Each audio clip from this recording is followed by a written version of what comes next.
Le ultime lettere di Jacopo Ortis di Ugo Foscolo, registrato da Davide Bassoli. Edizione audiolibro YouTube a cura di Beneinst, Onde Letterarie e Audiolibri. Parte prima, sezione 1. Al lettore. Pubblicando queste lettere, io tento di erigere un monumento alla virtù sconosciuta e di consecrare sulle memorie del mio solo amico quel pianto che ora mi si vieta di spargere sulla sua sepoltura. E tu, o lettore, se uno non sei di coloro che esigono dagli altri quell'eroismo di cui non sono egli non stessi capaci, darai, spero, la tua compassione al giovine infelice, dal quale potrai forse trarre esempio e conforto. Lorenzo A. Da Colle Euganei, 11 ottobre 1797. Il sacrificio della nostra patria è consumato, tutto è perduto, e la vita, seppure ne verrà concessa, non ci resterà che per piangere le nostre sciagure e la nostra infamia. Il mio nome è nella lista di proscrizione, lo so, ma vuoi tu ch'io, per salvarmi da chi m'opprime, mi commetta a chi mi ha tradito? Consola mia madre. Vinto dalle sue lagrime l'ho ubbidita e ho lasciato Venezia, per evitare le prime persecuzioni e le più feroci. Ma dovrò io abbandonare anche questa mia solitudine antica, dove senza perdere per sempre il mio sciagurato paese posso ancora sperare qualche giorno di pace? Tu mi fai raccapricciare, Lorenzo. Quanti infelici! E noi, purtroppo, noi stessi italiani ci laviamo le mani nel sangue degli italiani. Per me segua che può, poiché ho disperato e della mia patria e di me stesso aspetto tranquillamente la prigione e la morte. Il mio cadavere almeno non cadrà fra braccia straniere. Il mio nome sarà sommessamente compianto dai pochi uomini buoni, compagni delle nostre miserie, e le mie ossa poseranno sulla terra dei miei padri. 13 ottobre. Ti scongiuro, Lorenzo, non insistere più. Ho deliberato di non allontanarmi da questi colli. È vero che aveva promesso a mia madre di rifugirmi in qualche altro paese, ma non mi è bastato il cuore e mi perdonerà, spero. Merita poi questa vita di essere conservata con l'abiltà e con l'esilio? Oh, quanti dei nostri concittadini gemeranno pentiti, lontani dalle loro case? Perché? E che potremmo aspettarci noi, fuorché indigenza o disprezzo, o al più breve e sterile compassione, solo conforto che le nazioni incivilite offrono al profugo straniero? Ma dove cercherò asilo in Italia, infelice terra, premio sempre della vittoria? Potrò io vedermi dinanzi gli occhi coloro che ci hanno spogliati, derisi, venduti, e non piangere d'ira? Devastatori dei popoli, si servono della libertà come i papi si serviano delle crociate, per versare tutto il mio sangue fra le ultime strida della mia patria. Ahi, sovente, disperando di vendicarmi, mi caccerei un coltello nel cuore, e questi altri hanno comperato la nostra schiavitù, riacquistando con loro quello che stolidamente e vilmente hanno perduto con le armi. Davvero ch'io somiglio un di quegli infelici che spacciati morti furono sepolti vivi, e che poi rinvenuti si sono trovati nel sepolcro fra le tenebre e gli scheletri, certi di vivere, ma disperati del dolce lume della vita, e costretti a morire fra le bestemmie e la fame. E perché farci vedere e sentire la libertà, e poi ritorcerla per sempre, e infamemente? 16 ottobre. Or via, non se ne parli più. La burrasca par acquetata. Se tornerà il pericolo, rassicurati. Tenterò ogni via di scamparne. Del resto io vivo tranquillo per quanto si può. Tranquillo. Non vedo persona del mondo. Vo sempre vagando per la campagna, ma a dirti il vero penso e mi rodo. Mandami qualche libro. Che fa Lauretta? La povera fanciulla, io l'ho lasciata fuori di sé. Bella e giovine ancora, ella inferma la ragione e il cuore infelice, infelicissimo. Io non l'ho amata, ma fosse compassione e riconoscenza per aver ella scelto me solo, consolatore del suo stato, versandomi nel petto tutta la sua anima, i suoi errori e i suoi martiri. Davvero che io l'avrei fatta volentieri compagna di tutta la mia vita. La sorte non ha voluto. Meglio così, forse. Ella amava Eugenio e le è morto fra le braccia. Suo padre e i suoi fratelli hanno dovuto fuggire la loro patria e quella povera famiglia, destituita di ogni umano soccorso, è restata a vivere, chissà come, di pianto. Eccoti, o rivoluzione, un'altra vittima.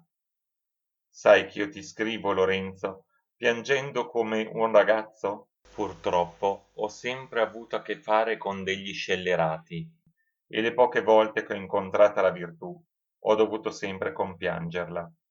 Addio, addio. 18 ottobre. Michele mi ha recato il Plutarco e te ne ringrazio.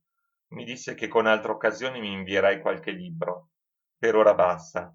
Col divino Plutarco potrò consolarmi dei delitti e delle sciagure dell'umanità, volgendo gli occhi ai pochi illustri che quasi primati dell'umano genere sovrastano a tanti secoli e a tante genti.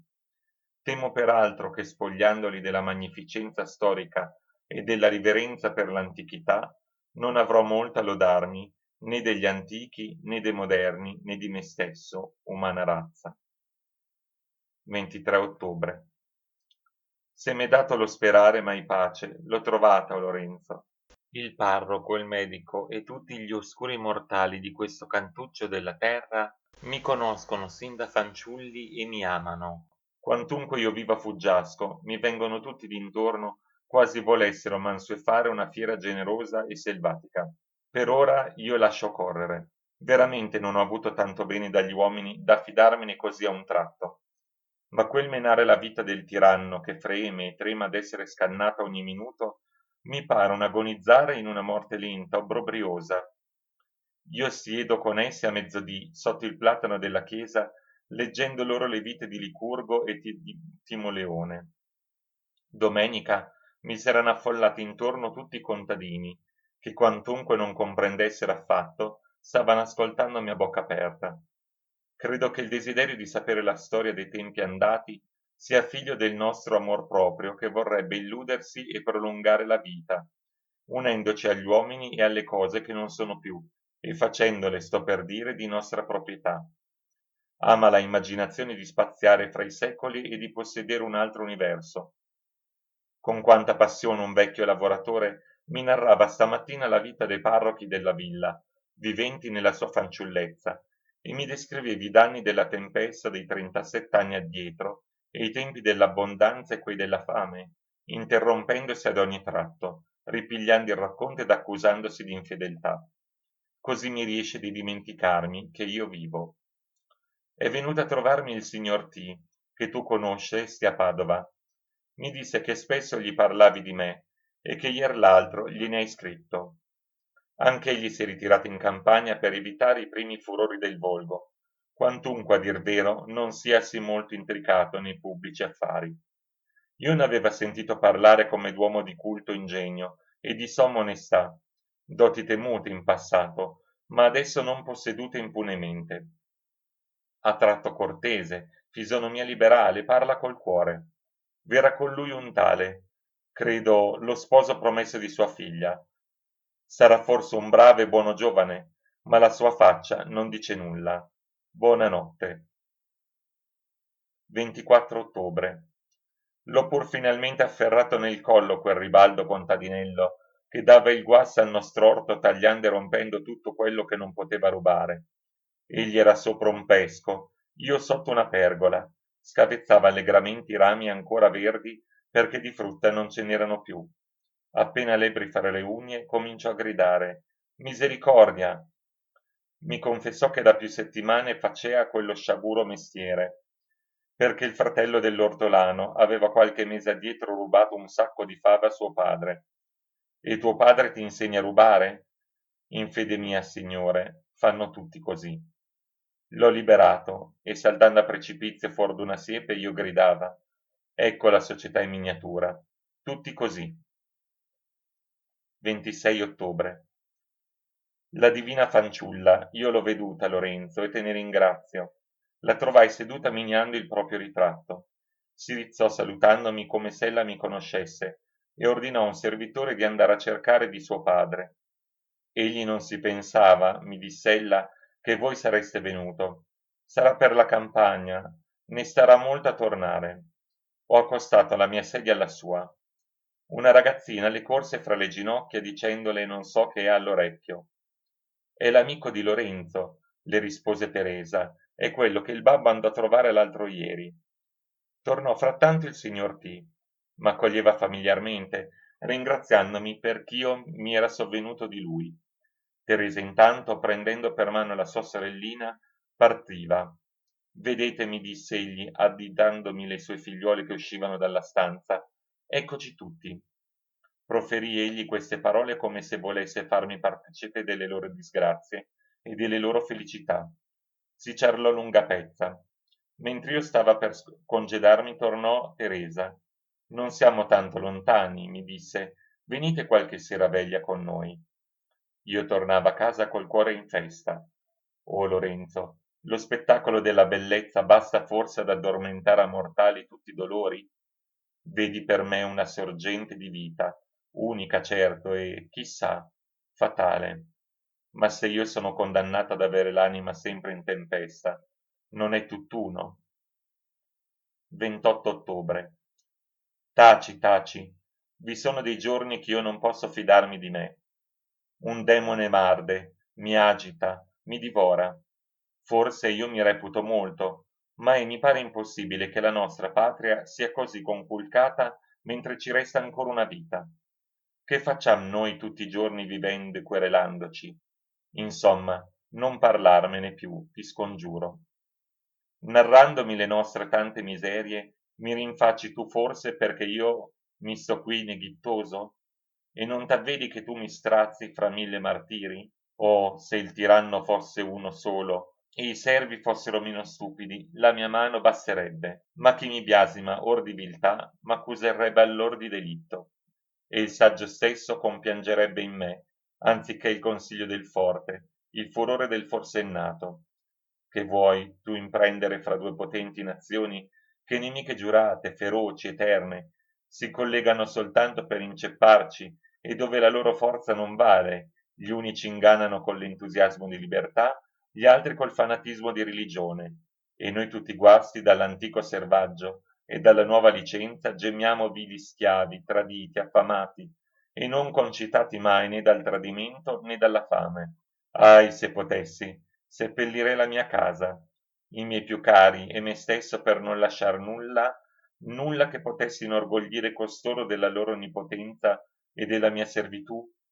E vi furono dei popoli che per non obbedire a romani ladroni del mondo, diedero alle fiamme le loro case, le loro mogli, i loro figli, e se medesimi sotterranno fra le immense ruine e le ceneri della loro patria la lor sacra indipendenza. 1 novembre. Io sto bene, bene per ora come un infermo che dorme e non senti dolori. Io passo le intere giornate in casa del signor T, che mi ama come figliuolo. Mi lascio illudere, e la felicità di quella buona famiglia mi sembra mia. Se non di meno non vi fosse quello sposo, perché davvero io non odio persona del mondo, ma vi son cert'uomini che io ho bisogno di vedere soltanto da lontano. Suo suocero me ne andava tessendo iersera un lungo elogio in forma di commendatizia. Buono, esatto, paziente. E nient'altro? Possedesse queste doti con angelica perfezione, se egli avrà il cuore sempre così morto e quella faccia magistrale non animata mai né dal sorriso dell'allegria né dal dolce raggio della pietà, sarà per me un di quei rosai senza fiori che mi fanno temere le spine. Cos'è l'uomo se tu lo lasci alla sola ragione fredda, calcolatrice? Scellerato, e scellerato bassamente. Del resto, Odoardo sa di musica. Giuoca bene a scacchi, mangia, legge, dorme, passeggia, e tutto con l'oriuolo alla mano, e non parla con enfasi se non per magnificare sempre la sua ricca e scelta biblioteca. Ma quand'egli mi va ripetendo con quella sua voce cattedratica, ricca e scelta, io sto lì per dargli una sorenne mentita. Se le umane frenesie che col nome di scienze e di dottrine si sono scritte e stampate in tutti i secoli e da tutte le genti si riducessero a un migliaio di volumi al più, e mi pare che la presunzione dei mortali non avrebbe a lagnarsi, e via sempre con queste dissertazioni. Frattanto ho preso a educare la sorellina di Teresa. Io le insegno a leggere e a scrivere. Quando io sto con lei, la mia fisionomia si va rasserenando, il mio cuore è più gaio che mai, ed io fo mille pazzie. Non so perché tutti i fanciulli mi vogliono bene. E quella ragazzetta è più cara. Bionda e ricciuta, occhi azzurri, guance pari alle rose, fresca, candida, paffutella. Pare una grazia di 4 anni. Se tu la vedessi corrermi incontro, aggrapparmisi alle ginocchia, fuggirmi perché io la seguo, negarmi un bacio e poi improvvisamente attaccarmi quei suoi labbruzzi alla bocca. Oggi io mi stava sulla cima di un albero a cogliere le frutta. Quella innocente tendeva le braccia e balbettando pregavami che per carità non cascassi. Che bell'autunno! Addio Plutarco! Sta sempre chiusa sotto il mio braccio. Sono 3 giorni che io passo la mattina a colmare un canestro d'uve di pesche, ch'io copro di foglie, avviandomi poi lungo il fiumicello, e giunta alla villa, desto tutta la mia famiglia cantando la canzonetta della vendemmia. 12 novembre. Ieri giorno di festa abbiamo con solennità trapiantato i pini delle vicine collinette sul monte rimpetto alla chiesa. Mio padre pure tentava di fecondare questo sterile monticello, ma i cipressi che egli vi pose non hanno mai potuto allignare e i pini sono ancor giovinetti. Assistito io da parecchi lavoratori, ho coronato la vetta onde casca l'acqua di 5 pioppi, ombreggiando la costa orientale di un folto boschetto che sarà il primo salutato dal sole quando splendidamente comparirà dalle cime dei monti. E ieri appunto il sole più sereno del solito riscaldava l'aria irrigidita dalla nebbia del morente autunno. Le villanelle vennero sul mezzogiorno coi loro grembiuli di festa, intrecciando i giuochi e le danze di canzonette e di brindisi. Tale di esse era la sposa novella, tale la figliuola e tal'altra l'innamorata di alcuno dei lavoratori. E tu sai che i nostri contadini sogliono quando si trapianta convertire la fatica in piacere, credendo per antica tradizione dei loro avi e bisavi che senza il giolito dei bicchieri gli alberi non possano mettere salda radice nella terra straniera. Io frattanto mi dipingeva nel lontano avvenire un pari giorno d'inverno, quando canuto mi trarrò passo passo sul mio bastoncello, a confortarmi ai raggi del sole, sì caro ai vecchi. Salutando, mentre usciranno dalla chiesa, i corvi villani già miei compagni ne dì che la doventura invigoriva le nostre membra e compiacendomi delle frutta che benché tarde avranno prodotto gli alberi piantati dal padre mio. Conterò allora con fioca voce le nostre umili storie a miei e ai tuoi nipotini, o a quei di Teresa, che mi scherzeranno d'intorno, e quando l'ossa mie fredde dormiranno sotto quel boschetto ormai ricco ed ombroso, forse nelle sere d'estate al patetico sussurrar delle fronde si uniranno i sospiri degli antichi padri della villa, i quali al suono della campana dei morti pregheranno pace allo spirito dell'uomo da bene e raccomanderanno la sua memoria ai lor figli. E se talvolta lo stanco mietitore verrà a ristorarsi dall'arsura di giugno, esclamerà guardando la mia fossa. Egli innalzò queste fresche ombre ospitali. 20 novembre. Più volte incominciai questa lettera, ma la faccenda andava assai per le lunghe, e la bella giornata, la promessa di trovarmi alla villa per tempo e la solitudine. Ridi? L'altro ieri e ieri mi svegliava riproponendo di scriverti ed è come, invece, senza accorgermi, fuori di casa. Piove, grandina, fulmina. Penso di rassegnarmi alla necessità e di profettare di questa giornata d'inferno, scrivendoti. 6 o 7 giorni addietro seiti in pellegrinaggio. Io ho veduto la natura più bella che mai. Teresa, suo padre, Odoardo, la piccola Isabellina ed io siamo andati a visitare la casa del Petrarca in Arquà. Arquà è discosto, come tu sai, 4 miglia dalla mia casa, e noi per accorciare il cammino prendemmo la via dell'Erta. S'apriva appena il più bel giorno d'autunno. Parea che la notte, seguita dalle tenebre e dalle stelle, fuggisse dal sole, che uscia nel suo immenso splendore dalle nubi d'oriente, quasi dominatore dell'universo, e l'universo sorridea. Le nuvole dorate dipinte a 1000 colori salivano sulla volta del cielo che tutto sereno mostrava quasi di schiudersi per diffondere sui mortali le cure della divinità. Io salutavo a ogni passo la famiglia dei fiori e delle erbe, che a poco alzavano il capo chinato dalla brina. Gli alberi, sussurrando suavemente, facevano tremolar contro la luce le gocce trasparenti della rugiada, mentre i venti dell'aurora rasciugavano il soverchio umore alle piante. Avresti udito una solenne armonia spandersi confusamente fra le selve, gli augelli, gli ormenti, i fiumi e le fatiche degli uomini, e intanto spirava l'aria profumata dalle esalazioni che la terra esultante di piacere mandava dalle valli e dai monti al sole, ministro maggiore della natura. Io compiango lo sciagurato che può destarsi muto, freddo e guardar tanti benefici senza aver gli occhi molli dalle care lagrime della riconoscenza.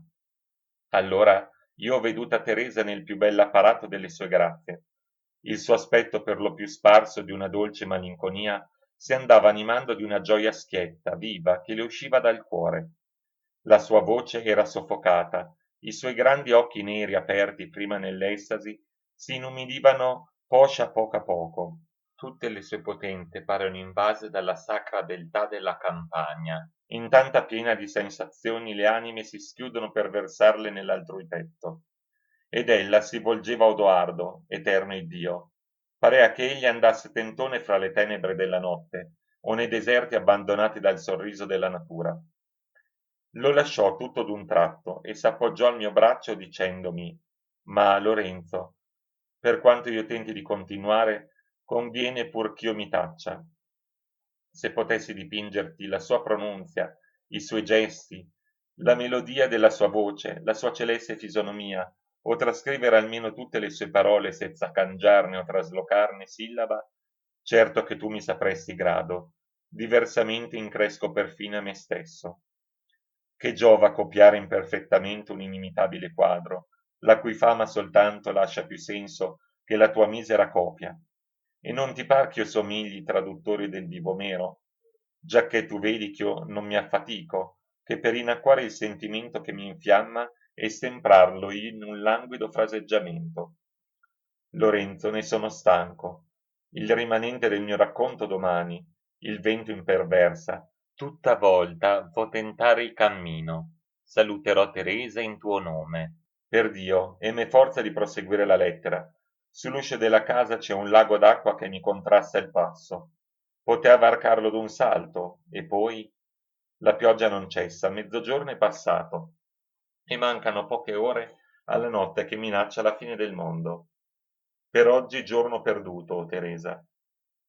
Sono infelice, mi disse Teresa, e con questa parola mi strappò il cuore. Io camminava al suo fianco in un profondo silenzio. Odoardo raggiunse il padre di Teresa e ci precedeano chiacchierando. La Isabellina ci tenea dietro in braccio all'ortolano. Sono infelice. Io aveva concepito tutto il terribile significato di queste parole e gemeva dentro l'anima veggendomi innanzi la vittima che dovea sacrificarsi al pregiudizio e all'interesse. Teresa, avvedutasi forse, scherzò sul turbamento improvviso della mia fisonomia. Qualche cara memoria, mi disse ella sorridendo. Io non osai rispondere.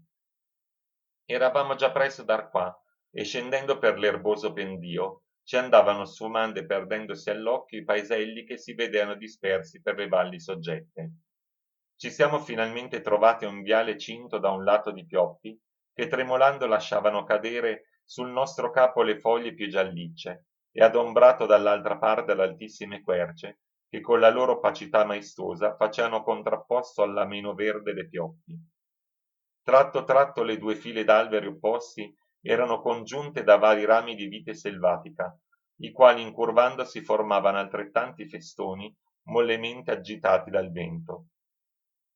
Teresa allora soffermandosi e guardando d'intorno. Oh, quante volte, proruppe, mi sono adagiata su queste erbe e sotto l'ombra freschissima di queste querce. Io veniva sovente l'estate passata con mia madre. Tacque e si volse indietro dicendo di volere aspettare la Isabellina che ci stava pochi passi lontana. Ma io m'accorsi che ella m'aveva lasciato per nascondere le lagrime che le inondavano gli occhi e che non poteva più trattenere. E dov'è? Le dissi io, vostra madre. Da più settimane vive a Padova con sua sorella, lontana da noi e forse per sempre. Mio padre l'amava, ma dopo la sua ostinazione di volermi dare un marito che io non posso amare, la concordia è sparita dalla nostra famiglia. La mia povera madre, dopo essersi opposta invano a questo matrimonio, si è allontanata per non aver parte alla mia eterna infelicità. Io intanto sono abbandonata da tutti. Ho promesso a mio padre e non voglio disubbidirlo. Ma, e mi duole ancor più, che per mia cagione la nostra famiglia sia così disunita. Per me, pazienza. Le lagrime le pioveano dagli occhi. Perdonate, soggiunse, io aveva bisogno di sfogare questo mio cuore angustiato. Non posso né scrivere a mia madre né avere mai sue lettere. Mio padre, fiero assoluto nelle sue risoluzioni, non vuole sentirsela nominare. Egli mi va sempre replicando che ella è la sua e la mia peggiore nemica. Ma io sento che non amo e non amerò mai questo sposo col quale mio padre pretende, immagino Lorenzo, in quel momento il mio stato. Io non sapeva né confortarla né risponderle, né consigliarla. Per carità, ripigliò, non mi tradite, ve ne scongiuro. Io mi sono fidata di voi. Il bisogno di trovare chi sia capace di compiangermi, una simpatia. Io non ho che voi solo. O Angelo. Sì, sì. Potessi io piangere per sempre ed asciugare così le tue lagrime. Questa mia misera vita è tutta tua. Io te la consacro e la consacro alla tua felicità. Quanti guai, mio Lorenzo, in una sola famiglia. Vedi ostinazione nel signore T, che d'altronde è un ottimo galantuomo. Egli ama svisceratamente sua figlia, sovente la lode e la guarda con compiacenza, e intanto le tien la mannaia sul collo. Teresa qualche giorno dopo mi disse che egli, dotato d'un'anima ardente, visse sempre consumato da passioni infelici. Sbilanciato nella sua domestica economia per troppa magnificenza, perseguitato da quegli uomini che nelle rivoluzioni tentano la propria fortuna su altrui rovina, e tremante per suoi figli, crede di assicurare la felicità della sua famiglia imparentandosi a un uomo di senno, ricco e in aspettativa di un'eredità ragguardevole. Forse, o Lorenzo, anche un certo fumo, ed io vorrei scommettere 100 contro uno che egli non darebbe in sposa sua figliuola ad un uomo cui mancasse mezzo quarto di nobiltà. Chi nasce patrizio muore patrizio, tanto più che egli considera l'opposizione di sua moglie come una lesione alla propria autorità, e questo sentimento tirannesco lo rende ancor più inflessibile.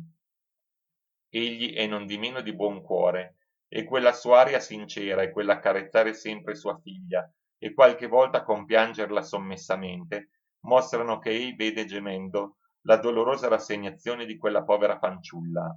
Ma e per questo, quand'io veggo che gli uomini cercano per una certa fatalità le sciagure con la lanterna e che vegliano, sudano, piangono per fabbricarsele, dolorosissime, eterne, io m'asparpaglierei le cervella temendo che non mi si cacciasse per capo una simile tentazione. Ti lascio, o Lorenzo. Michele mi chiama a desinare, tornerò a scriverti a momenti. Il maltempo s'è diradato e fa il più bel dopopranzo del mondo. Il sole squarcia finalmente le nubi e consola la mesta natura, diffondendo sulla faccia di lei un suo raggio. Io ti scrivo, rimpetto al balcone donde miro la eterna luce che si va a poco perdendo nell'estremo orizzonte tutto raggiante di fuoco. L'aria torna tranquilla e la campagna, benché allagata e coronata soltanto di alberi sfrondati e cospersa di piante appassite, pare più allegra di quel che fosse prima della tempesta. Così, o Lorenzo, lo sfortunato si scuote dalle funeste sue cure al solo raggio della speranza e inganna la sua trista ventura con quei piaceri ai quali era affatto insensibile, in grembo alla cieca prosperità. Frattanto il dì m'abbandona, odi la campana della sera, eccomi dunque al compimento della mia narrazione. Noi proseguimmo il nostro breve pellegrinaggio fino a che ci apparve biancheggiante da lungi la casetta che un tempo accoglieva quel grande alla cui fama è angusto il mondo, per cui Laura ebbe in terra onor celesti. Io mi vi sono appressato come se andassi a prostrarmi sulle sepolture dei miei padri, e simile a quei sacerdoti che taciti e riverenti s'aggiravano per gli boschi abitati dagli dii. La sacra casa di quel sommo italiano sta crollando per le religioni di chi possiede un tanto tesoro. Il viaggiatore verrà invano di lontana terra a cercare con meraviglia divota la stanza armoniosa ancora dai canti celesti del Petrarca. Piangerà invece sopra un mucchio di ruine coperto di ortiche e di erbe selvatiche, fra le quali la volpe solitaria avrà fatto il suo covile. O Italia, placa l'ombre dei tuoi grandi. Oh, io mi sovvengo col gemito nell'anima delle estreme parole di Torquato Tasso. Dopo essere vissuto 47 anni fra i sarcasmi dei cortigiani, le noie dei saccenti e l'orgoglio dei principi, or carcerato or vagabondo, sempre melancolico, infermo, ingente, giacque finalmente nel letto della morte e scriveva esalando l'eterno sospiro: io non mi voglio dolere della malignità della fortuna, per non dire della ingratitudine degli uomini, la quale ha pur voluto aver la vittoria di condurmi alla sepoltura mendico. O mio Lorenzo, mi suonano queste parole sempre nel cuore, sempre. Frattanto io recitava sommessamente con l'anima tutta amore e armonia la canzone Chiare fresche e dolci acque, e l'altra di pensier in pensier, di monte in monte, e il sonetto Stiamo amore a veder la gloria nostra, e quant'altri di quei sovrumani versi la mia memoria agitata seppe suggerire al mio cuore. Teresa e suo padre se n'erano iti con Odoardo, il quale andava a rivedere i conti al fattore d'una tenuta che egli ha in quei dintorni. Ho poi saputo che egli è sulle mosse per Roma, stante la morte di un suo cugino. Ne sbrigherà così presto perché, essendosi gli altri parenti impadroniti dei beni del morto, l'affare andà a tribunali. Al loro ritorno quella buona famiglia d'agricoltori ci allestì da colazione. Dopodiché ci siamo avviati verso casa. Addio, addio. Avrei a narrarti molte altre cose, ma a dirti il vero ti scrivo svogliatamente. Appunto, mi dimenticava di dirti che ritornando, Odoardo accompagnò sempre Teresa e le parlò lungamente quasi importunandole con un'aria di volto autorevole. Da alcune poche parole che mi venne fatto d'intendere, sospetto che egli la tormentasse per sapere a ogni patto di che abbiamo parlato, onde tu vedi che io devo diradar le mie visite almeno finché lei si parta. Buonanotte, Lorenzo. Serbati questa lettera. Quando Doardo si porterà seco la felicità ed io non vedrò più Teresa, né più scherzerà su queste ginocchia la sua ingenua sorellina, in quei giorni di noia nei quali ci è caro perfino il dolore, rileggeremo queste memorie sdraiati su l'erta che guarda la solitudine dar qua, nell'ora che il dì va mancando. La rimembranza che Teresa fu nostra amica rasciugherà il nostro pianto. Facciamo tesoro di sentimenti cari e soavi, i quali ci ridestino per tutti gli anni che ancora, forse tristi e perseguitati, ci avanzano la memoria che non siamo sempre vissuti nel dolore. 22 novembre. 3 giorni ancora e Odoardo sarà partito. Il padre di Teresa lo accompagnerà sino a confini, ma aveva egli proposto di far questa gita con lui, ma io ne l'ho ringraziato perché voglio assolutamente partire.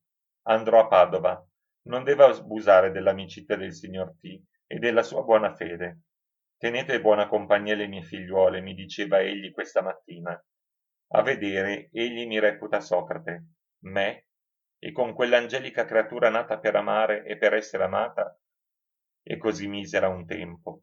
Ed io sono sempre in perfetta armonia con gli infelici, perché davvero che io trovo un non so che di cattivo nell'uomo prospero. Non so com'ei non s'avveda ch'io parlando di sua figlia mi confondo e balbetto, cangio viso e sto come un ladro davanti al giudice. In quell'istante mi immergo in certe meditazioni e bestemmierei il cielo veggendo in quest'uomo tante doti eccellenti, guaste tutte da suoi pregiudizi e da una cieca predestinazione che lo faranno piangere amaramente. Così intanto io divoro i miei giorni, querelandomi e dei miei propri mali e degli altrui. Eppure me ne dispiace. Spesso rido di me perché propriamente questo mio cuore non può sofferire un solo momento di calma. Purché sia sempre agitato, per lui non rileva se i venti gli ispirano avversi o propizi. Ove gli manchi il piacere, ricorre tosto al dolore, Ieri venne Odoardo a restituirmi uno schioppo da caccia che io gli aveva prestato. Non ho potuto vederlo partire senza gettarmigli al collo, tutto che avessi dovuto veramente imitare la sua indifferenza, mentre quelli non erano gli estremi congedi. Non so di qual nome voi altri saggi chiamate chi troppo presto ubbidisce al proprio cuore, perché certo non è un eroe, ma è forse vile per questo? Coloro che trattano da deboli gli uomini appassionati somigliano a quel medico che chiamava pazzo un malato, non per altro se non perché era vinto dalla febbre. Così odo i ricchi tacciare di polpa la povertà, per la sola ragione che non è ricca. A me però sembra tutto apparenza, nulla di reale, nulla. Gli uomini, non potendo per se stessi acquistare la propria e l'altrui stima, cercano di innalzarsi paragonando quei difetti che per ventura non hanno a quelli che ha il loro vicino. Ma chi non s'ubriaca perché naturalmente odia il vino, merita lode di sobrio? O tu che disputi tranquillamente sulle passioni? Se le tue fredde mani non trovassero freddo tutto quello che toccano, se tutto quello che entra nel tuo cuore di ghiaccio non divenisse tosto gelato, credi tu che andresti così glorioso della tua severa filosofia? Or come puoi ragionare di cose che non conosci? Per me, lascio che i saggi vantino una infeconda apatia. Ho letto già tempo non so in che poeta che la loro virtù è una massa di ghiaccio che ritira tutto in se stessa e rigidisce chi le si accosta. Né Dio sta sempre nella sua maestosa tranquillità, ma si involve fra gli aquiloni e passeggia con le procelle. 27 novembre. Odoardo è partito ed io me ne andrò quando tornerà il padre di Teresa. Buongiorno. Fine parte prima, sezione 1. Parte prima, sezione 2, 3 dicembre. Stamattina io me ne andava per tempo alla villa ed ero già preso alla casa T quando mi ha fermato un lontano tintinnio d'arpa. Oh, io mi sento sorridere l'anima e scorrere in tutto me stesso la voluttà che allora mi infondeva quel suono. Era Teresa. Come possi immaginarti, o celeste fanciulla, e chiamarti dinanzi a me in tutta la tua bellezza senza la disperazione nel cuore? Purtroppo, tu cominci a bevere i primi sorsi dell'amaro calice della vita, ed io con questi occhi ti vedrò infelice, né potrò sollevarti se non piangendo. Io stesso ti dovrò per pietà consigliare a pacificarti con la tua sciagura. Certo ch'io non potrei né asserire né negare a me stesso ch'io l'amo, ma se mai, in verità, non d'altro che di un amore incapace di un solo pensiero, Dio lo sa. Io mi fermava lì senza batter palpebra, con gli occhi, le orecchie e i sensi tutti intenti per divinizzarmi in quel luogo dove l'altrui vita non mi avrebbe costretto ad arrossire dai miei rapimenti. Ora ponti nel mio cuore, quand'io udiva cantar da Teresa quella strofetta di Saffo volgarizzata da me con le altre due odi, unici avanzi delle poesie di quell'amorosa fanciulla, immortale come le muse. Balzando d'un salto ho trovato Teresa nel suo gabinetto, su quella sedia stessa ov'io la vidi il primo giorno quand'ella dipingeva il proprio ritratto. Era neglettamente vestita di bianco, il tesoro delle sue chiome biondissime diffuse sulle spalle e sul petto, i suoi divini occhi nuotanti nel piacere, il suo viso sparso di un soave languore, il suo braccio di rose, il suo piede, le sue dita arpeggianti mollemente. Tutto era armonia, ed io mi sentivo una certa delizia nel contemplarla. Bensì Teresa parea confusa, veggendosi d'improvviso un uomo che la mirava così discinta, ed io stesso cominciava dentro di me a rimproverarmi di importunità e di villania. Ma ella proseguiva, ed io sbandiva tutt'altro desiderio, tranne quello di adorarla e di udirla. Io non so dirti, mio caro, in quale stato allora io mi fossi. So bene ch'io non sentiva più il peso di questa vita mortale. S'alzò sorridendo e mi lasciò solo. Allora io rinveniva a poco, mi sono appoggiato col capo su quell'arpa e il mio viso si andava bagnando di lagrime. Oh, mi sono sentito un po' libero. Padova, 7 dicembre. Non lo so, ma temo che tu mi abbia pigliata in parola e ti sia maneggiata a tutto potere per cacciarmi dal mio dolce romitorio. Ieri mi sopravvenne Michele per avvertirmi da parte di mia madre che era già allestito l'alloggio in Padova, dov'io aveva detto altra volta, davvero appena me ne sovviene, di volermi recare a riaprirsi delle università. Vero che io aveva fatto sacramento di venirci e te n'ho scritto, ma aspettava il signore T, non per anco tornato. Del resto ho fatto bene a cogliere il momento della mia vocazione e ho abbandonato i miei colli senza dire addio sull'anima vivente. Diversamente, malgrado le tue prediche e i tuoi proponimenti, non sarei partito mai più, e ti confesso che io mi sento un certo che d'amaro nel cuore, e che spesso mi salta la tentazione di ritornarvi. Or via, insomma, vedimi a Padova, e pressa a diventar sapientone, acciò che tu non vada ognor predicando ch'io mi perdo in pazzie. Peraltro bada di non volermi che opporre quando mi verrà voglia d'andarmene, perché tu sai ch'io sono nato espressamente inetto a certe cose, massime quando si tratta di vivere con quel metodo di vita che esigono gli studi, a spese della mia pace e del mio libero genio, o di, pure, ch'io te il perdono del mio capriccio. Frattanto ringrazia mia madre e per minorarle il dispiacere cerca di profetizzare, così come se la cosa venisse da te, che io qui non troverò stanza per più d'un mese o poco più. Padova, 11 dicembre. Ho conosciuta la moglie del patrizio M, che abbandona i tumulti di Venezia e la casa del suo indolente marito per passare gran parte dell'anno in Padova. Peccato che la sua giovine bellezza ha già perduta quella vereconda ingenuità che sola diffonde le grazie e l'amore. Dotta assai della donnesca galanteria, cerca di piacere non per altro che per conquistare, così almeno giudico. Tuttavia, chissà, ella sta con me volentieri e mormora meco sottovoce sovente e sorride quand'io la lodo, tanto più che ella non si pasce come le altre di quell'ambrosia di feddure chiamate bei motti e tratti di spirito indizi sempre di un animo maligno.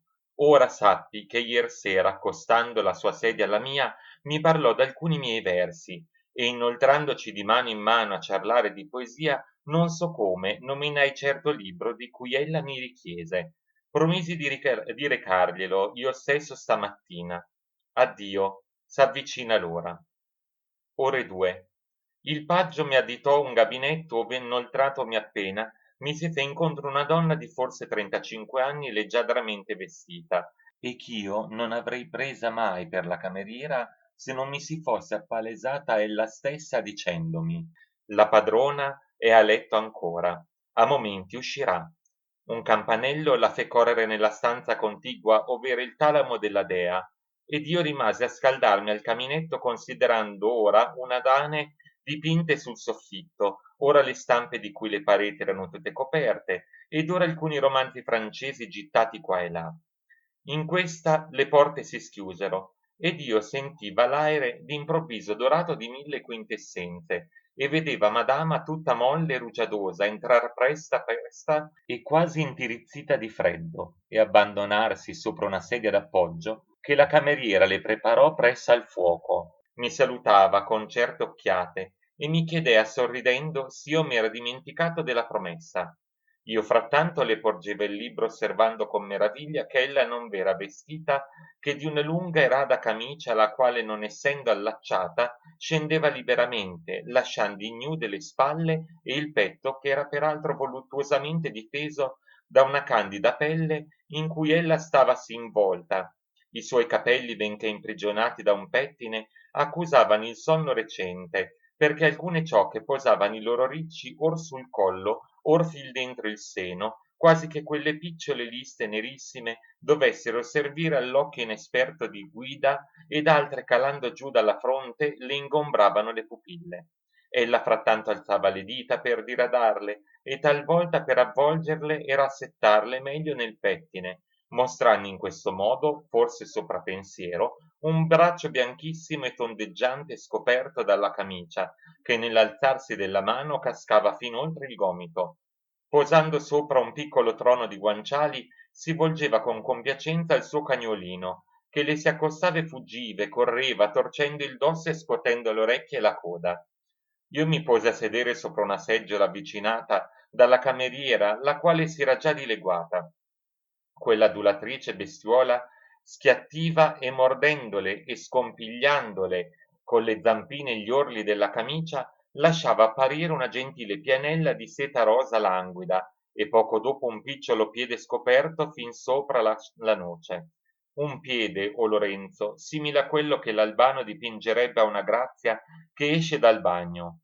Oh, se tu avessi, com'io, veduto Teresa nell'atteggiamento medesimo, presso un focolare anch'ella appena balzata di letto, così negletta, così... Chiamandomi a mente quel fortunato mattino, mi ricordo che non avrei osato respirar l'aria che la circondava, e tutti i miei pensieri si univano riverenti e paurosi soltanto per adorarla, e certo un genio benefico mi presentò l'immagine di Teresa, perch'io, non so come, ebbi l'arte di guardare con un rattenuto sorriso or la bella, poi il cagnolino e di bel nuovo il tappeto dove posava il bel piede, ma il bel piede era tanto isparito. M'alzai chiedendole perdono se aveva scelta un'ora importuna e la lasciai quasi pentita, perché di gaia e cortese divenne dispettosa, e del resto poi, non so, quando fui solo, la mia ragione, che è in perpetua lite con questo mio cuore, mi andava dicendo, infelice, temi soltanto di quella beltà che partecipa del celeste. Prendi dunque partito e non ritrarre le labbra dal contravveleno che la fortuna ti porge. Lodai la ragione, ma il cuore aveva già fatto a suo modo. T'accorgerai che questa lettera è copiata e ricopiata, perché io ho voluto sfoggiare lo bello stile. Oh, la canzoncina di Saffo! Io vado canticchiandola scrivendo, passeggiando, leggendo. Né così io vaneggiava, o Teresa, quand'io non mi era conteso di poterti vedere ed udire. Pazienza, 11 miglia ed eccomi a casa, e poi 2 miglia ancora, e poi...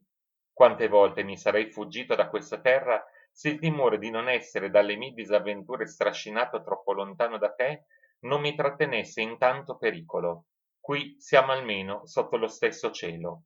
PS. Ricevi in questo momento le tue lettere.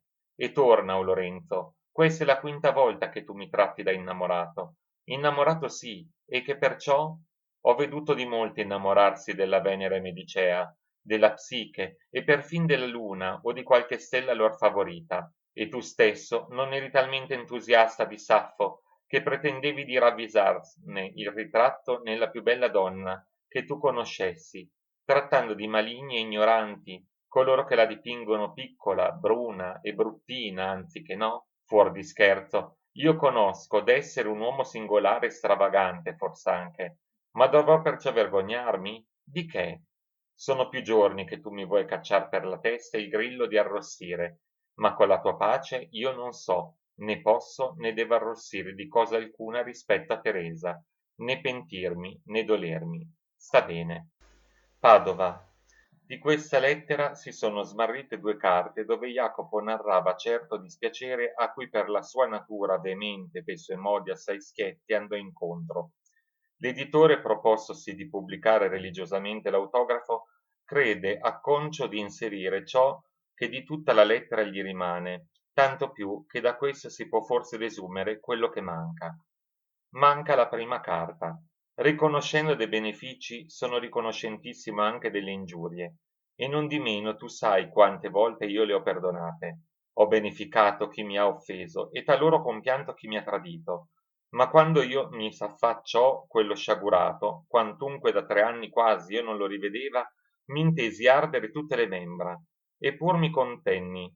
Ma doveva egli con nuovi sarcasmi inasprire l'antico mio sdegno? 2 giorni dopo il codardo scansò le vie dell'onore ch'io gli aveva esibite. Io ruggiva quel giorno come un leone e mi pareva che l'avrei sbranato anche se l'avessi trovato nel santuario. E tutti gridavano la crociata contro di me, come se io avessi dovuto trangugiarmi pacificamente un'ingiuria da colui che nei tempi addietro mi aveva mangiata la metà del cuore. Questa galante gentaglia affetta generosità, perché non ha coraggio di vendicarsi palesemente, ma chi vedesse i notturni pugnali e le calunnie e le brighe, e dall'altra parte io non l'ho soperchiato.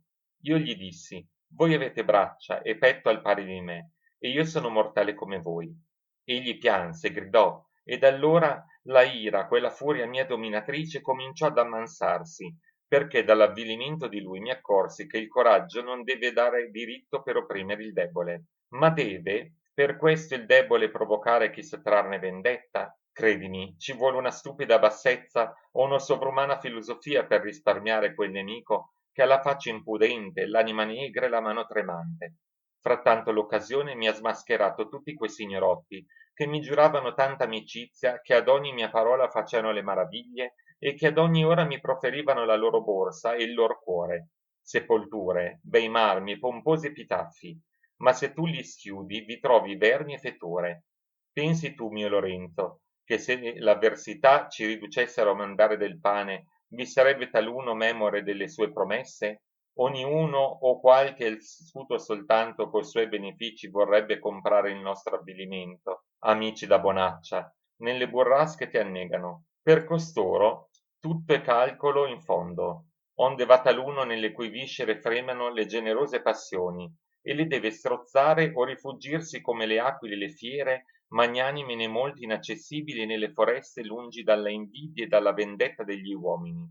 Le sublime anime passeggiano sopra le teste della moltitudine che, oltraggiata dalla loro grandezza, tenta di incatenarle e di deriderle, e chiama pazzie le azioni che ella immensa nel fango non può ammirare e conoscere.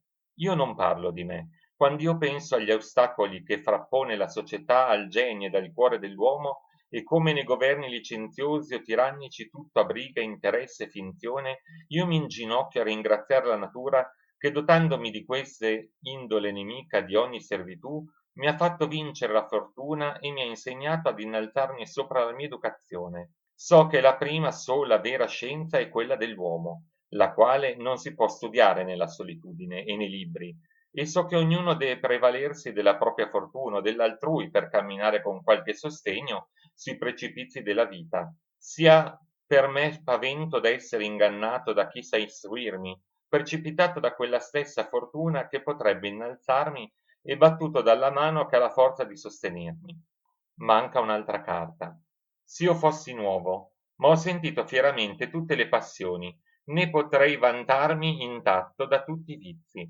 È vero che niun vizio mi ha vinto mai, e che io in questo terrestre pellegrinaggio sono d'improvviso passato dai giardini ai deserti, ma confesso ad un tempo che i miei ravvedimenti nacquero da un certo sdegno orgoglioso e dalla disperazione di trovare la gloria e la felicità a cui dai primi anni io agognava. Se io avessi venduta la fede, rinegata la verità, trafficato il mio ingegno, credi tu che io non vivrei più onorato e tranquillo? Ma gli onori e la tranquillità del mio secolo guasto meritano forse di essere acquistati col sacrificio dell'anima?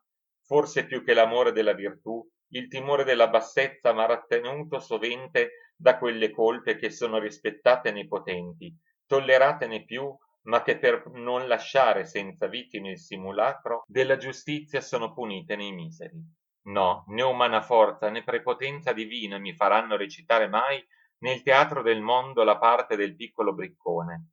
Per vegliare le notti nel gabinetto delle belle più illustri, io so che conviene professare libertinaggio, perché vogliono mantenersi reputazione dove sospettano ancora il pudore, e taluna mi insegnò le arti della seduzione e mi confortò al tradimento, e avrei forse tradito e sedotti, ma il piacere che io ne sperava scendeva amarissimo dentro il mio cuore, il quale non ha saputo mai pacificarsi coi tempi e far alleanza con la ragione, e perciò tu mi udivi tante volte esclamare che tutto dipende dal cuore che negli uomini, né il cielo, né i nostri medesimi interessi possono cangiar mai. Nell'Italia più culta e in alcune città della Francia ho cercato ansiosamente il bel mondo ch'io sentiva magnificare con tanta enfasi, ma dappertutto ho trovato volgo di nobili, volgo di letterati, volgo di belle, tutti sciocchi, bassi, maligni, tutti. Mi sono intanto sfuggiti quei pochi che, vivendo negletti fra il popolo, o meditando nella solitudine, serbano rilevati i caratteri della loro indole non ancora strofinata. Intanto io correva di qua, di là, di su, di giù, come le anime dei scioperati cacciate da Dante alle porte dell'inferno, non reputandole degne di stare fra i perfetti dannati. In tutto un anno sai tu che raccolsi ciance, vituperi e noia mortale. E qui dond'io guardava il passato tremando e mi rassicurava credendomi in porto, il demonio mi strascina a sifatti malanni. Onde tu vedi ch'io debbo drizzar gli occhi soltanto al raggio di salute che il caso propizio mi ha presentato. Ma ti scongiuro, risparmia il solito sermone. Jacopo, Jacopo, questa tua indocilità ti fa divenire misantropo e ti pare che se odiassi gli uomini mi dorrei come fo dei lor vizi? Tuttavia, poiché non so riderne e temo di rovinare, io stimo miglior partito la ritirata. E chi mi affida dall'odio di questa razza d'uomini tanto da me diversa? Ne giova disputare onde scoprire per chi stia la ragione, non lo so, né la pretendo tutta per me. Quel che importa sì è, e tu in ciò sei in accordo, che questa indole mia schietta, ferma, leale, o piuttosto ineducata, caparbia, imprudente, e la religiosa etichetta che veste d'una stessa divisa, tutti gli esterni costumi di costoro non si confanno. E davvero io non mi sento in umore di cangiar d'abito. Per me dunque è disperata perfino la tregua, anzi io sono in aperta guerra, e la sconfitta è imminente, poiché non so neppure combattere con la maschera della dissimulazione, virtù d'assai credito e di maggiore profitto. Ve la gran presunzione, io mi reputo meno brutto degli altri, e sdegno perciò di contraffarmi. Anzi, buono reo ch'io mi sia, ho la generosità, o di pure la sfrontatezza, di presentarmi nudo, e quasi quasi come la madre natura mi ha fatto, che se talvolta io dico a me stesso, pensi tu che la verità in bocca tua sia men temeraria? Io da ciò ne desumo che sarei matto se avendo trovato nella mia solitudine la tranquillità dei beati, i quali si imparadisano nella contemplazione del sommo bene, io per evitare il pericolo di innamorarmi, ecco la tua stessa espressione, mi commettessi alla discrezione di questa ciurma cerimoniosa e maligna. Padova 3 dicembre. Questo scomunicato paese m'addormenta l'anima, noiata dalla vita.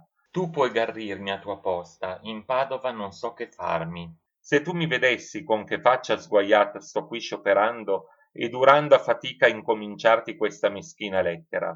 Il padre di Teresa è tornato a Colle Euganei e mi ha scritto. Gli ho risposto annunziandogli il mio ritorno e mi pare 1000 anni. Questa università, come saranno purtroppo tutte le università della terra, è per lo più composta di professori orgogliosi e nemici fra loro e di scolari dissipatissimi. Sai tu perché fra la turba dei dotti gli uomini sommi son così rari? Quell'istinto ispirato dall'alto che costituisce il genio non vive che nell'indipendenza e nella solitudine, quando i tempi vietandogli d'operare non gli lasciano che lo scrivere. Nella società si legge molto, non si medita e si copia. Parlando sempre si svapora quella bile generosa che fa sentire, pensare, scrivere fortemente.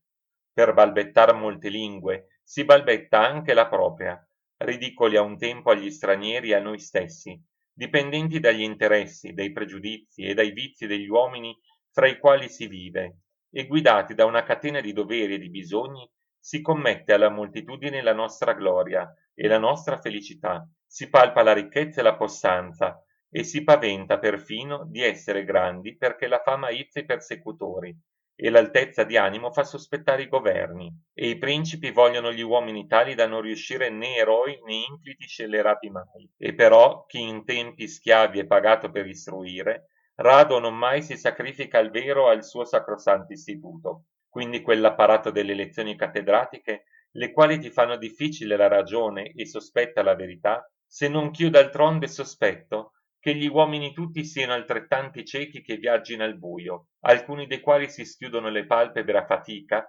immaginando di distinguere le tenebre fra le quali denno pur camminar brancolando. Ma questo sia per non detto, e ci sono certo opinioni che andrebbero disputate con quei pochi soltanto che guardano le scienze col sogghigno con cui Omero guardava le gagliarde delle rane e dei topi. A questo proposito, vuoi tu darmi retta una volta? Poiché vai il compratore, vendi in corpo e in anima tutti i miei libri, che ho a fare di 4 migliaia e più di volumi che io non so né voglio leggere. Preservami quei pochissimi che tu vedrai nei margini postillati di mia mano, o come un tempo io mi affannavo approfondendo co librai tutto il mio. ma questa pazzia non m'è passata se non per cedere forse il luogo ad un'altra. Il danaro dallo a mia madre. Cercando di rifarla di tante spese, io non so come, ma a dirtela darei fondo a un tesoro. Questo ripiego mi è sembrato il più acconcio. I tempi diventano sempre più calamitosi e non è giusto che quella povera donna meni per me disagiata la poca vita che ancora le avanza. Addio. Da Colle Euganei, 4 gennaio 1798. Perdona, credeva più saggio. Il genere umano è questo branco di ciechi che tu vedi urtarsi, spingersi, battersi e incontrare o strascinarsi dietro la inesorabile fatalità. A chi dunque seguire o temere ciò che ti deve succedere? M'inganno? L'umana prudenza può rompere questa catena invisibile di casi e di infiniti minimi accidenti che noi chiamiamo destino? Sia. Ma può ella per questo mettere sicuro lo sguardo fra l'ombre dell'avvenire? Oh, tu nuovamente mi esorti a fuggire, Teresa, e non è lo stesso che dirmi abbandona ciò che ti fa cara la vita. Trema del male e ti imbatti nel peggio? Ma poniamo che io, paventando prudentemente il pericolo, dovessi chiudere l'anima a ogni barlume di felicità, tutta la mia vita non somiglierebbe forse le austere giornate di questa nebbiosa stagione, le quali ci fanno desiderar di poter non esistere fin tanto che esse infestano la natura? Ordi il vero Lorenzo, quanto sarebbe meglio che parte, ahimen, del mattino fosse confortata dal raggio del sole, a costa ancora che la notte rapisse il dì innanzi sera?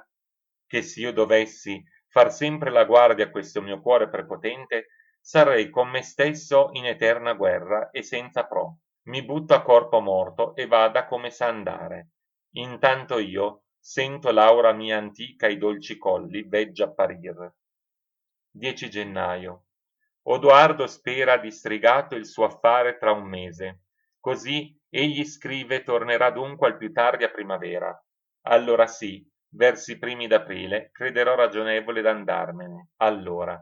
19 gennaio. Umana vita, sogno, ingannevole sogno al quale noi pur dianzi gran prezzo, siccome le donnicciuole ripongono la loro ventura nelle superstizioni e nei presagi. Bada, ciò cui tu stendi avidamente la mano è un'ombra forse, che mentre è a te cara, a tal'altro è noiosa. Sta dunque tutta la mia felicità nella vota apparenza delle cose che mi circondano, e se io cerco alcun che di reale o torno a ingannarmi, o spazio attonito e spaventato nel nulla, io non lo so, ma per me temo che la natura abbia costituita la nostra specie quasi minimo anello passivo dell'incomprensibile suo sistema, dotandone di cotanto amor proprio, perché il sommo timore e la somma speranza, creandoci nell'immaginazione una infinita serie di mali e di beni, ci tenessero pur sempre occupati di questa esistenza breve, dubbia, infelice. E mentre noi serviamo ciecamente al suo fine, ride ella frattanto del nostro orgoglio che ci fa reputare l'universo creato solo per noi, e noi soli degni e capaci di dar leggi a tutto quello che esiste. Andava dianzi perdendomi per le campagne, afferraiuolato sino agli occhi, osservando lo squallore della terra tutta sepolta sotto le nevi senza erba né fronda che attestasse le sue passate dovizie, né potevano gli occhi miei lungamente fissarsi sulle spalle dei monti, il vertice dei quali era immerso in una negra nube di gelida nebbia che piombava ad accrescere il lutto dell'aere freddo ed ottenebrato, e mi parea di vedere quelle nevi disciogliersi e precipitare a torrenti che inondavano il piano, strascinandosi impetuosamente piante, armenti, capanne e sterminando in un giorno le fatiche di tanti anni e le speranze di tante famiglie. Trapelava di quando in quando un raggio di sole, il quale, quantunque restasse poi vinto dalla caligine, lasciava pur di vedere che sua mercè soltanto il mondo non era dominato da una perpetua notte profonda. Ed io, rivolgendomi a quella parte di cielo che albeggiando manteneva ancora le tracce del suo splendore, o sole, diss'io, tutto cangia quaggiù, ma tu giammai, eterna lampa, non ti cangi? Mai. Pur verrà dì che Dio ritirerà il suo sguardo da te e tu pure cadrai nel vano antico del caos. Né più allora le nubi corteggeranno i tuoi raggi cadenti, né più l'alba inghirlandata di celesti rose verrà cinta di un tuo raggio sull'oriente ad annunziar che tu sorgi. Godi intanto della tua carriera, L'uomo solo non gode dei suoi giorni, e se talvolta gli è dato di passeggiar per i fiorenti prati d'aprile, deve pur sempre temere l'infocato aere dell'estate ed il ghiaccio mortale del verno. 22 gennaio. Così va, caro amico. Salvami al mio focolare dove alcuni villani dei contorni s'adunano in cerchio per riscaldarsi, raccontandosi a vicenda le loro novelle e le antiche avventure. Entra una fanciulla scalza, assiderata e voltasi all'ortolano, lo richiese della limosina per la povera vecchia. Mentre ella stava rifocillandosi al fuoco, egli le preparava 2 fasci di legne e 2 pani bigi. La villanella se li prese e salutandoci se ne andò. Usciva io pure e senza avvedermi la seguitava calcando dietro la sua testa di neve. Giunto a un mucchio di ghiaccio si fermò cercando con gli occhi un altro sentiero ed io raggiungendola andate lontano, buona ragazza. Niente più di mezzo miglio, signore. Parmi che i fasci vi pesino troppo, lasciate che ne porti uno anch'io. I fasci tanto non mi sarebbero sì di gran peso, se potessi sostenermeli sulle spalle con tutte e 2 le braccia, ma questi pani mi intrigano. Or via, porterò i pani dunque. Non rispose, ma si fe tutta rossa e mi porse i pani ch'io mi riposi sotto il tabarro. Dopo breve ora entrammi in una capannuccia in mezzo alla quale sedeva una vecchierella con un caldano fra i piedi, pieno di brace, sovra le quali stendeva le palme appoggiando i polsi sulle estremità dei ginocchi. Buongiorno, buona madre. Buongiorno. Come state, buona madre? Né a questa né a 10 altre interrogazioni mi fu possibile di trarre risposta, perché essa attendeva a riscaldarsi le mani, alzando gli occhi di quando in quando per vedere se eravamo ancora partiti. Posammo trattanto quelle poche provvisioni e a nostri saluti e alle promesse di ritornare domani la vecchia non rispose, se non se un'altra volta quasi per forza, buongiorno. Tornando a casa, la villanella mi raccontava che quella donna, adonta di forse 80 anni e più di una difficilissima vita, perché talvolta avveniva che i temporali vietavano a contadini di recare la limosina, che raccoglievano in guisa che vedevasi sul punto di perire di fame, tuttavia tremava ogni or di morire e borbottava sempre i suoi preci perché il cielo la tenesse ancor viva. Ho poi udito dire a vecchi del contado che da molti anni le morì di un'archibugiata il marito dal quale ebbe figliuoli e figliuole, e quindi generi, nuore e nipoti, che ella vide tutti perire e cascarle l'un dopo l'altro a piedi dell'anno memorabile della fame. Eppur, caro amico, né i passati né i presenti mali la uccidono, e la brama ancora una vita che nuota sempre in un mar di dolore. Ahi dunque, tanti affanni assediano la nostra vita, che per mantenerla vuolsi non meno che un cieco istinto prepotente, per cui quantunque la natura ci porga i mezzi di liberarcene, siamo spesso forzati a comperarla con l'avvilimento, col pianto e talvolta ancor col delitto. Fine della parte prima, sezione 2. Parte prima, sezione 3. A Teresa, 9 febbraio. Eccomi sempre con te. Sono ormai 5 giorni ch'io non posso vederti e tutti i miei pensieri sono consecrati a te sola, a te sola, a te consolatrice del mio cuore. È vero, io non ti posso fare felice. Quel mio genio di cui spesso ti parlo mi condurrà al sepolcro per la via delle lagrime. Io non posso farti felice, e lo diceva stamattina a tuo padre che sedea presso al mio letto e sorrideva delle mie malinconie, ed io gli confessava che fuori di te nulla di lusinghiero e di caro mi resta in questa povera vita. Tutto è follia, mia dolce amica, tutto purtroppo. E quando questo mio sogno soave terminerà, quando gli uomini e la fortuna ti rapieranno a questi occhi, io calerò il sipario. La gloria, il sapere, la gioventù, le ricchezze, tutti i fantasmi che hanno recitato fino ad ora nella mia commedia non fanno più per me. Io calerò il sipario e lascerò che gli uomini si affannino per fuggire i dolori di una vita che ad ogni minuto si accorcia e che pure quei meschini se la vorrebbero persuadere immortale. Addio, addio. Suona mezzanotte. A dispetto della mia infreddatura, io m'era posto tutto impellicciato presso al caminetto che mandava ancora le ultime fiamme per rispondere 2 righe a mia madre, e senza avvedermene ho scritto una lettera lunga lunga e tutta malinconica come questa. Quanta diversità dal mio biglietto di ieri, che era gaio come la Isabellina quando sorride. E adesso, s'io proseguissi, tenterei invano di distormi dalle mie solite prediche. Buonanotte dunque. Oh, io sono intirizzito, il fuoco ha lasciato me, poiché s'avvedeva che io non mi preparava a lasciarlo. 3 aprile. Quando l'anima è tutta assorta in una specie di beatitudine, le nostre deboli facoltà oppresse dalla somma del piacere diventano quasi stupide, mute e incapaci di fatica. Che s'io non menassi una vita da santo, ti scriverei con un po' più di frequenza. Se le sventure aggravano il carico della vita, noi corriamo a farne parte a qualche infelice, ed egli tragge conforto dal sapere che non è il solo condannato alle lagrime.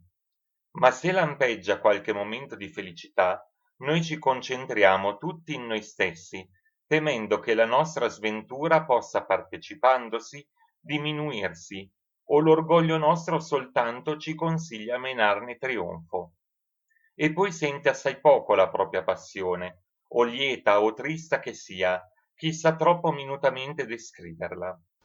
Frattanto tutta la natura ritorna bella, bella così quale deve esser stata quando, nascendo per la prima volta dall'informe abisso del caos, mandò foriera la ridente aurora d'aprile, ed ella, abbandonando i suoi biondi capelli sull'oriente, o cingendo poi a poco l'universo del roseo suo manto, diffuse benefica le fresche rugiade e destò l'alata vergine de venticelli per annunziare ai fiori, alle nuvole, alle onde e agli esseri tutti che la salutavano la comparsa del sole, sublime immagine di Dio, luce, anima, vita di tutto il creato.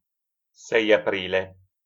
È vero, troppo questa mia fantasia mi dipinge così realmente la felicità, che io desidero e me la pone dinanzi agli occhi, e sto lì per toccarla con mano, e mi mancano ancor pochi passi, e poi l'infelice mio cuore se la vede svanire e piange quasi perdesse un bene posseduto da lungo tempo.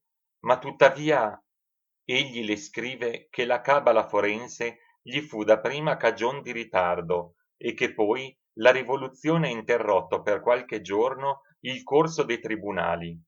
Aggiunsi l'interesse che soffoca tutte le altre passioni, un nuovo amore forse.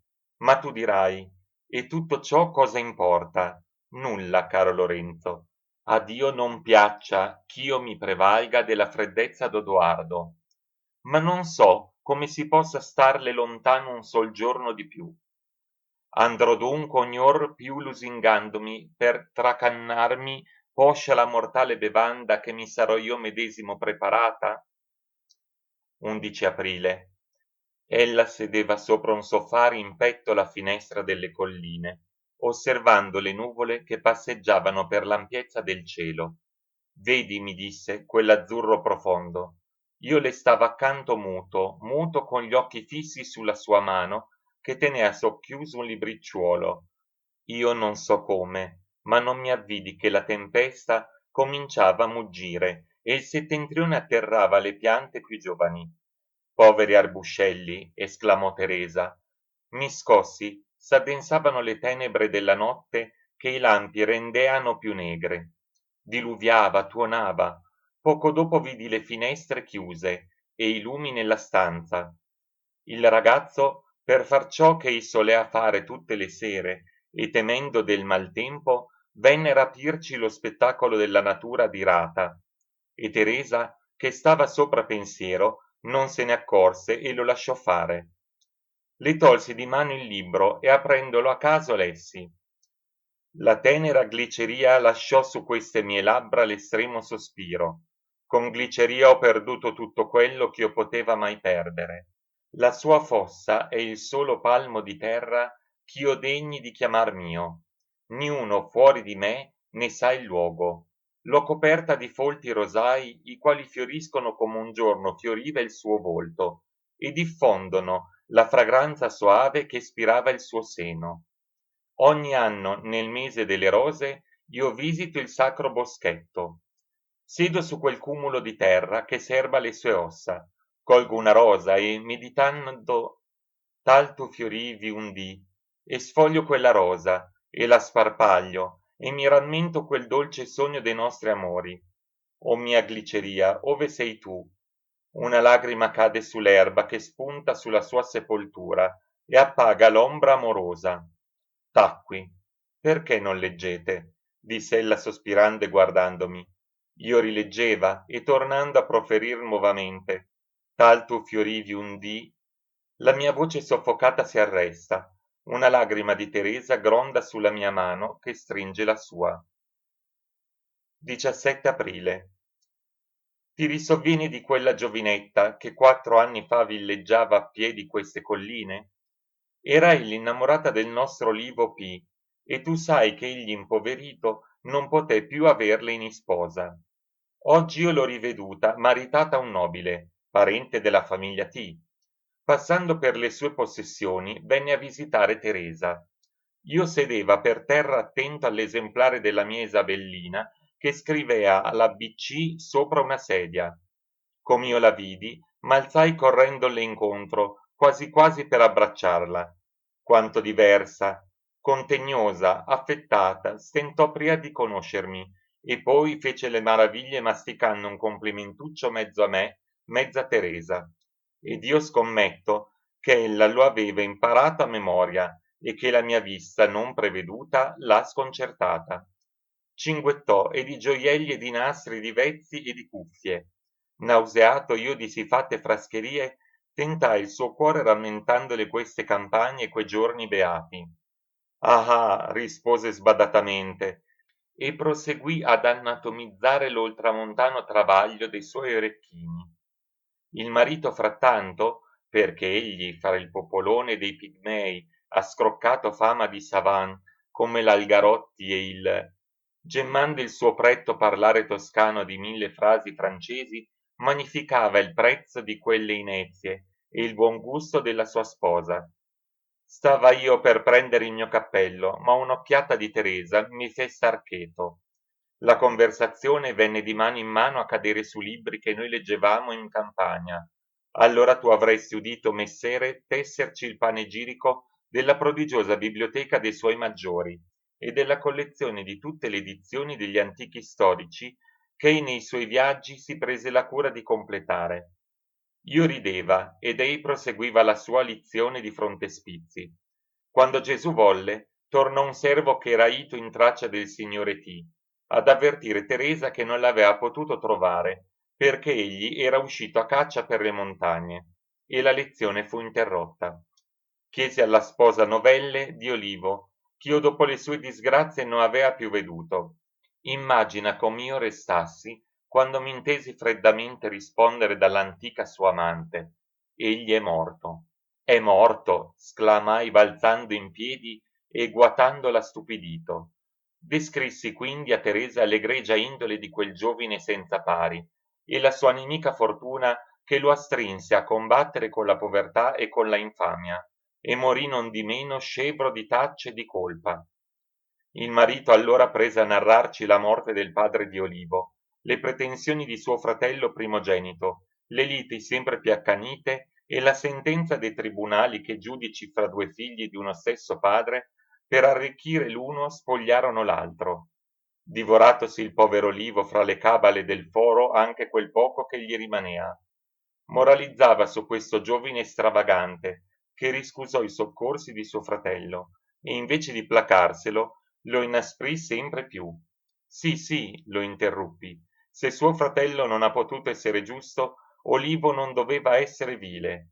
Tristo colui che ritira il suo cuore dai consigli e dal compianto dell'amicizia, e sdegna i mutui sospiri della pietà e rifiuta il parco soccorso che la mano dell'amico gli porge. Ma ben 1000 volte più tristo chi confida nell'amicizia del ricco e presumendo virtù in chi non fu mai sciagurato, accoglie quel beneficio che dovrà poscia scontare con altrettanta onestà. La felicità non si collega con la sventura, che per comperare la gratitudine e tiranneggiare la virtù. L'uomo smanioso di opprimere profitta dei capricci della fortuna per acquistare un diritto di prepotenza. I soli infelici sanno vendicare gli oltraggi della sorte, consolandosi scambievolmente, ma colui che giunse a sedere alla mensa del ricco, tosto benché tardi, s'avvede come sa di sale lo pane altrui. E per questo, oh, quanto è men doloroso andare accattando di porta in porta la vita, anziché umiliarsi o esecrare l'indiscreto benefattore che ostentando il suo beneficio esige in ricompensa il tuo rossore e la tua libertà. Ma voi, mi rispose il marito, non mi avete lasciato finire. Se Olivo uscì dalla casa paterna, rinunziando tutti gli interessi al primogenito, perché poi volle pagare i debiti di suo padre? Non andò incontro egli stesso alla indigenza ipotecando per questa sciocca delicatezza anche la porzione della dote materna? Perché, se l'erede defraudò i creditori co sotterfugi forensi, Olivo non potea comportare che le ossa di suo padre fossero maladette da coloro che nelle avversità lo aveano soccorso con le loro sostanze, e ch'ei fosse mostrato a dito per le strade come il figliuolo di un fallito. Questa generosità diffamò il primogenito, il quale dopo avere invano tentato il fratello co benefici, gli giurò poscia inimicizia mortale e veramente fraterna. Olivo intanto perdé l'aiuto di quelli che lo lodavano forse nel loro secreto, perché restò soverchiato dagli scellerati, essendo più agevole a provar la virtù che sostener la spada tratta e seguirla. Per questo l'uomo da bene in mezzo a malvagi rovina sempre, e noi siam soliti ad associarci al più forte, a calpestare chi giace e a giudicar dall'evento. Io, invece di piangere Olivo, ringrazio il sommo Iddio che lo ha chiamato lontano da tante ribalderie e dalle nostre imbecillità. Vi son certi uomini che hanno bisogno della morte perché non sanno assuefarsi alla feccia dei nostri delitti. La sposa pare intenerita. Oh, purtroppo! Esclamò con un sospiro affettato, ma chi peraltro ha bisogno di pane non deve assottigliarsi tanto sull'onore. Inaudita bestemmia, proruppi. Voi dunque perché favoriti dalla fortuna vorreste essere virtuosi voi soli, anzi perché la virtù sulla oscura vostra anima non risplende, vorreste reprimerla anche nei petti degli infelici, che pure non hanno altro conforto, e illudere in questa maniera la vostra coscienza? Gli occhi di Teresa mi davano ragione, ed io proseguiva. Coloro che non furono mai sventurati non sono degni della loro felicità, orgogliosi, guardano la miseria per insultarla, pretendono che tutto debba offrirsi in tributo alla ricchezza e al piacere, ma l'infelice, che serba la sua dignità, è uno spettacolo di coraggio a buoni e di rimbrotto a malvagi. Io gridava come un indiavolato e sono uscito cacciandomi le mani nei capelli. Grazie a primi casi della mia vita che mi costituirono sventurato. Lorenzo mio, io non sarei forse tuo amico, io non sarei amico di questa fanciulla, mi sta sempre davanti l'avvenimento di stamattina. Qui, dove siedo solo, tutto solo, mi guardo intorno e temo di rivedere alcuno dei miei conoscenti. Chi l'avrebbe mai detto? Il cuore di colei non ha palpitato al nome del suo primo amore. Ella anzi ha osato turbare le ceneri di lui che le ha per la prima volta ispirato l'universale sentimento della vita. Né un solo sospiro? Ma che stravaganza! Affliggersi perché non si trova fra gli uomini quella virtù che forse hai, forse non è che voto nome. Io non ho l'anima negra, e tu il sai, mio Lorenzo. Nella mia prima gioventù avrei sparso fiori sulle teste di tutti i viventi. Chi mi ha fatto così rigido e ombroso verso la più parte degli uomini se non la loro perfidia? Perdonerei tutti i torti che mi hanno fatto, ma quando mi passa dinanzi la venerabile povertà che mentre s'affatica mostra le sue vene succhiate dalla onnipotente opulenza, e quando io vedo tanti uomini infermi, imprigionati, affamati e tutti supplichevoli sotto il terribile flagello di certe leggi, ah no, io non mi posso riconciliare. Io grido allora vendetta con quella turba di tapini co quali divido il pane e le lagrime, e ardisco ridomandare in lor nome la porzione che hanno ereditato dalla natura, madre benefica e imparziale. Sì, Teresa, io vivrò teco, ma teco soltanto. Tu sei uno di quei pochi angioli sparsi qua e là sulla faccia della terra per accreditare la virtù ed infondere negli animi perseguitati ed afflitti l'amore dell'umanità. Ma se io ti perdessi, quale scampo si aprirebbe a questo giovine infastidito di tutto il resto del mondo?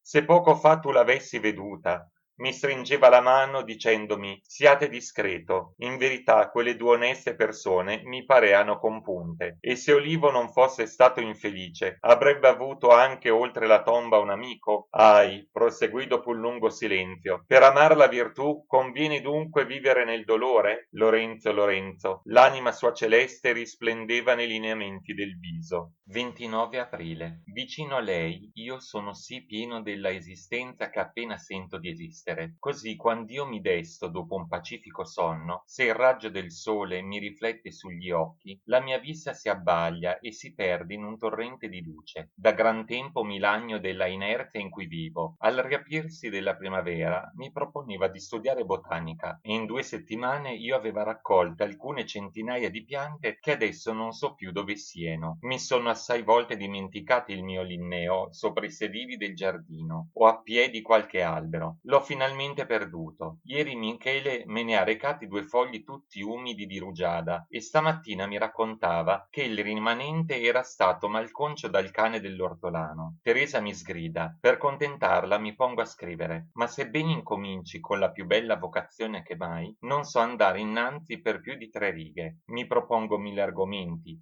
mi si affacciano 1000 idee, scelgo, rigetto, poi torno a scegliere. Scrivo finalmente, straccio, cancello e perdo qualche volta una intera giornata. La mente si stanca, le dita abbandonano la penna e mi avveggo d'aver gittato il tempo e la fatica. La pazza figura che io fo quand'ella siede lavorando ed io leggo. Mi interrompo a ogni tratto ed ella, proseguite. Torno a leggere. Dopo 2 carte la mia pronunzia diventa più rapida e termina borbottando in cadenza.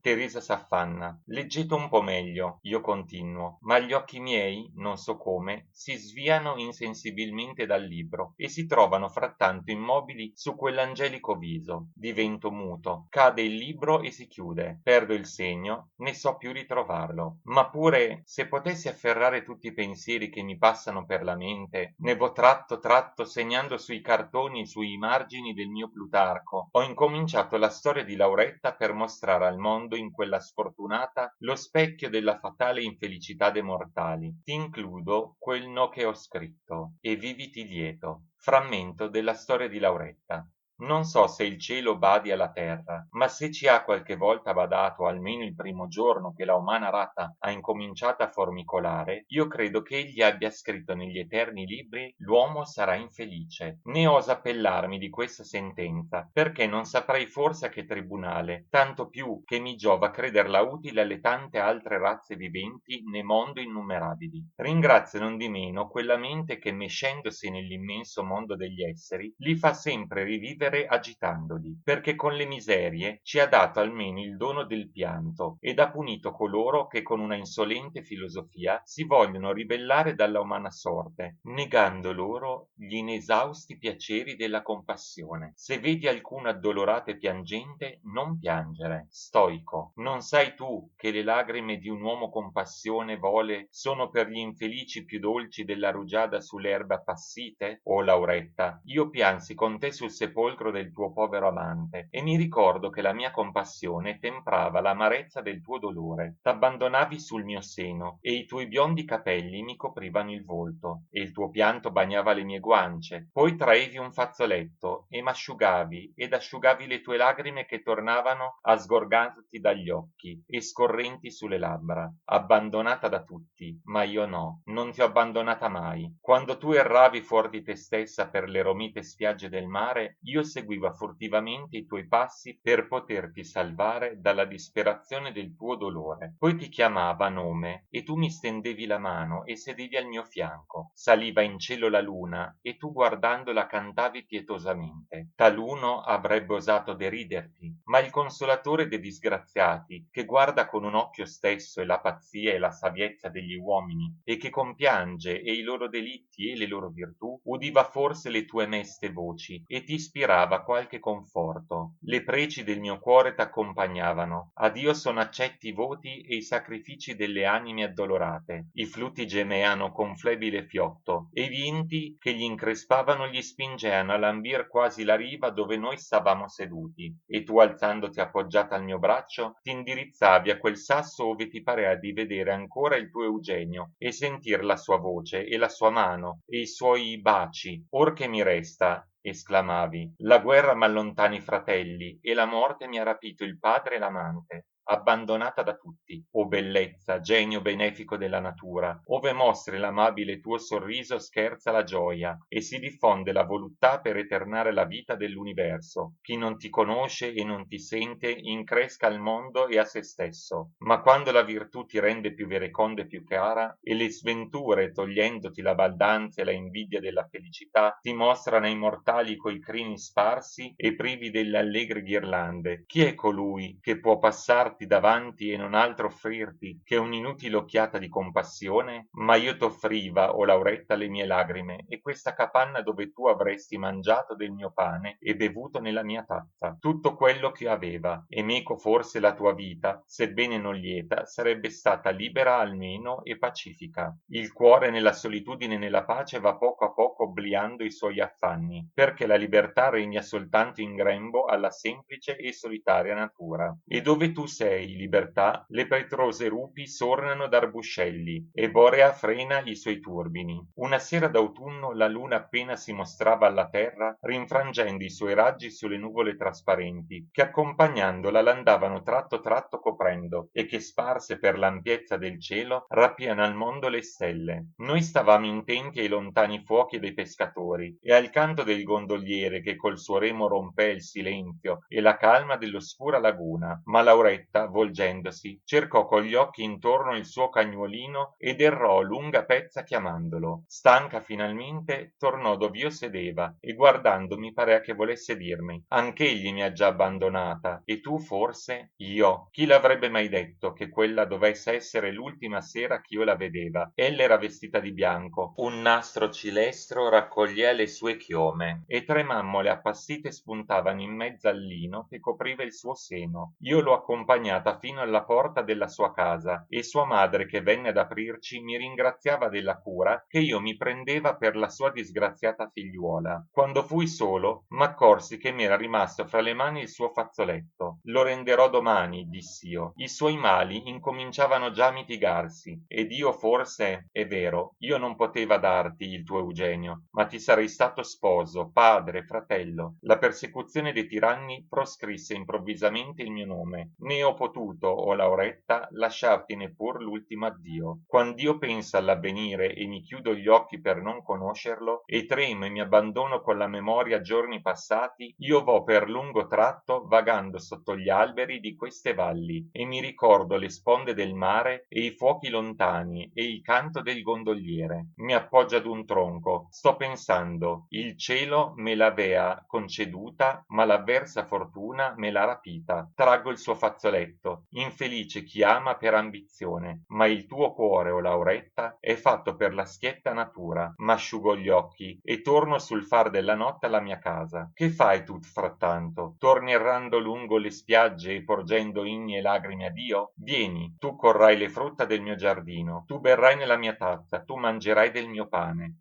Se tornerà il tuo cagnolino, io ne prenderò cura perché non vada smarrito per le campagne. Quando si risveglierà il tuo martirio, e lo spirito sarà vinto dalla passione, io ti verrò dietro per sostenerti in mezzo al cammino e per guidarti, se ti smarrissi, alla mia casa, ma ti verrò dietro tacitamente per lasciarti libero almeno il conforto del pianto. Io ti sarò padre, fratello, ma il mio cuore, se tu sapessi, il mio cuore, una lagrima bagna la carta e cancella ciò che vado scrivendo. Io l'ho veduta con i fiori della gioventù e della bellezza, e poi tradita, raminga, orfana, io l'ho veduta baciare le labbra morenti del suo unico consolatore, e poscia inginocchiarsi con pietosa superstizione davanti a sua madre lagrimando e pregandola acciocché ritirasse la maledizione che nei giorni del furore quella madre infelice aveva fulminata contro la sua figliuola. Così la povera Lauretta mi lasciò nel cuore per sempre la compassione delle sue sventure, preziosa eredità ch'io ora dividerò con voi, uomini sventurati, con voi a quali non resta altro conforto che di amare la virtù e di compiangerla. Voi non mi conoscete, ma io, chiunque voi siate, sono sempre il vostro amico. Un giorno forse, un giorno, se questi pochi fogli ch'io dal mio romitorio consacro alle tue disgrazie cadranno sotto gli occhi di colui che senza avere pietà alla tua bellezza e alla tua gioventù ti trasse dalla casa paterna e ti rapì il fiore della innocenza. Ah sì, egli verserà fra i rimorsi una lagrima sulla tua virtù, che purtroppo ti ha ridotta più misera. E che può mai la virtù quando il destino domanda la vittima? Ma tu no, Lauretta, benché la tua smarrita ragione abbia abbandonato il tuo cuore, tu non amerai più l'uomo che ti ha tradito. Nella tua umiliazione sdegnerai di essere sollevata da quella mano che ti ha guidata sulla via del dolore. I suoi benefici potrebbero insanguinarti più dei suoi delitti. L'unico che ti potea consolare era Eugenio, ma Eugenio...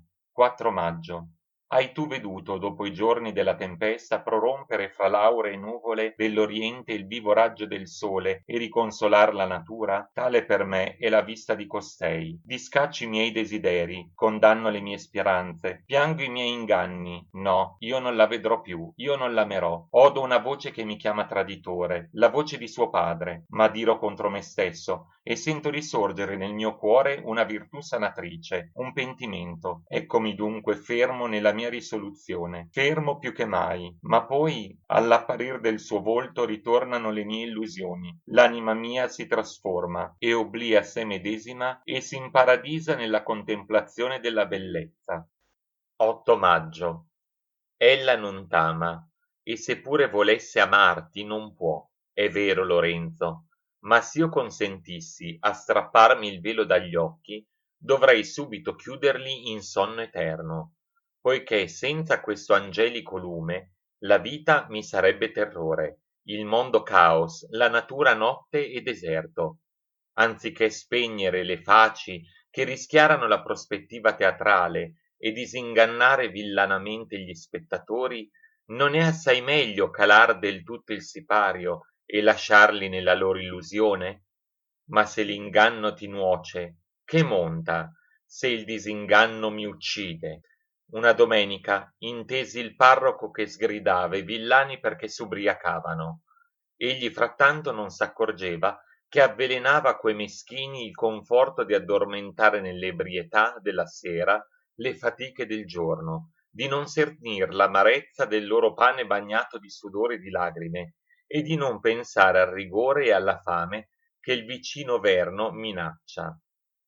11 maggio. Conviene dire che la natura abbia pur duopo di questo globo e della specie di viventi litigiosi che lo stanno abitando, e per provvedere alla conservazione di tutti, anziché legarci in reciproca fratellanza, ha costituito ciascun uomo così amico di sé medesimo che volentieri aspirerebbe all'esterminio dell'universo, per vivere più sicuro della propria esistenza e rimanersi despota solitario di tutto il creato. Niuna generazione ha mai veduto per tutto il suo corso la dolce pace. La guerra fu sempre l'arbitra dei diritti e la forza ha dominato tutti i secoli. Così l'uomo ora aperto, or segreto e sempre implacabile nemico dell'umanità, conservandosi con ogni mezzo, cospira all'intento della natura che ha duopo della esistenza di tutti, e l'uman genere, quantunque divori perpetuamente se stesso, vive e si propaga. Odi. Di buon'ora ho accompagnato Teresa e sua sorellina in casa di una loro conoscente, venuta a villeggiare. Credeva di desinare in loro compagnia, ma per mia disgrazia aveva fin dalla settimana passata promesso al chirurgo di andare a pranzo con lui, e se Teresa non me ne faceva sovvenire, io, a dirti la verità, me n'era dimenticato. Mi vi sono dunque avviato un'oretta innanzi il mezzogiorno, ma affannato dal caldo mi sono alla metà della strada coricato sotto un ulivo.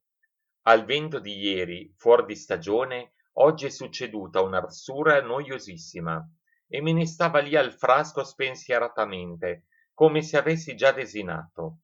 Voltando la testa mi sono avveduto di un contadino che guardavami bruscamente. Che fate voi qui? Sto, come vedete, riposando. Avete voi possessioni? Percotendo la terra col calcio del suo schioppo. Perché? Perché?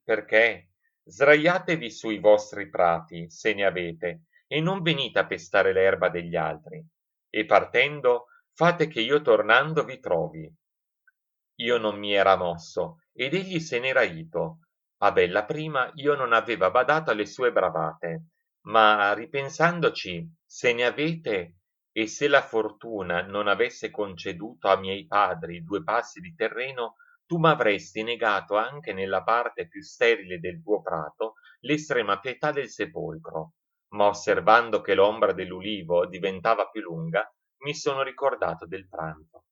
Poco fa, tornandomi a casa, ho trovato sulla mia porta l'uomo stesso di stamattina. Signore, vi stavo aspettando. Se mai vi foste adirato meco, vi domando perdono. Riponete il cappello.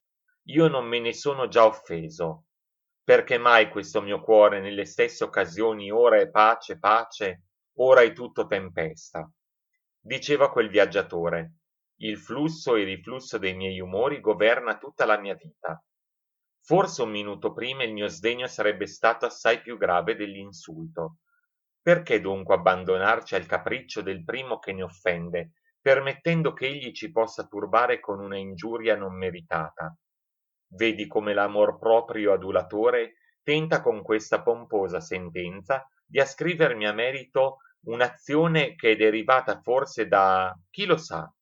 In pari occasioni non ho usato di eguale moderazione. È vero che passata un'ora ho filosofato contro di me, ma la ragione è venuta zoppicando, e il pentimento per chi aspira alla saviezza è sempre tardo. Ma né io v'aspiro, io non sono che un di quei tanti figliuoli della terra, non altro, e porto meco tutte le passioni e le miserie della mia specie. Il contadino proseguiva. Vi ho fatto villania, ma io non vi conosceva. Quei lavoratori che segavano fino nei prati vicini mi hanno dopo avvertito. Non importava, buon uomo, come va il grano quest'anno?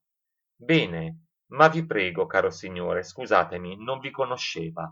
Buon uomo, o conoscendo o non conoscendo non offendete nessuno, perché correte sempre pericolo o di provocare il potente o di maltrattare il debole. Per me potete starvene in pace. Dice bene il Signore, Dio gliene rimeriti, e se ne andò. Intanto crescono ogni giorno i martiri perseguitati dal nuovo usurpatore della mia patria. Quanti andranno tapinando e profughi ed esiliati senza il letto di poca erba o l'ombra di un ulivo? Dio lo sa. Lo straniero infelice è cacciato perfino dalla balza dove le pecore pascono tranquillamente. Fine della parte prima, sezione 3. Parte prima, sezione 4. 12 maggio. Non ho osato, no, non ho osato. Io potevo abbracciarla e stringerla qui, a questo cuore. L'ho veduta addormentata.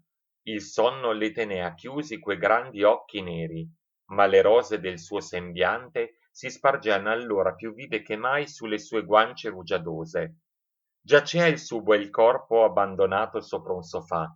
Un braccio le sosteneva la testa e l'altro pendea mollemente. Io l'ho più volte veduta passeggiare e a danzare, mi sono sentito sin dentro l'anima e la sua arpa e la sua voce, e l'ho adorata pien di spavento, come se l'avessi veduta discendere dal paradiso. Ma così bella come oggi io non l'ho veduta mai, mai. Le sue vesti mi lasciavano travedere i contorni di quelle angeliche forme, e l'anima mia le contemplava, e che posso dirti? Tutto il furore e l'estasi dell'amore mi aveano infiammato e rapito fuori di me. Io toccava come un divoto e le sue vesti e le sue chiome odorose, e il mazzetto di fiori che ella aveva in mezzo al suo seno. Sì, sì, sotto questa mano divenuta sacra ho sentito palpitare il suo cuore. Io respirava gli aneliti della sua bocca socchiusa. Io stava per succhiare tutta la voluttà di quelle labbra celesti. Un suo bacio, e avrei benedette le lagrime che da tanto tempo bevo per lei. Ma allora io l'ho sentita sospirare fra il sonno, mi sono arretrato respinto quasi da una mano divina. T'ho insegnato io forse ad amare ed a piangere?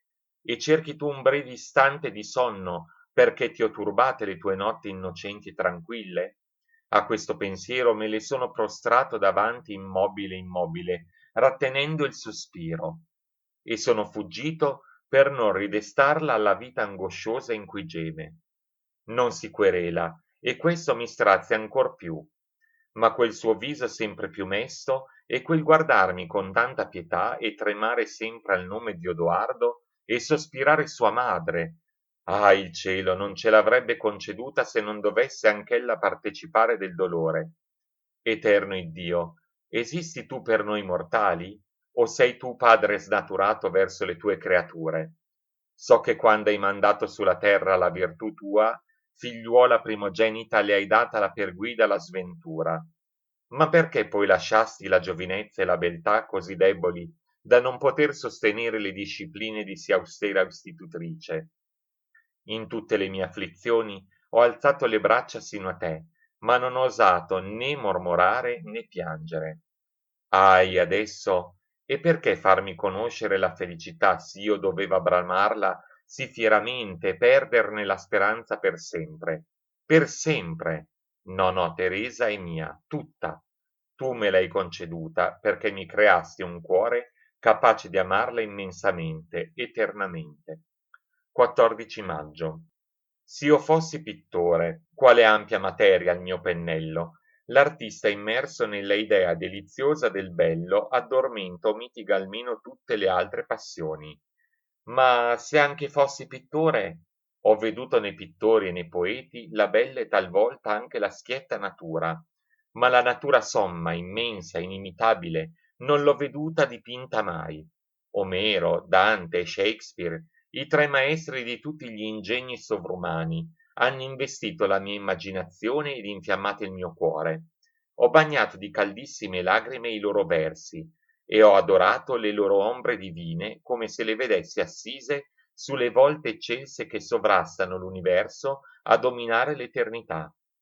Pure gli originali che mi vedo davanti mi riempiono tutte le potenze dell'anima, e non oserei, Lorenzo, non oserei, se anche si trasfondesse in me Michelangelo, tirarne le prime linee. Sommo Iddio, quando tu miri una sera di primavera ti compiaci forse della tua creazione? Tu mi hai versato per consolarmi una fonte inesausta di piacere, ed io l'ho guardata sovente con indifferenza.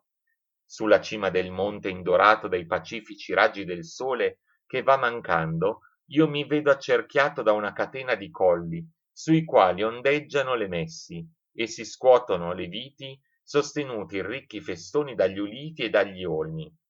Le balze e i giochi lontani van sempre crescendo come se gli uni fossero imposti sugli altri.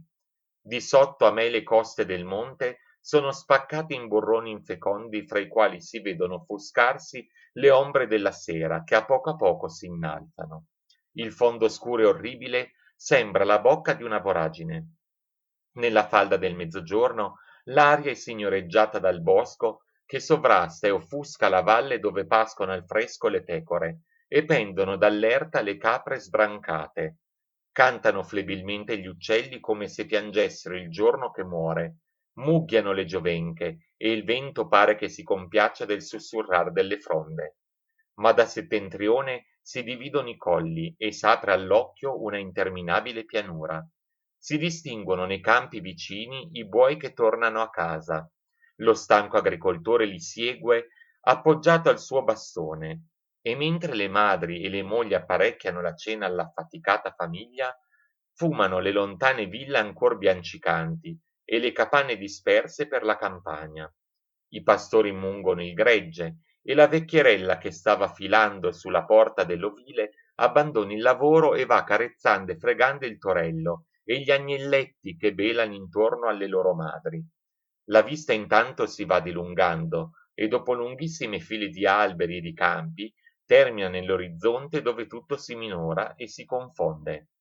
Lancia il sole partendo pochi raggi, come se quelli fossero gli estremi addio che dà alla natura. Le nuvole rosseggiano, poi vanno languendo e pallide finalmente si abbuiano. Allora la pianura si perde, l'ombre si diffondono sulla faccia della terra ed io, quasi in mezzo all'oceano, da quella parte non vedo che il cielo. Ieri sera appunto io scendevo a passo dal monte. Il mondo era in cura alla notte ed dio non sentiva che il canto della villanella e non vedeva che i fuochi dei pastori. Scintillavano tutte le stelle e mentr'io salutava ad una le costellazioni, la mia mente contraeva un non so che di celeste ed il mio cuore si innalzava come se aspirasse ad una regione più sublime assai della terra. Mi sono trovato sulla montagnuola presso la chiesa. Suonava la campana dei morti e un senso d'umanità trasse i miei sguardi sul cimitero, dove nei loro tumuli coperti di erba dormono gli antichi padri della villa. Abbiate pace, o nude reliquie. La materia è tornata alla materia. Nulla scema, nulla cresce, nulla si perde quaggiù. Tutto si trasforma e si riproduce, umana sorte. Meno infelice degli altri chi non la teme. Spossato mi sdraiai boccone sotto il boschetto dei pini e in quella muta oscurità mi sfilavano dinanzi alla mente tutte le mie sventure e tutte le mie speranze.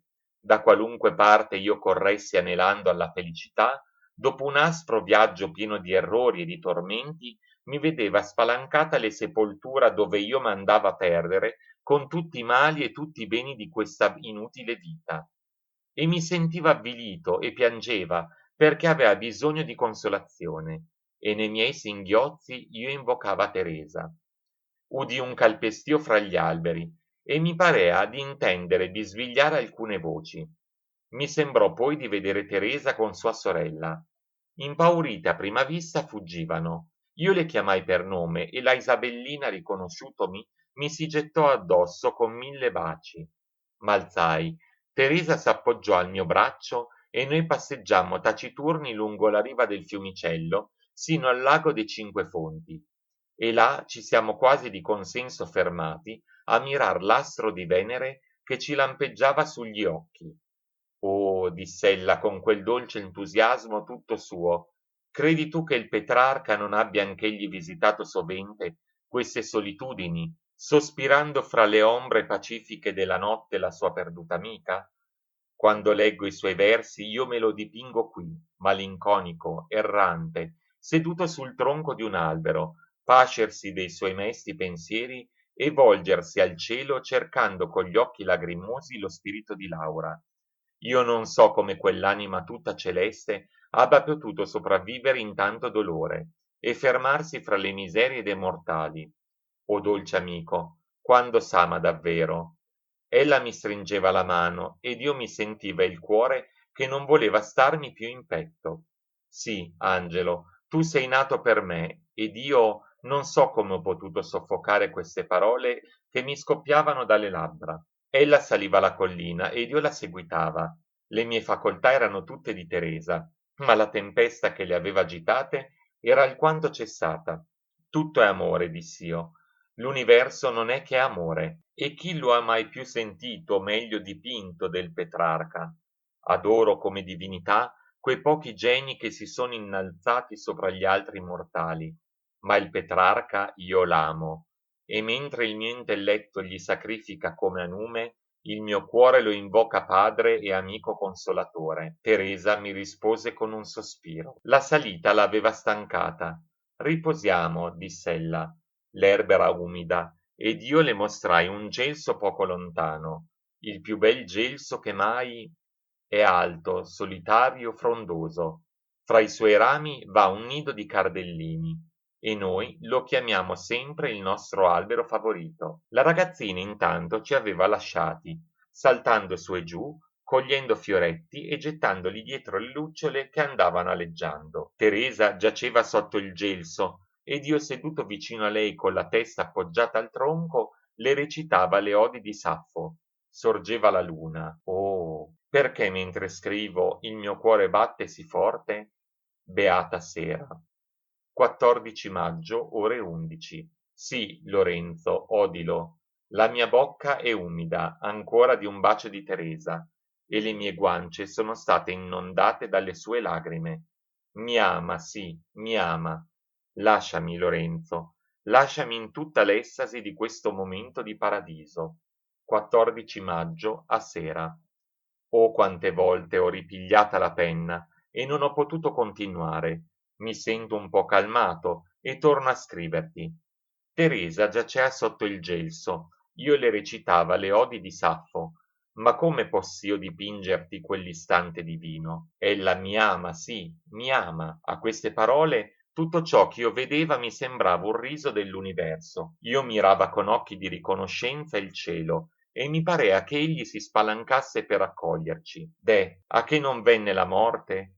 E l'ho invocata. Sì, ho baciato Teresa. I fiori e le piante esalavano in quel momento un odore soave, le auree erano tutte armonia, i rivi risuonavano da lontano e tutte le cose s'abbellivano allo splendore della luna che era tutta piena della luce infinita della divinità. Gli elementi e gli esseri esultavano nella gioia di due cuori ebbri di amore. Ho baciata e ribaciata quella mano e Teresa mi abbracciava tutta tremante e trasfondea i suoi sospiri nella mia bocca e il suo cuore palpitava su questo petto. Mirandomi coi suoi grandi occhi languenti, mi baciava e le sue labbra umide e socchiuse mormoravano sulle mie. Ahi, che ad un tratto mi si è staccata dal seno quasi atterrita. Chiamò sua sorella e s'alzò correndole incontro. Io me le sono prostrato e tendeva le braccia come per afferrar le sue vesti, ma non ho osato né chiamarla né scongiurarla. La sua virtù mi avea spaventato e Teresa mi sembrava sacra. Me le sono accostato tremando. Non posso essere vostra mai. Ella pronunciò queste parole dal cuore profondo e con un'occhiata con cui parea rimproverarmi e compiangermi. Accompagnandola lungo la via, non mi guardò più, né io avea più coraggio di dirle una parola. Giunta alla porta del giardino, mi prese di mano la Isabellina e lasciandomi addio, diss'ella, e rivolgendosi dopo pochi passi, addio. Io rimasi estatico, avrei baciate l'orme dei suoi piedi. Pendeva un suo braccio e i suoi capelli rilucenti al raggio della luna svolazzavano mollemente. Ma poi, appena appena il lungo viale e la fosca ombra degli alberi mi concedevano di travedere le ondeggianti sue vesti che da lontano ancor biancheggiavano, e poiché l'ebbi perduta tendeva l'orecchio sperando di udir la sua voce, partendo mi volsi con le braccia aperte, quasi per consolarmi all'astro di Venere. Era anch'egli sparito. 15 maggio. Dopo quel bacio io son fatto divino. Le mie idee sono più sublimi e ridenti, il mio aspetto più gaio, il mio cuore più compassionevole. Mi pare che tutto s'abbellisca a miei sguardi. Il lamentar degli augelli e il bisbiglio de zefiri fra le frondi sono oggi più soavi che mai. Le piante si fecondano e i fiori si colorano sotto a miei piedi. Non sfuggo più gli uomini e tutta la natura mi sembra mia. Il mio ingegno è tutto bellezza e armonia.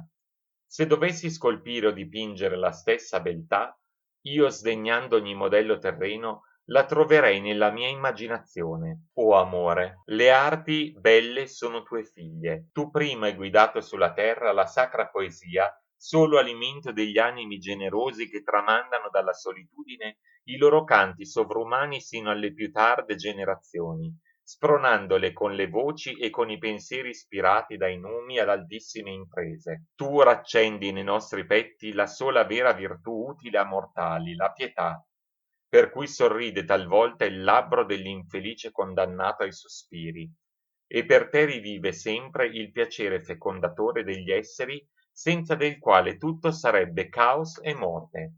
Se tu fuggissi, la terra diverrebbe ingrata, gli animali nemici fra loro, il sole stesso malefico, e il mondo pianto, terrore, distruzione universale. Adesso che l'anima mia risplende di un tuo raggio, io dimentico le mie sventure, io rido delle minacce della fortuna e rinunzio alle lusinghe dell'avvenire. O Lorenzo, sto spesso sdraiato sulla riva del lago dei Cinque Fonti. Io mi sento vezzeggiare la faccia e le chiome dai venticelli che alitando sommovono l'erba e allegrano i fiori e increspano le limpide acque del lago. Lo credi tu? Io delirando deliziosamente mi veggo dinanzi le ninfe ignude, saltanti, inghirlandate di rose, e invoco in lor compagnia le muse e l'amore. E fuor dei rivi che cascano sonanti e spumosi, vedo uscir sino al petto con le chiome stillanti, sparse sulle spalle rugiadose e con gli occhi ridenti le naiadi, amabili custodi delle fontane. Illusioni, grida il filosofo, e non è tutto illusione? Tutto. Beati gli antichi che si credevano degni dei baci degli immortali dive del cielo, che sacrificavano alla bellezza e alle grazie, che diffondevano lo splendore della divinità sulle imperfezioni dell'uomo e che trovavano il bello ed il vero accarezzando gli idoli della loro fantasia. Illusioni. Ma intanto senza di esse io non sentirei la vita che nel dolore, o che mi spaventa ancor più, nella rigida e noiosa indolenza. E se questo cuore non vorrà più sentire, io me lo strapperò dal petto con le mie mani e lo caccerò come un servo infedele. 21 maggio. Oimè, le notti lunghe e angosciose, il timore di non rivederla mi desta. Divorato da un sentimento profondo, ardente, smanioso, sbalzo dal letto al balcone e non concedo riposo alle mie membra nude aggrazzate, se prima non discerno sull'oriente un raggio di giorno. Corro palpitando al suo fianco e, stupido, soffoco le parole e i sospiri. Non concepisco, non odo. Il tempo vola e la notte mi strappa da quel soggiorno di paradiso. Ahi lampo, tu rompi le tenebre, splendi, passi ed accresci il terrore e l'oscurità. 25 maggio.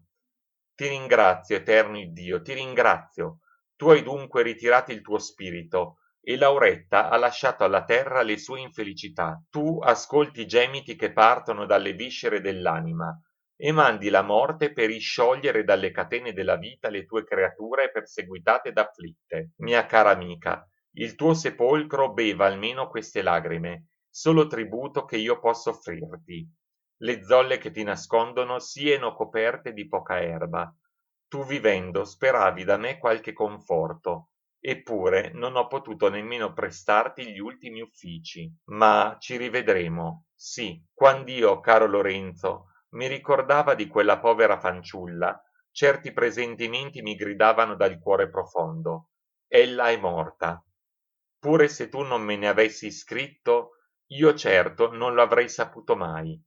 Perché? E chi si cura della virtù quand'ella è avvolta nella povertà? Spesso mi sono posto a scriverle, m'è caduta la penna e ho bagnata la carta di lagrime. Temeva che ella mi raccontasse i suoi martiri e mi destasse nel cuore una corda la cui vibrazione non sarebbe cessata sì tosto. Purtroppo, noi sfuggiamo di intendere i mali dei nostri amici. Le loro miserie ci sono gravi e il nostro orgoglio sdegna di porgere il conforto delle parole. Sì, caro agli infelici, quando non si può unire un soccorso vero e reale. Ma forse ella mi annoverava fra la turba di coloro che ubriacati dalla prosperità abbandonano gli sventurati. Lo sa il cielo. Frattanto Dio ha conosciuto che ella non poteva reggere più. Egli tempera i venti in favore dell'agnello recentemente tosato e tosato dal vivo. Tornerò, Lorenzo. Conviene che io esca. Il mio cuore si gonfia e geme come se non volesse starmi più in petto.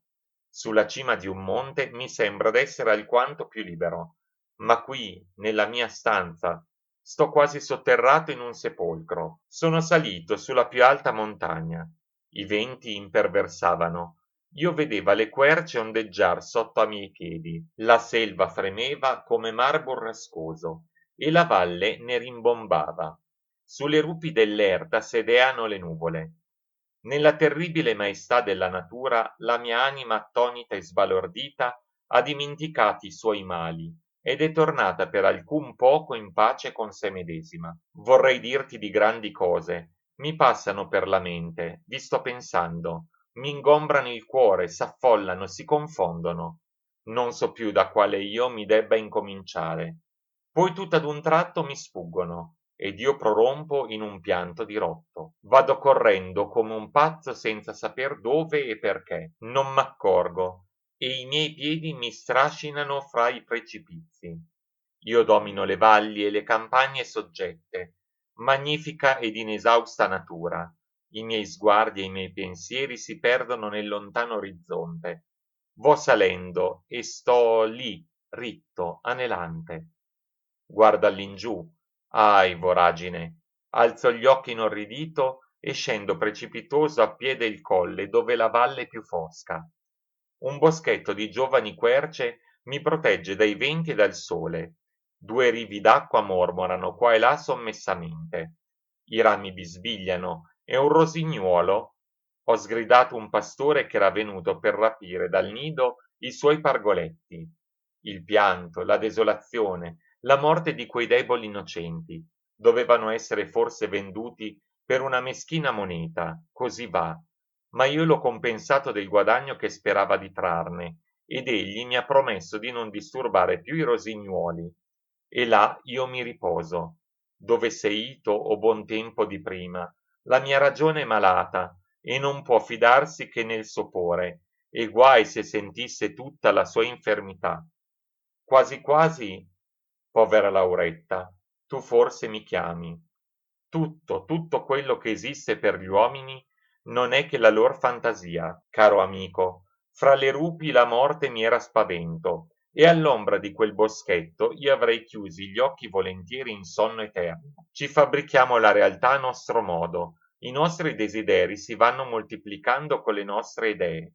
Sudiamo per quello che vestito diversamente ci annoia, e le nostre passioni non sono in fine del conto che gli effetti delle nostre illusioni. Quanto mi sta d'intorno richiama al mio cuore quel dolce sogno della mia fanciullezza. Oh, come io scorreva teco queste campagne aggrappandomi, ora questo, ora quell'arbuscello di frutta, in memore del passato, non curando che del presente, esultando di cose che la mia immaginazione ingrandiva e che dopo un'ora non erano più, e riponendo tutte le mie speranze nei giuochi della prossima festa. Ma quel sogno è svanito, e chi m'assicura che in questo momento io non sogni? Ben tu, mio Dio, tu che creasti il mio cuore, sai che sonno spaventevole è questo ch'io dormo, sai che non altro m'avanza fuorché il pianto e la morte. Così vaneggio, cangio voti e pensieri, e quanto la natura è più bella, tanto più vorrei vederla vestita a lutto. E veramente pare che oggi m'abbia esaudito. Nel verno passato io era felice. Quando la natura dormiva mortalmente, la mia anima era tranquilla, tranquilla, ed ora eppur mi conforto nella speranza di essere compianto. Sull'aurora della vita io cercherò forse invano il resto della mia età che mi verrà rapita dalle mie passioni e dalle mie sventure, ma la mia sepoltura sarà bagnata dalle tue lagrime, dalle lagrime di quella fanciulla celeste. E chi mai cede a una eterna oblivione questa cara e travagliata esistenza? Chi mai vide per l'ultima volta i raggi del sole? Chi salutò la natura per sempre? Chi abbandonò i suoi diletti, le sue speranze, i suoi inganni, i suoi stessi dolori, senza lasciar dietro a sé un desiderio, un sospiro, uno sguardo? Le persone a noi care che ci sopravvivono sono parte di noi i nostri occhi morenti chiedono altrui qualche stilla di pianto, e il nostro cuore ama che il recente cadavere sia sostenuto da braccia amorose e cerca un petto dove trasfondere l'ultimo nostro respiro. Geme la natura perfin nella tomba, e il suo gemito vince il silenzio e l'oscurità della morte. M'affaccio al balcone ora che la divina luce del sole si va spegnendo, e le tenebre rapiscono all'universo quei raggi languidi che balenano sull'orizzonte, e nella opacità del mondo malinconico e taciturno contemplo la immagine della distruzione divoratrice di tutte le cose. Poi giro gli occhi sulle macchie dei pini piantati dal mio buon padre su quel colle presso la porta della parrocchia, e travedo biancheggiare fra le fronde agitate da venti la pietra della mia fossa. Quivi ti vedo venir con mia madre e pregar pace all'ombra dell'infelice figliuolo. Allora dico a me stesso, forse Teresa verrà solitaria sull'alba a rattristarsi dolcemente sulle mie antiche memorie e a dirmi un altro addio. No, la morte non è dolorosa, che se taluno metterà le mani nella mia sepoltura e scompiglierà il mio scheletro per trarre dalla notte in cui giaceranno le mie ardenti passioni, le mie opinioni, i miei delitti, forse. Non mi difendere, Lorenzo, rispondi soltanto. Egli era infelice. 26 maggio. Egli viene, Lorenzo, egli viene.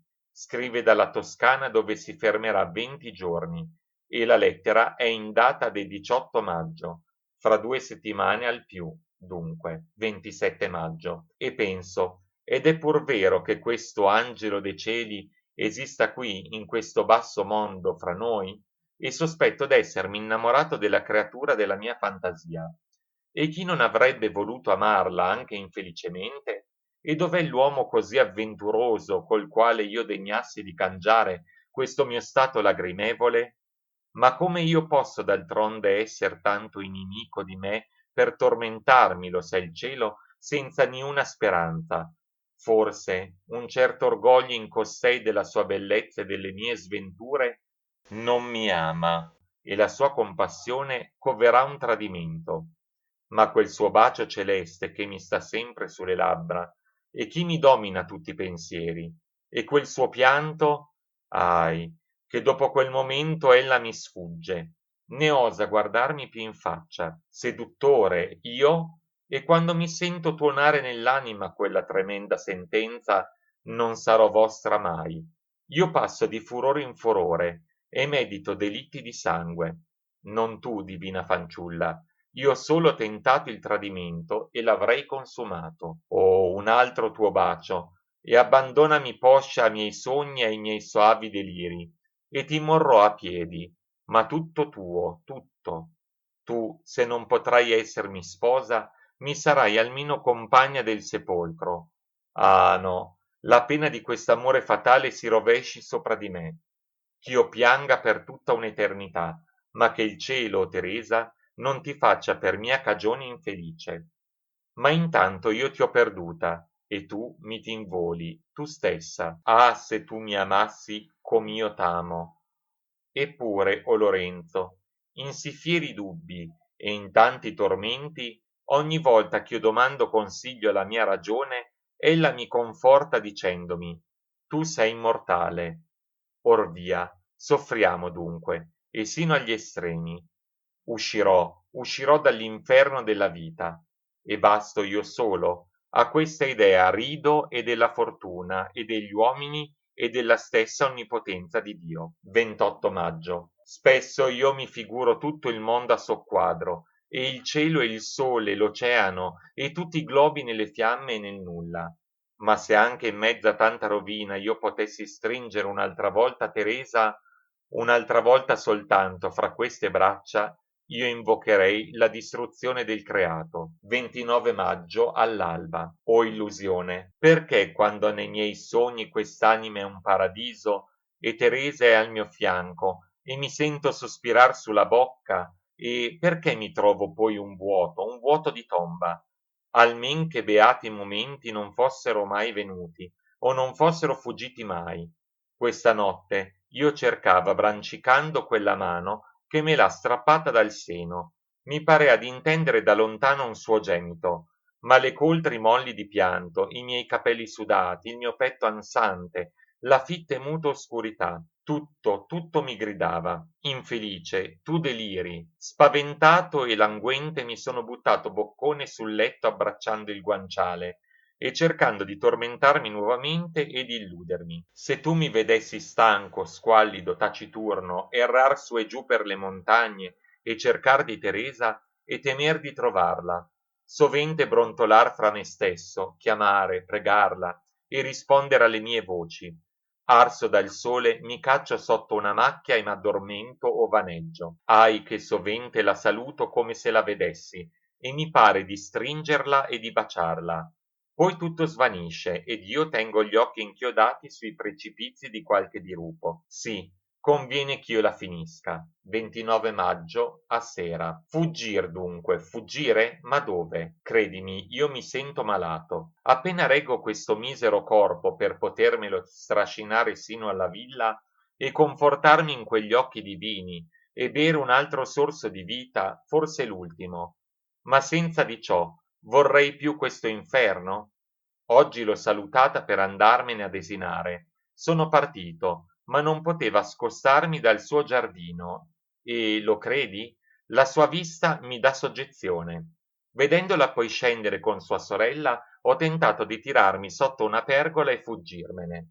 La Isabellina ha gridato: viscere mie, non ci avete vedute? Colpito quasi da un fulmine, mi sono precipitato sopra un sedile.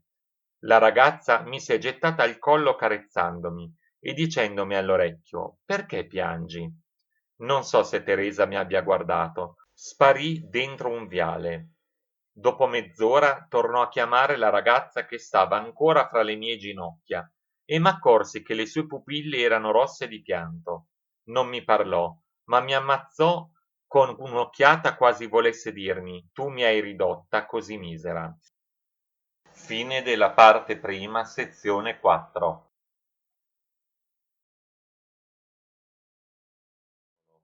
Parte prima, sezione 5. 2 giugno. Ecco tutto nei suoi veri sembianti.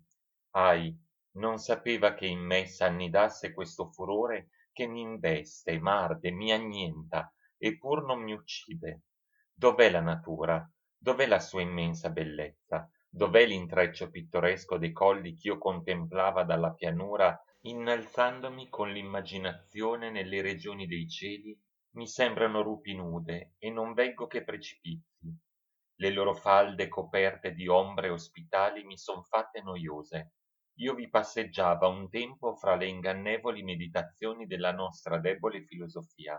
A qual pro se ci fanno conoscere le nostre infermità, né porgono i rimedi da risanarle. Oggi io sentiva gemere la foresta ai colpi delle scuri.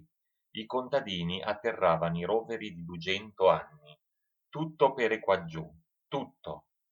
Guardo le piante ch'una volta scansava di calpestare e m'arresto sovresse e le strappo e le sfioro gittandole fra la polvere rapita dai venti. Gemesse con me l'universo. Sono uscito assai prima del sole e correndo attraverso dei solchi cercava nella stanchezza del corpo qualche sopore a quest'anima tempestosa. La mia fronte era tutta sudore e il mio petto ansava con difficile anelito. Soffia il vento della notte e mi scompiglia le chiome ed agghiaccia il sudore che grondavami dalle guance. Oh, da quell'ora mi sento per tutte le membra un brivido. Le mani fredde, le labbra livide e gli occhi erranti fra le nuvole della morte. Almeno costei non mi perseguitasse con la sua immagine ovunque io vada a piantarmi, sì, faccia a faccia. Perché ella, o Lorenzo, perché ella mi move qui dentro un terrore, una disperazione, una rabbia, una gran guerra, e medito talor di rapirle, di strascinarla con me nei deserti lungi dalla prepotenza degli uomini. Ahi sciagurato, mi percuoto la fronte e bestemmio. Partirò, partirò. Lorenzo a chi legge. Tu forse, o lettore, sei diventato amico dell'infelice Jacopo e brami di sapere la storia della sua passione. onde io per narrartela andrò di qui innanzi interrompendo la serie di queste lettere. La morte di Lauretta accrebbe la sua malinconia fatta ancora più nera per l'imminente ritorno di Odoardo, dimagrato, sparuto, con gli occhi incavati, ma spalancati e pensosi, la voce cupa, i passi tardi, andava per lo più inferraiuolato, senza cappello e con le chiome giù per la faccia. Vegliava le notti intere girando per le campagne e il giorno fu spesso veduto dormire sotto qualche albero. In questa tornò Odoardo in compagnia di un giovine pittore che ripatriava da Roma. Quel giorno stesso incontrarono Jacopo. Odoardo gli si fe incontro abbracciandolo. Jacopo, quasi sbigottito, si arretrò. Il pittore gli disse che avendo udito a parlare di lui e dei suoi talenti, da gran tempo bramava di conoscerlo. Ei lo interruppe. Io sono un infelice. Si ravvolse nel suo tabarro, si cacciò fra gli alberi e sparì. Odoardo si dolse di questo contegno col padre di Teresa, il quale già incominciava a travedere la passione di Jacopo. Teresa, dotata di una indole meno risentita, ma appassionata ed ingenua, propensa a un'affettuosa malinconia, priva nella solitudine di ogni altro amico di cuore, nell'età in cui parla in noi la dolce necessità di amare e di essere riamati, incominciò a confidare a Jacopo tutta la sua anima e a poco se ne innamorò.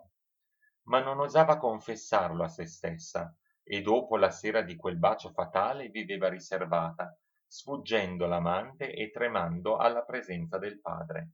Allontanata da sua madre, senza consiglio e senza conforto, atterrita del suo stato futuro e combattuta dalla virtù e dall'amore, divenne solitaria, non parlava quasi mai, leggeva sempre, trascurava, e il disegno e la sua arpa e il suo abbigliamento e fu spesso sorpresa dai familiari con le lagrime agli occhi.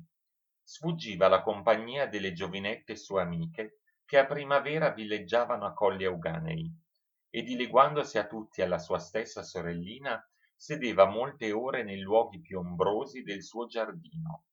Regnava quindi in quella casa un silenzio e una certa diffidenza che turbarono lo sposo trafitto anche dai modi sdegnosi di Jacopo, incapace di simulazione. Naturalmente parlava con enfasi e sebbene conversando fosse taciturno, fra i suoi amici era loquace, pronto al riso e ad una allegria schietta, eccessiva. Ma in quei giorni le sue parole ed ogni suo atto erano veementi e amari come la sua anima.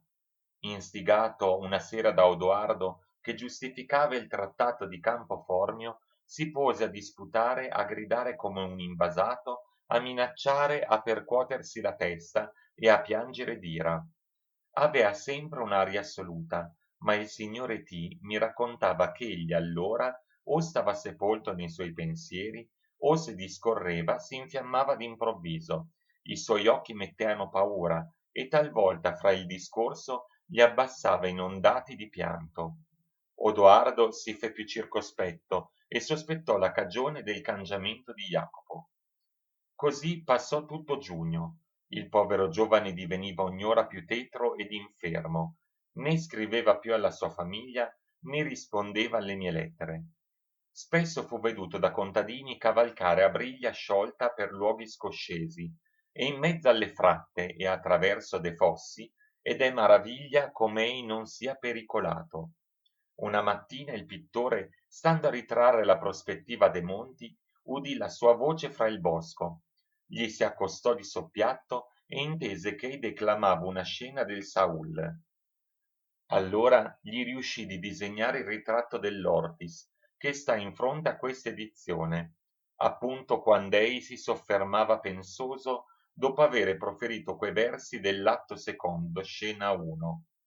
Precipitoso già mi sarei fra gli inimici ferri, scagliato io da gran tempo avrei già tronca così la vita orribile ch'io vivo. Poi lo vide arrampicarsi sino alla cima della montagna, guardare all'ingiù risolutamente con le braccia aperte e tutt'ad un tratto rinculare esclamando «Oh madre mia!». una domenica rimase a pranzo in casa T. Pregò Teresa perché suonasse e le porse l'arpa egli stesso. Mentre ella incominciava a suonare, entrò suo padre e s'assise accanto a lei. Jacopo pareva inondato da una deliziosa mestizia e il suo aspetto si andava rianimando, ma poi a poco chinò la testa e ricadde in una malinconia più compassionevole di prima. Teresa lo sogguardava e sforzavasi di reprimere il pianto. Jacopo se n'avvide, né potendosi contenere s'alzò e partì. Il padre intenerito si volse a Teresa dicendole: «O figlia mia, tu vuoi dunque precipitarti?» A queste parole le sgorgarono d'improvviso le lagrime. Si gettò fra le braccia di suo padre e gli confessò. In questa entrava Odoardo a chiamare a tavola, e l'atteggiamento di Teresa e il turbamento del signore T lo raffermarono nei suoi dubbi. Queste cose le udite dalla bocca di Teresa. Il dì seguente, che fu la mattina del 7 luglio, Jacopo andò da Teresa e vi trovò lo sposo e il pittore che le faceva il ritratto nuziale. Teresa, confusa e tremante, uscì in fretta come per badare a qualche cosa che si era dimenticata, ma passando davanti a Jacopo gli disse ansiosamente e sottovoce: «Mio padre sa tutto». Egli non fe motto, ma passeggiò 3 o 4 volte su e giù per la stanza ed uscì. Per tutto quel giorno non si lasciò vedere ad anima vivente. Michele, che lo aspettava a desinare, lo cercò invano sino a sera. Non si ridusse a casa che a mezzanotte suonata. Si gettò vestito sul letto e mandò a dormire il ragazzo. Poco dopo s'alzò e scrisse: «Mezzanotte. Io porgeva alla divinità i miei ringraziamenti e i miei voti, ma io non l'ho mai temuta. Eppure adesso che sento tutto il flagello della sventura, io la temo e la supplico. Il mio intelletto è accecato, la mia anima è prostrata, il mio corpo è sbattuto dall'anguore della morte. È vero, i disgraziati hanno bisogno di un altro mondo diverso da questo, dove mangiano un pane amaro e bevono l'acqua mescolata alle lagrime. La immaginazione lo crea e il cuore si consola. La virtù, sempre infelice quaggiù, persevera con la speranza di un premio. Ma sciagurati coloro che per non essere scellerati hanno bisogno della religione. Mi sono prostrato in una chiesetta posta in Arquà, perché io sentiva che la mano di Dio pesava sopra il mio cuore. Son io debole forse, Lorenzo? Il cielo non ti faccia mai sentire la necessità della solitudine, delle lagrime e di una chiesa. Ore 2. Il cielo è tempestoso, le stelle rare e pallide, e la luna mezza sepolta fra le nuvole batte con raggi lividi le mie finestre. All'alba. Lorenzo, non odi? Ti invoca l'amico tuo. Qual sonno, spunta un raggio di giorno e forse per inasprire i miei mali. Dio non mi ode, mi condanna anzi ogni istante all'agonia della morte e mi costringe a maledire i miei giorni che pur non sono macchiati di alcun delitto. Che? Se tu sei un Dio forte, prepotente, geloso, che rivedi le iniquità dei padri nei figli e che visiti nel tuo furore la terza e la quarta generazione, dovrò io sperar di placarti? No, manda in me l'ira tua con la quale siedi nell'inferno soffiando le fiamme, che dovranno ardere milioni e milioni di popoli ai quali non ti sei fatto conoscere. Ahi, sento pure che ho bisogno di te, ma spogliati degli attributi di cui gli uomini ti hanno vestito per farti simile a loro. Non sei tu il padre della natura e il consolatore degli afflitti? Odimi dunque, questo cuore ti sente, ma non t'offendere di queste lagrime che la natura dimanda all'uomo. Io non mormoro contro di te, piangendo e invocandoti cerco soltanto di liberare quest'anima. Di liberarla? Oh, non mai! Ella è piena, ma non di te. Ecco, o Lorenzo, fuor delle mie labbra il delitto per cui Dio ha ritirato il suo sguardo da me. Io non l'ho adorato mai come Teresa, bestemmia, pari a Dio costei che sarà un soffio scheletro e nulla? Vedi l'uomo umiliato. Devo io anteporre Teresa a Dio stesso? E da lei si spande beltà celeste ed immensa, beltà onnipotente. Io lancio uno sguardo sull'universo e contemplo con occhio attonito l'eternità. Tutto è caos, tutto sfuma e si annulla. Dio stesso mi diventa incomprensibile, ma Teresa mi sta sempre davanti. 2 giorni dopo ammalò. Il padre di Teresa andò a ritrovarlo e profitto di quel momento per persuaderlo ad allontanarsi da Colli Euganei. Discreto e generoso, stimava l'ingegno e l'alta anima di Jacopo e lo amava come il più caro amico che egli avesse mai avuto. Mi assicurò che forse in tempi diversi avrebbe creduto di fare felice sua figlia sposandola ad un uomo che, se partecipava di alcuni difetti del suo tempo, aveva al suo dire il cuore e le virtù di un altro secolo. Ma Odoardo era ricco e di una famiglia sotto la cui parentela egli sfuggiva le insidie dei suoi nemici, che lo accusavano di avere bramata la verace libertà del suo paese, delitto capitale. Apparentandosi all'Ortis, avrebbe accelerato e la rovina di lui e quella della propria famiglia. Oltre di che, aveva impegnata la sua fede, e per mantenerla era giunto a dividersi da una moglie a lui cara. Nei suoi affari domestici gli concedevano di accasare Teresa con una gran dote necessaria alle mediocri sostanze dell'Ortis. Il signore T mi scrisse queste cose e gli disse a Jacopo che lo ascoltò pazientemente. Ma quando si udì parlare della dote, no, lo interruppe. Esule, povero, oscuro a tutto il mondo mi vorrei sotterrar vivo anziché domandarvi vostra figlia in isposo. Sono sfortunato, ma non vile. Io non riconoscerò mai la mia fortuna dalla dote di mia moglie. Vostra figlia è ricca e promessa. Dunque? Rispose il signore T. Jacopo non fiatò, ma rivolse gli occhi al cielo, e dopo molta ora, o Teresa, esclamò, sei pure infelice, o amico mio. Gli soggiunse allora amorevolmente il signore T. Chi la fece infelice? Chi, se non voi? Ella per amor mio s'era rassegnata al suo destino e sola poteva rapacificare una volta i suoi poveri genitori. Vi ha amato e da quel tempo voi che pure la amate con tanta delicatezza, voi stesso rapite a lei uno sposo e turbate la pace di una famiglia che vi ha sempre guardato qual proprio figliuolo. Arrendetevi, allontanatevi per qualche tempo. Voi forse avreste temuto in me un padre severo, ma purtroppo sono stato anch'io sventurato. Ho sentite le passioni e ho imparato a compatirle. Abbiate pietà e di me e della vostra gioventù e della fama di Teresa.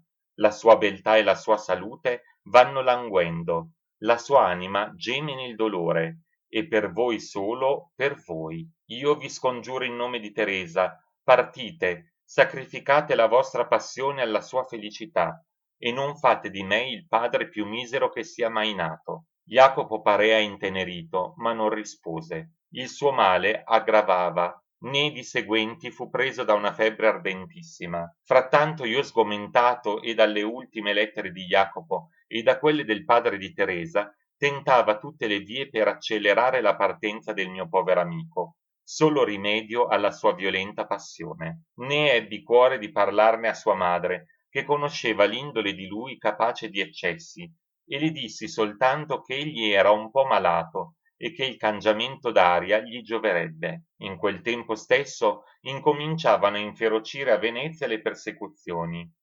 Non vi eran leggi, ma tribunali onnipotenti, non accusatori, non difensori, bensì spie di pensieri, delitti ignoti, pene subite, inappellabili.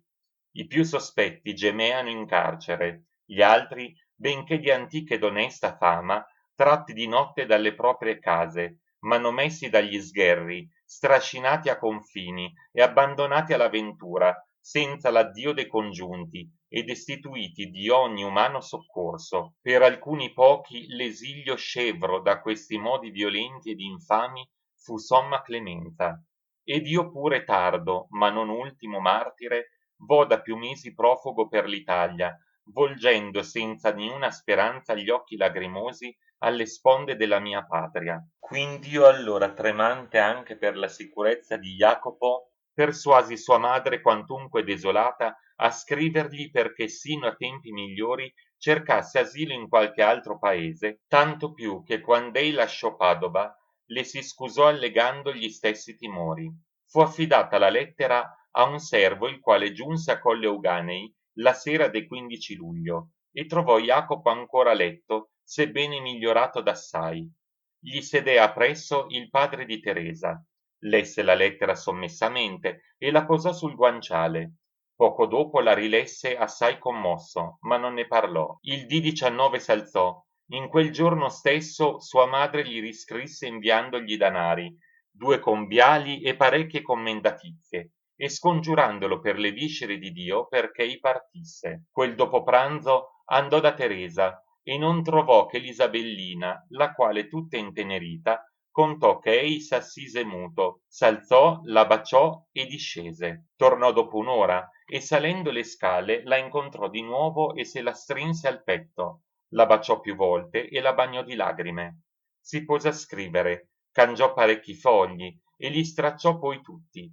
Si aggirò pensieroso per l'orto. Un servo, passandovi sull'imbrunire, lo vide sdraiato.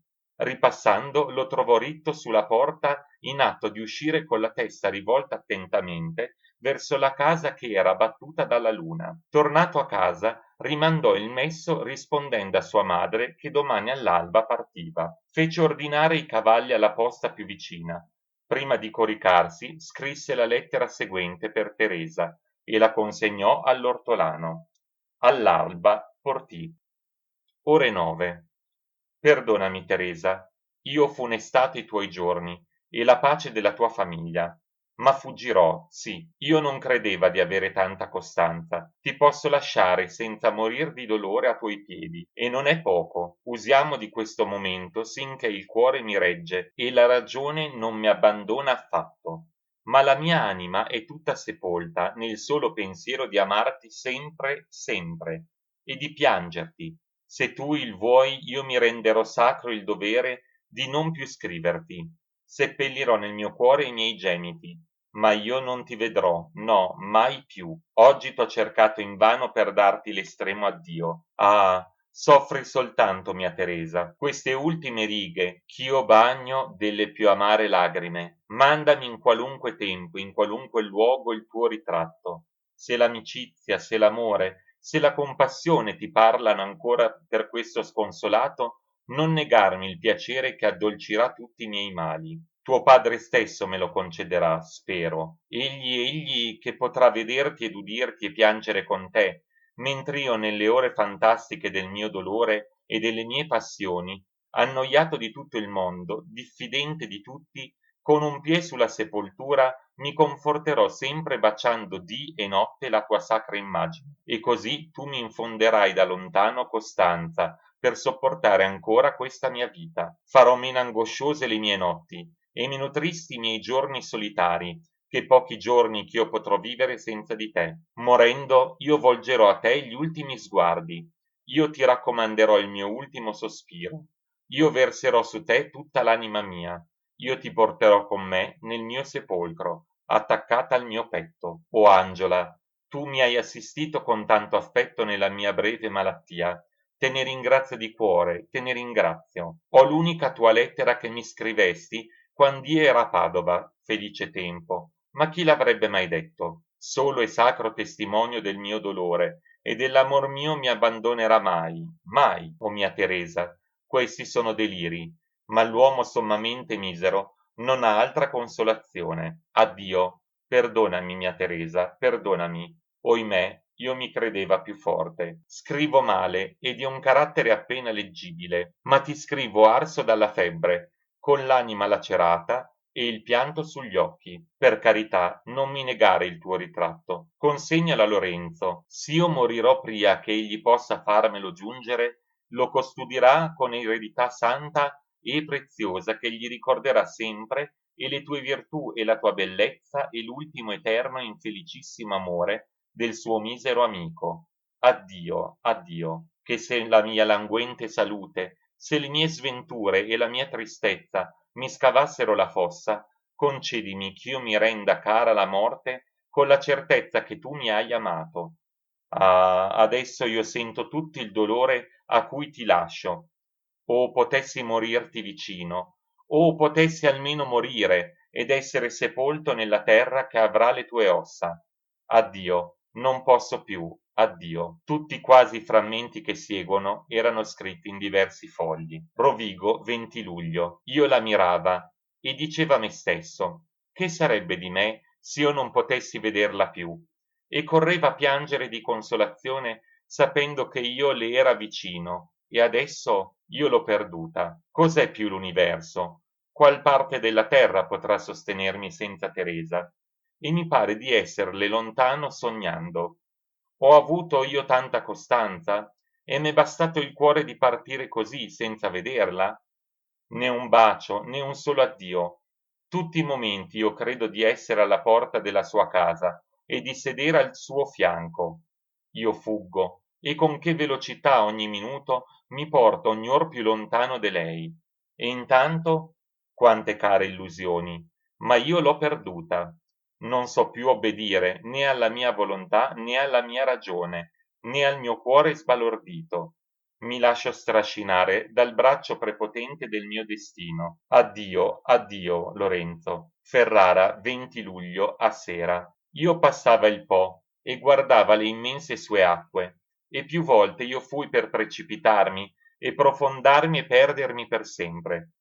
Tutto è un punto. Ah, se io non avessi una madre cara e sventurata a cui la mia morte costerebbe amarissime lagrime. Ne finirò così da codardo, sosterrò tutta la mia sciagura, berrò fino all'ultima lagrima il pianto che mi fu assegnato dal mio destino, e quando le difese saranno vane, disperate tutte le passioni, tutte le forze consunte, quando io avrò coraggio di mirare la morte in faccia e ragionare tranquillamente con lei ed assaporare l'amaro suo calice, allora, ma ora che io parlo non è forse tutto perduto? E non mi resta che la sola rimembranza e la certezza che tutto è perduto? Hai tu provata mai quella piena di dolore, quando ci abbandonano tutte le speranze? Né un bacio, né un ultimo addio, bensì le tue lagrime mi seguiranno nella mia sepoltura, la mia salute e la mia sorte, il mio cuore, insomma, tutto congiura,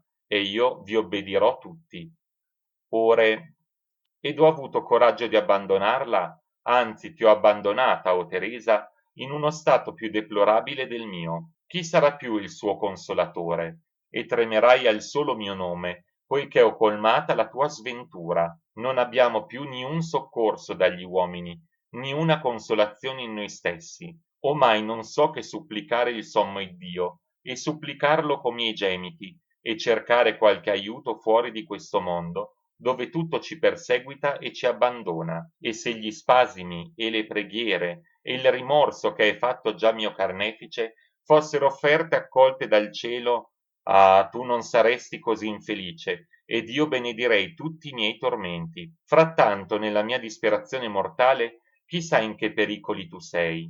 Né io posso difenderti, né rasciugare il tuo pianto, né raccogliere nel mio petto i tuoi secreti, né partecipare delle tue afflizioni.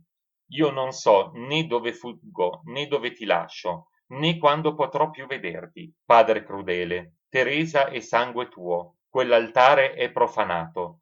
La natura ed il cielo maledicono quei giuramenti. Il ribrezzo, la gelosia, la discordia ed il pentimento gireranno fremendo intorno a quel letto e insanguineranno forse quei nodi. Teresa è figlia tua, placati, ti pentirai forse amaramente, ma invano.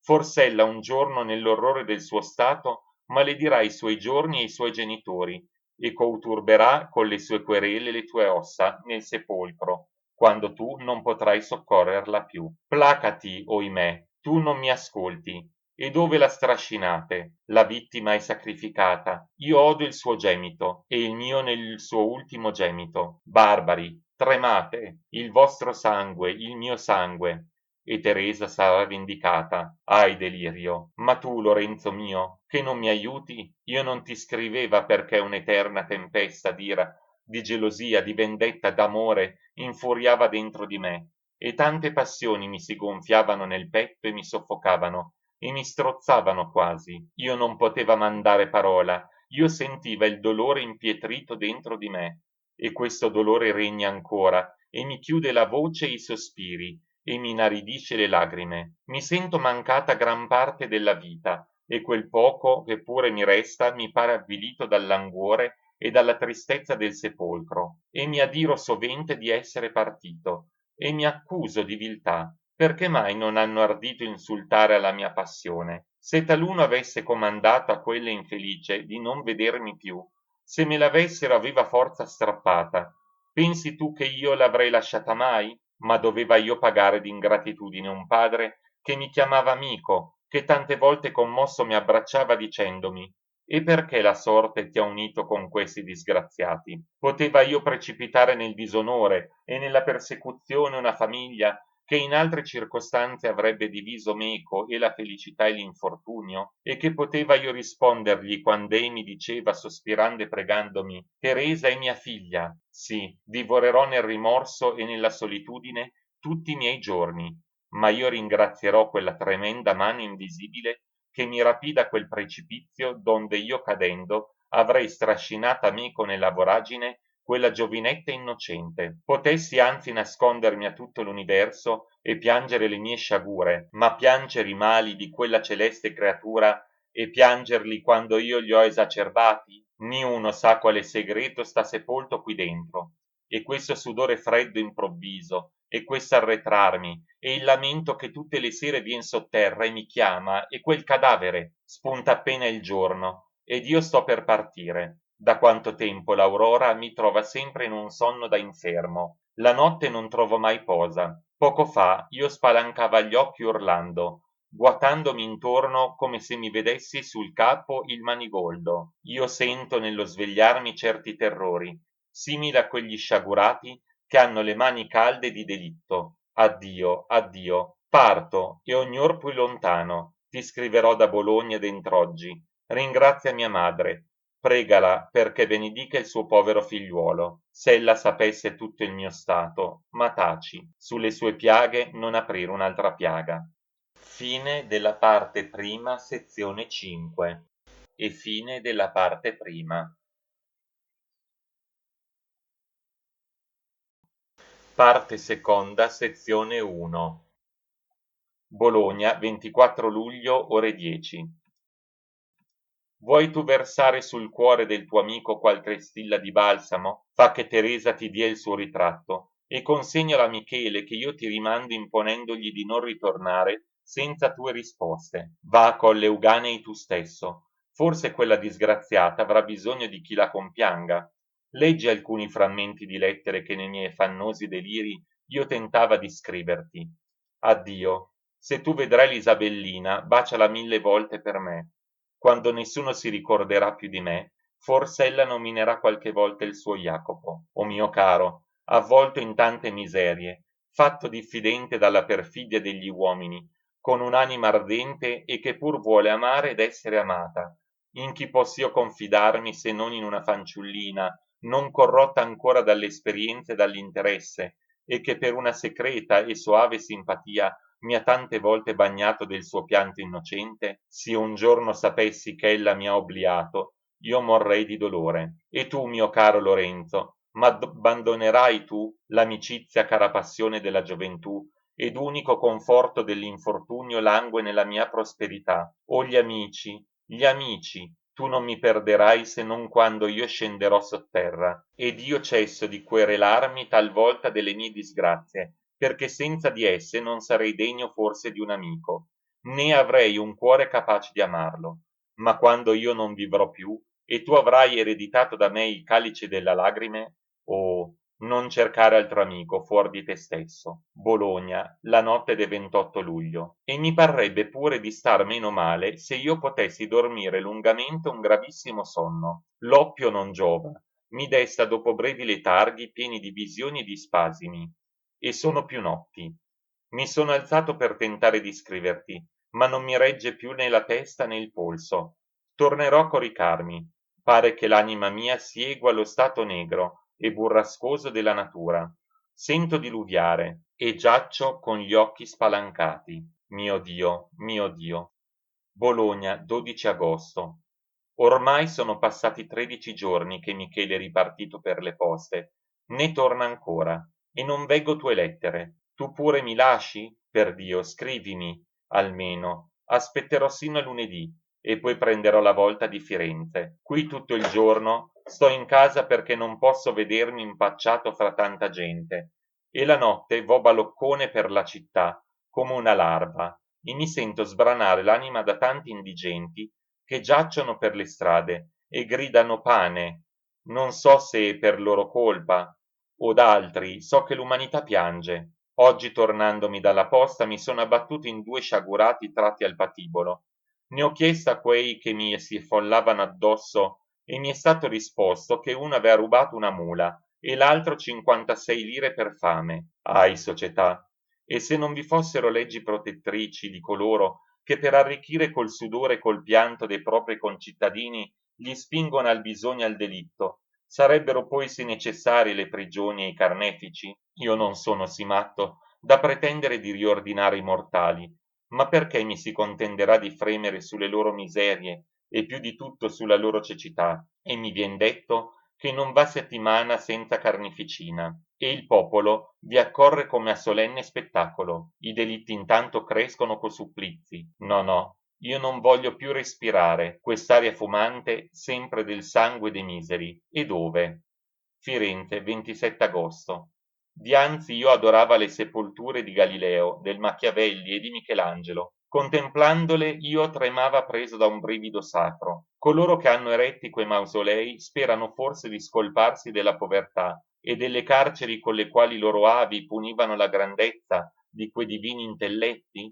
O quanti perseguitati nel nostro secolo saranno venerati dai posteri, ma le persecuzioni e gli onori sono documenti della maligna ambizione che rode l'umano gregge. Presso a quei marmi mi parea di rivivere in quegli anni miei fervidi, quand'io vegliando sulle opere dei grandi trapassati mi gittava con la immaginazione fra i plausi delle generazioni future, ma ora troppo altre cose per me, e pazze forse. La mia mente cieca, le membra vacillanti e il cuore guasto qui, nel profondo. Ritienti le commendatizie di cui mi scrivi, quelle che mi mandasti io le ho bruciate. Non voglio più oltraggi, né favori da veruno degli uomini possenti. L'unico mortale ch'io desiderava conoscere era Vittorio Alfieri, ma odo dire ch'ei non accoglie persone nuove, né io presumo di fargli rompere questo suo proponimento che deriva forse dai tempi, dai suoi studi e più ancora dalle sue alte passioni e dall'esperienza della società. E fosse anche una debolezza, le debolezze degli uomini sommi vanno rispettate,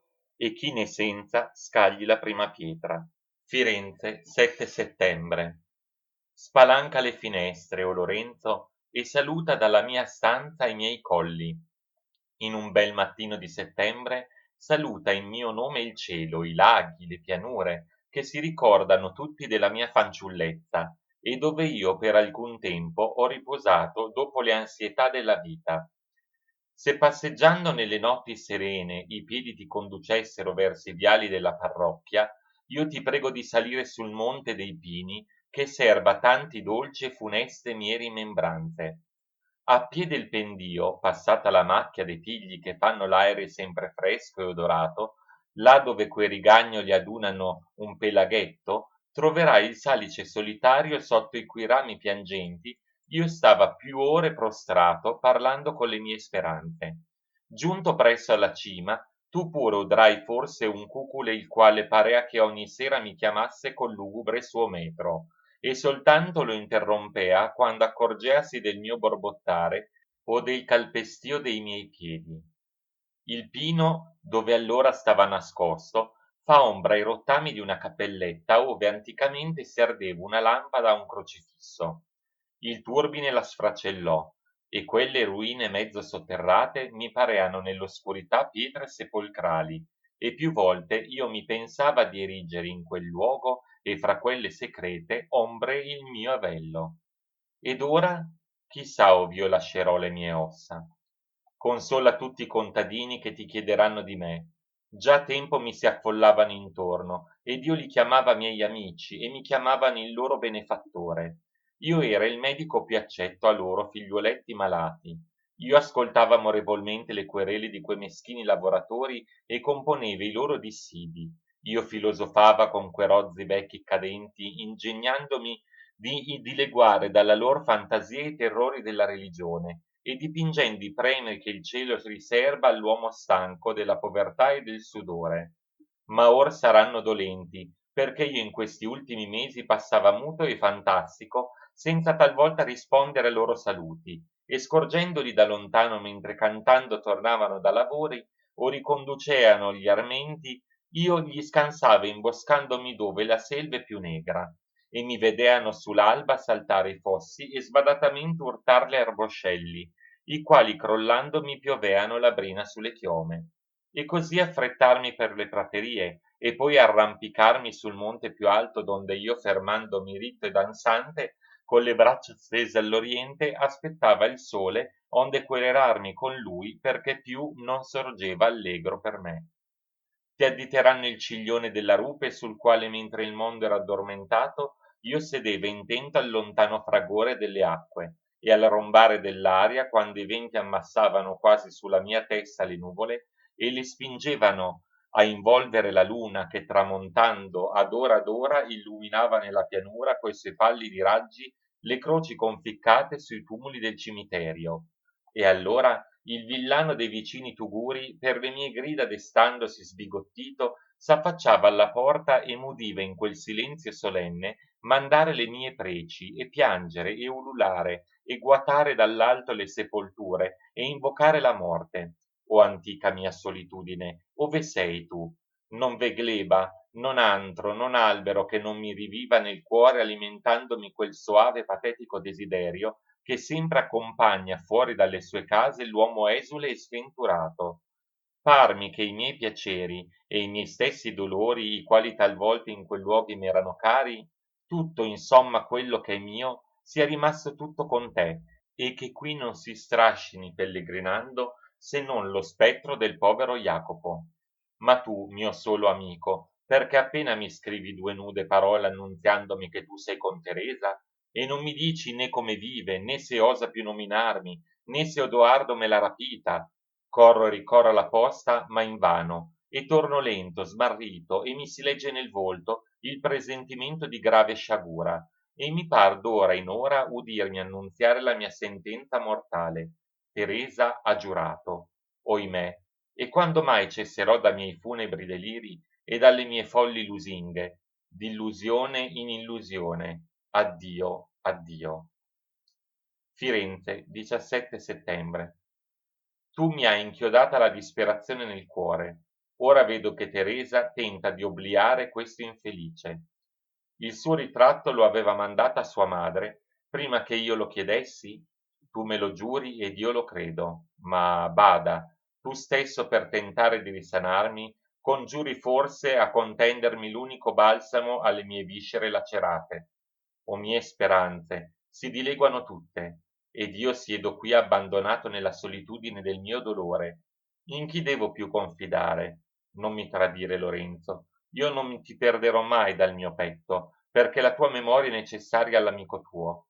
In qualunque tua avversità tu non mi avresti perduto. Sono io dunque destinato a vedermi svanire tutto davanti, anche l'unico avanzo di tante speranze? Ma sia così.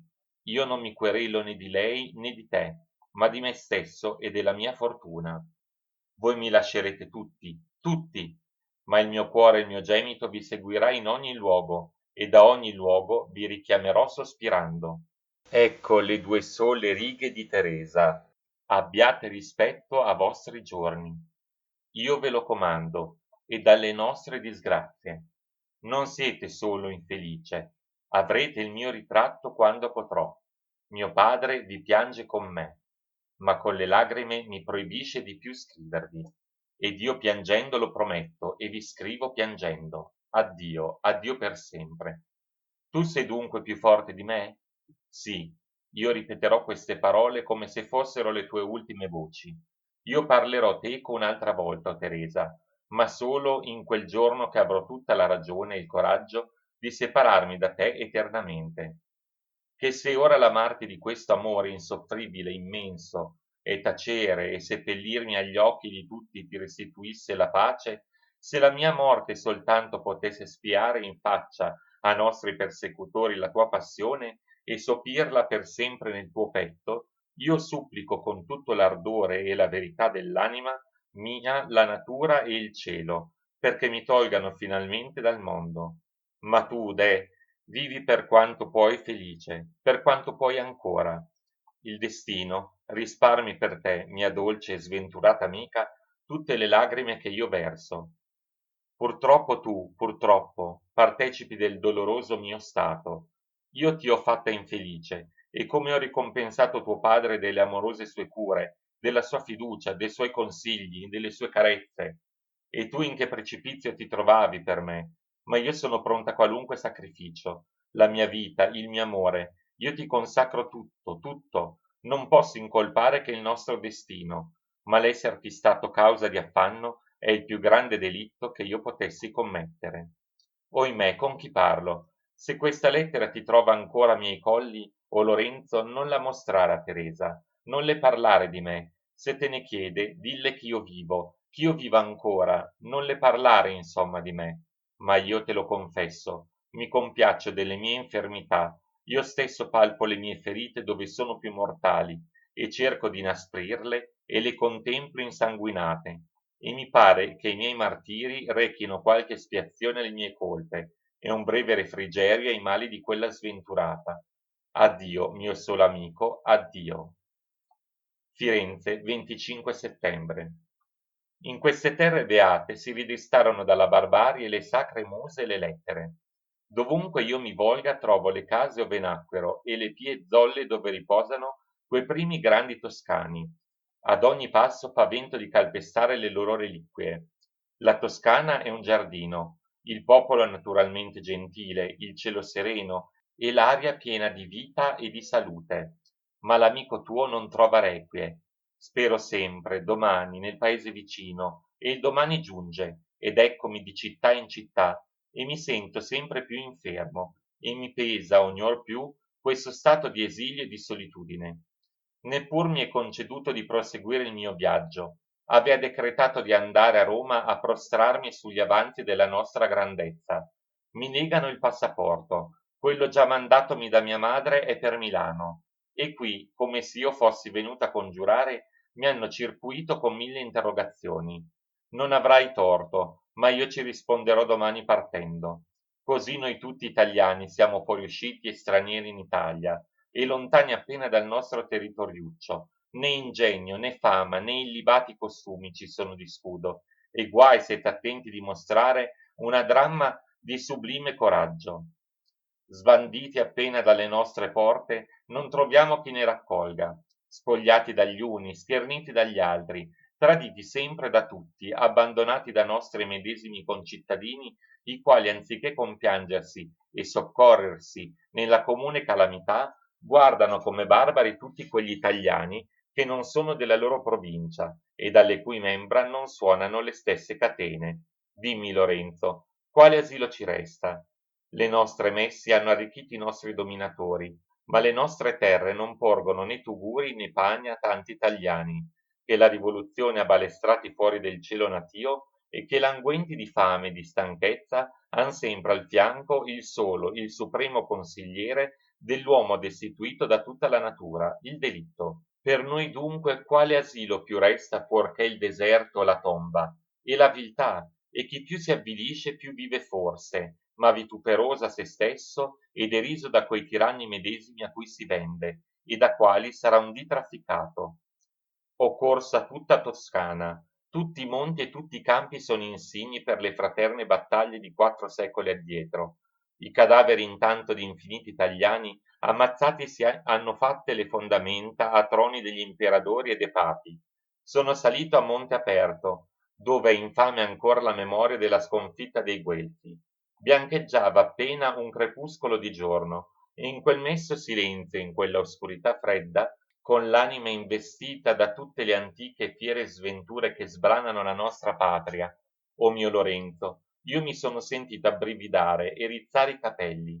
Io gridava dall'alto con una voce minacciosa e spaventata, e mi parea che salissero e scendessero dalle vie più dirupate della montagna le ombre di tutti quei toscani che si erano uccisi, con le spade e le vesti insanguinate, guatarsi biechi e fremere tempestosamente e azzuffarsi e lacerarsi le antiche ferite.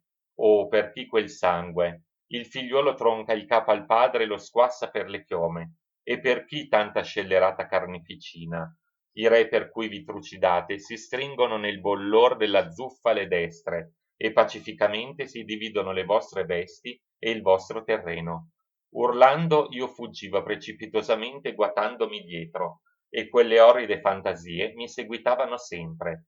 E ancora, quando io mi trovo solo di notte, mi sento intorno quegli spettri, e con essi uno spettro più tremendo di tutti, che io solo conosco. E perché io debbo dunque, mia patria, accusarti sempre e compiangerti, senza niuna speranza di poterti emendare o di soccorrerti mai?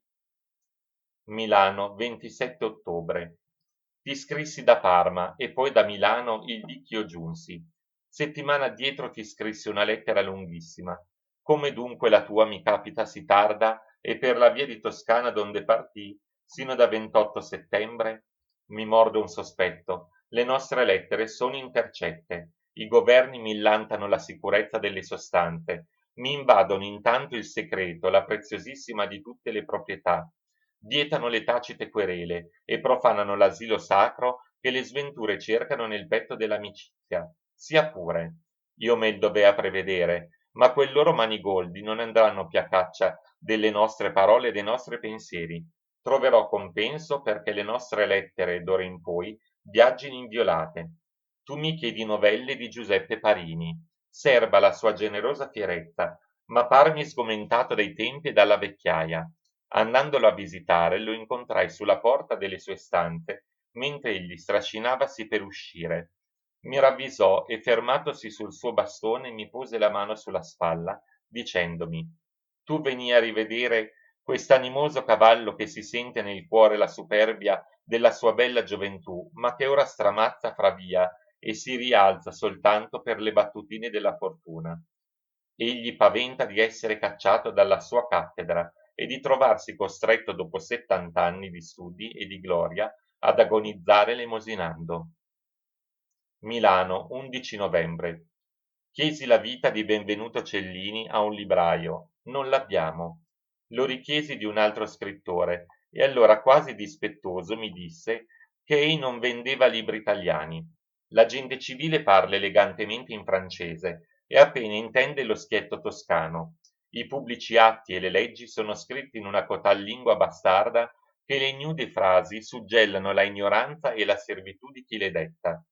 I Demosteni cisalpini disputarono caldamente nel loro senato per resigliare con sentenza capitale dalla Repubblica la lingua greca e la latina. S'è creata una legge che aveva l'unico fine di sbandire da ogni impiego il matematico Gregorio Fontana e Vincenzo Monti. Chiesi ov'erano le sale dei consigli legislativi. Pochi mi intesero, pochissimi mi risposero, e niuno seppe insegnarmi. Milano, 4 dicembre. Siati questa l'unica risposta a tuoi consigli. In tutti i paesi ho veduto gli uomini sempre di tre sorta, i pochi che comandano, l'universalità che serve e i molti che brigano. Noi non possiamo comandare, né forse siamo tanto scaltri. Noi non siamo ciechi, né vogliamo ubbidire. Noi non ci degniamo di brigare. E il meglio è vivere come quei cani senza padrone, a quali non toccano né tozzi né percosse. Che vuoi tu ch'io accatti protezioni ed impieghi in uno stato v'io sono reputato straniero e donde il capriccio di ogni spia può farmi sfrattare?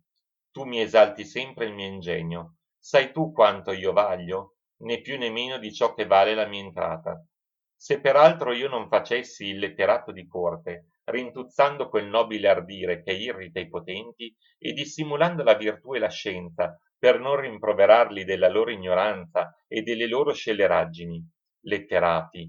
Oh, tu dirai, così dappertutto. E sia così. Lascio il mondo com'è, ma s'io dovessi impacciarmene, vorrei o che gli uomini mutassero modo, oppure che mi facessero mozzare il capo sul palco, e questo mi pare più facile.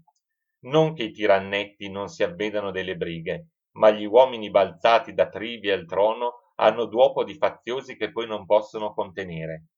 Gonfi del presente, spensierati dell'avvenire, poveri di fama, di coraggio e di ingegno, si armano di adulatori e di satelliti, da quali, quantunque spesso traditi e derisi, non sanno più svilupparsi. Perpetua ruota di servitù, di licenza e di tirannia. Per essere padroni e ladri del popolo conviene prima lasciarsi opprimere, depredare, e conviene leccare la spada grondante del tuo sangue. Così potrei forse procacciarmi una carica, qualche migliaio di scudi ogni anno di più, rimorsi ed infamia. Odilo un'altra volta, non reciterò mai la parte del piccolo briccone. Tanto e tanto so di essere calpestato, ma almen fra la turba immensa dei miei conservi, simile a quegli insetti che sono svadatamente schiacciati da chi passeggia. Non mi glorio come tanti altri della servitù, né i miei tiranni si pasceranno del mio avvilimento. Servino ad altri le loro ingiurie e i loro benefici, e vi son tanti che pur vi agognano. Io fuggirò il vituperio morendo ignoto, e quando io fossi costretta ad uscire dalla mia oscurità, anziché mostrarmi fortunato stromento della licenza o della tirannide, torrei d'essere vittima illustre. Che se mi mancasse il pane e il fuoco e questa che tu mi additi fosse l'unica sorgente di vita, cessi il cielo che io insulti alla necessità di tanti altri che non potrebbero imitarmi, davvero Lorenzo, io me ne andrei alla patria di tutti, dove non vi sono né delatori né conquistatori, né letterati di corte né principi, dove le ricchezze non coronano il delitto, dove il misero non è giustiziato non per altro se non perché è misero, dove un dio o l'altro verranno tutti ad abitare con me e a rimescolarsi nella materia, sotterra. Aggrappandomi sui dirupo della vita, seguo un lume ch'io scorgo da lontano e che non posso raggiungere mai. Anzi, mi pare che s'io fossi con tutto il corpo dentro la fossa e che rimanessi sopra terra solamente col capo, mi vedrei sempre quel lume fiammeggiare sugli occhi. O gloria, tu mi corri sempre dinanzi, e così mi lusinghi a un viaggio a cui le mie piante non reggono più. Ma dal giorno che tu più non sei la mia sola e prima passione, il tuo risplendente fantasma comincia a spegnersi e a barcollare. Cade e si risolve in un mucchio d'ossa e di ceneri, fra le quali io veggo sfavillar tratto tratto alcuni languidi raggi. Ma ben presto io passerò camminando sopra il tuo scheletro e sorridendo della mia delusa ambizione. Quante volte, vergognando di morire ignota al mio secolo, ho accarezzate io medesimo le mie angosce, mentre mi sentiva tutto il bisogno e il coraggio di terminarle. Ne avrei forse sopravvissuta la mia patria se non mi avesse rattenuto il folle timore che la pietra posta sopra il mio cadavere non seppellisca ad un tempo il mio nome. Lo confesso, sovente ho guardato con una specie di compiacenza le miserie d'Italia, poiché mi parea che la fortuna e il mio ardire riserbassero a me solo il merito di liberarla. Io lo diceva iersera al Parini, addio. Ecco il messo del banchiere che viene a prendere questa lettera, e il foglio tutto pieno mi dice di finire. Ma ho a dirti ancora assai cose. Protrarrò di spedirtela sino a sabato, e continuerò a scriverti. Dopo tanti anni di sì affettuosa e leale amicizia, eccoci, e forse eternamente, disgiunti. A me non resta altro conforto che di piangere teco scrivendoti, e così mi libero alquanto da miei pensieri, e la mia solitudine diventa assai meno spaventosa. Sai quante notti io mi risveglio e mi alzo, aggirandomi lentamente per le stanze, e ti invoco con miei gemite. Siedo e ti scrivo, e quelle carte sono tutte macchiate di pianto e piene dei miei pietosi deliri e dei miei feroci proponimenti, ma non mi dai il cuore di inviartene, né serbo taluna e molte ne brucio. Quando poi il cielo mi manda questi momenti di calma, io ti scrivo con quanto più di fermezza mi è possibile, per non contristarti col mio immenso dolore, né mi stancherò di scriverti. Tutt'altro conforto è perduto. Né tu, mio Lorenzo, ti stancherai di leggere queste carte, ch'io senza vanità e senza rossore ti ho sempre scritto ne sommi piaceri e ne sommi dolori dell'anima mia. Serbale, presento che un dì ti saranno necessarie per vivere almeno come potrai col tuo Jacopo. Iersera dunque io passeggiava con quel vecchio venerando nel sobborgo orientale della città sotto un boschetto di tigli. Egli si sosteneva da una parte sul mio braccio, dall'altra sul suo bastone, e talora guardava gli storpi suoi piedi, e poi senza dire parole volgevasi a me, quasi si dolesse di quella sua infermità e mi ringraziasse della pazienza con la quale io lo accompagnava. S'assise sopra uno di quei sedili ed io con lui. Il suo servo ci stava poco discosto. Il Parini è il personaggio più dignitoso e più eloquente che io m'abbia mai conosciuto, e d'altronde un profondo, generoso, meditato dolore a chi non dà somma eloquenza. Mi parlò a lungo della sua patria. Fremeva e per le antiche tirannidi e per la nuova licenza. Le lettere prostituite, tutte passioni languenti e degenerate in una indolente e vilissima corruzione, non più la sacra ospitalità, non la benevolenza, non più l'amor filiale, e poi mi tesseva gli annali recenti e i delitti di tanti uomicciattoli che io degnerei di nominare se le loro scelleraggini mostrassero il vigore d'animo non dirò di Scilla e di Catilina, ma di quegli animosi masnadieri che affrontano il misfatto quantunque gli vedano presso il patibolo. Ma ladroncelli, tremanti, saccenti, più onesti insomma e tacerne. A quelle parole io mi infiammava di un sovrumano furore e surgeva gridando: che non si tenta? Morremo? Ma frutterà dal nostro sangue il vendicatore. Egli mi guardò attonito, gli occhi miei in quel dubbio chiarore scintillavano spaventosi, e il mio dimesso e pallido aspetto si rialzò con un'aria minaccevole. Io taceva, ma si sentiva ancora un fremito rumoreggiare cupamente dentro il mio petto, e ripresi: non avremo salute mai? Ah, se gli uomini si conducessero sempre al fianco alla morte, servirebbero così vilmente? Il Parini non apria bocca, ma stringendomi il braccio mi guardava ogni ora più fisso. Poi mi trasse come accennandomi perch'io tornassi a sedermi. E pensi tu, proruppe, che s'io discernessi un barlume di libertà, mi perderei ad onta della mia inferma vecchiaia in questi vani lamenti? O giovine degno di un altro secolo, se non puoi spegnere quel tuo ardore fatale, che non lo volge ad altre passioni? Allora io guardai nel passato, allora io mi volgeva avidamente al futuro, ma io errava sempre nel vano e le mie braccia tornavano deluse, senza poter mai stringere nulla, e conobbi tutta la disperazione del mio stato. Narrai a quel grande italiano la storia delle mie passioni e gli dipinsi Teresa come uno di quei geni celesti, i quali par che discendano ad illuminare la stanza tenebrosa di questa vita. E alle mie parole e al mio pianto il vecchio pietoso più volte sospirò dal cuore profondo. No, io gli dissi, non veggo più che il sepolcro. Ho una madre tenera e benefica. Spesso mi sembrò di vederla calcare tremando le mie pedate e seguirmi fino a sommo il monte, donde io stava per diruparmi, e mentre era quasi con tutto il corpo abbandonato nell'aria. Ella afferravami per la falda delle vesti e mi ritraeva, ed io, volgendomi, non udiva più che il suo pianto. Pure, se ella sapesse tutti i feroci miei mali, implorerebbe ella stessa dal cielo il termine degli ansiosi miei giorni, ma l'unica fiamma vitale che anima ancora questo travagliato mio corpo è la speranza di tentare la libertà della patria. Egli sorrise mestamente, e poiché s'accorse che la mia voce infiocchiva e i miei sguardi si abbassavano immoti sul suolo, ricominciò: forse questo tuo furore di gloria potrebbe trarti a difficili imprese, ma credimi, la fama degli eroi spetta un quarto alla loro audacia, due quarti alla sorte e l'altro quarto ai loro delitti. Ma se ti reputi bastevolmente fortunato e crudele per aspirare a questa gloria, pensi tu che i tempi te ne porgano i mezzi? E gemiti di tutte le età e questo giogo della nostra patria non ti hanno peranco insegnato che non si dee aspettare libertà dallo straniero? Chiunque si intrica nelle faccende di un paese conquistato non ritrae che il pubblico danno e la propria infamia. Quando i doveri e i diritti stanno sulla punta della spada, il forte scrive le leggi col sangue e pretende il sacrificio della virtù.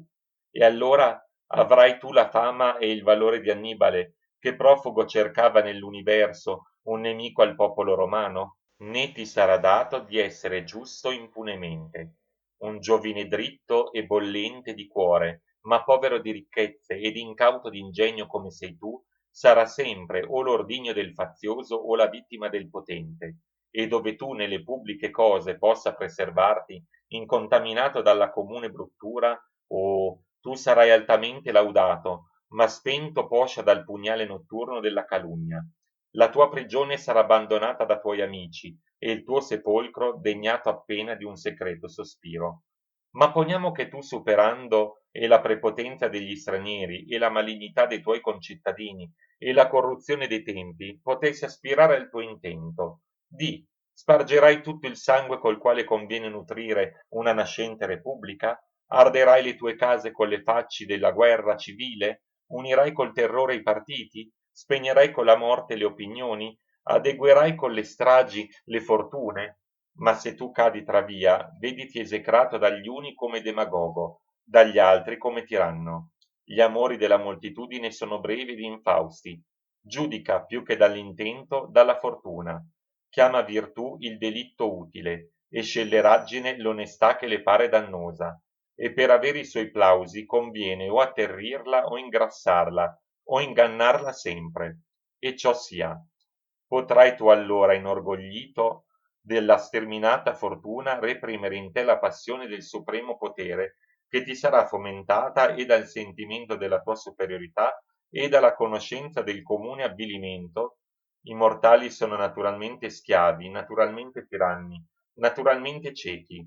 Intento tu allora a puntellare il tuo trono, di filosofo saresti fatto tiranno, e per pochi anni di possanza e di tremore avresti perduta la tua pace e confuso il tuo nome fra la immensa turba dei despoti.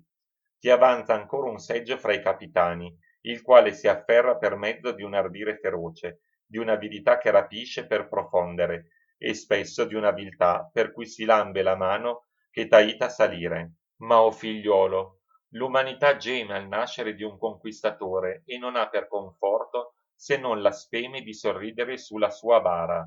Tacque, ed io dopo un lunghissimo silenzio esclamai: O Cocceonerba, tu almeno sapevi morire incontaminato. Il vecchio mi guardò.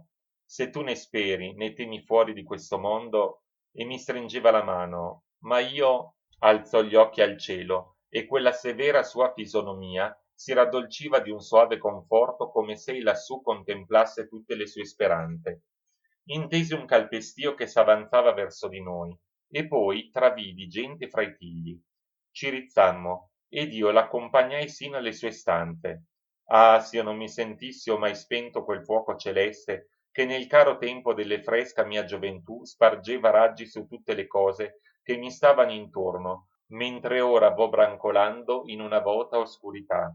S'io potessi avere un tetto ove dormire sicuro, se non mi fosse conteso di rinselvarmi fra le ombre del mio romitorio, se un amore disperato, che la mia ragione combatte sempre e che non può vincere mai, quest'amore ch'io celo a me stesso, ma che riarde ogni giorno e che è ormai fatto onnipotente, immortale. Ahi, la natura ci ha dotati di questa passione che è indomabile in noi, forse più dell'istinto fatale della vita. Se io potessi insomma impetrare un anno solo di calma, il tuo povero amico vorrebbe sciogliere ancora un voto e poi morire. Io odo la mia patria che grida: scrivi ciò che vedesti, manderò la mia voce dalle rovine e ti detterò la mia storia. Piangeranno i secoli sulla mia solitudine e le genti s'ammaestreranno nelle mie disavventure. Il tempo abbatte il fonte e i delitti di sangue sono lavati nel sangue. E tu lo sai, Lorenzo, avrei il coraggio di scrivere, ma l'ingegno va morendo con le mie forze e vedo che fra pochi mesi io avrò fornito questo mio angoscioso pellegrinaggio.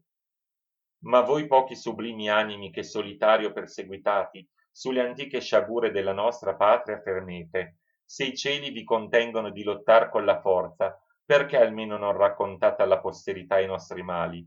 Alzate la voce in nome di tutti e dite al mondo che siamo sfortunati, ma né ciechi né vili, che non ci manca il coraggio ma la possanza.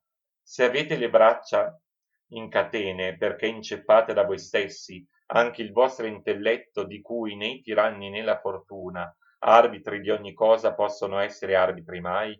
Scrivete, perseguitate con la verità i vostri persecutori, e poiché non potete opprimerli mentre vivono co pugnali, opprimeteli almeno con l'obbrobrio per tutti i secoli futuri. Se ad alcuni di voi è rapita la patria, la tranquillità e le sostanze, se niuno osa divenire marito, se tutti paventano il dolce nome di padre per non procreare nell'esilio e nel dolore nuovi schiavi e nuovi infelici, perché mai accarezzate così vilmente la vita ignuda di tutti i piaceri? Perché non la consecrate all'unico fantasma che è luce degli uomini generosi, la gloria? Giudicherete i vostri contemporanei e la vostra sentenza illuminerà le genti a venire. L'umana viltà vi mostra terrori e pericoli, ma voi siete forse immortali. Fra l'avvilimento delle carceri e dei supplizi vi innalzerete sopra il potente, e il suo furore contro di voi accrescerà il suo vituperio e la vostra fama. Fine della parte seconda, sezione 1. Parte seconda, sezione 2. Milano, 6 febbraio 1799. Dirigi le tue lettere a Nizza di Provenza, perch'io domani parto verso Francia, e chissà, forse assai più lontano. Certo che in Francia non mi starò lungamente, non rammaricarti, o Lorenzo, di ciò, e consola quanto tu puoi la povera mia madre. Tu dirai forse che dovrei fuggire prima me stesso, e che se non vi ha luogo dov'io trovi stanza, sarebbe ormai tempo che io quietassi. È vero, non trovo stanza, ma qui peggio che altrove. La stagione, la nebbia perpetua, quest'aria morta, certe fisonomie, e poi, forse m'inganno, ma parmi di trovar poco cuore. Né posso io incolparli, tutto s'acquista, ma la compassione e la generosità, e molto più certa delicatezza di animo, nascono sempre con noi, e non le cerca se non chi le sente. Insomma, domani.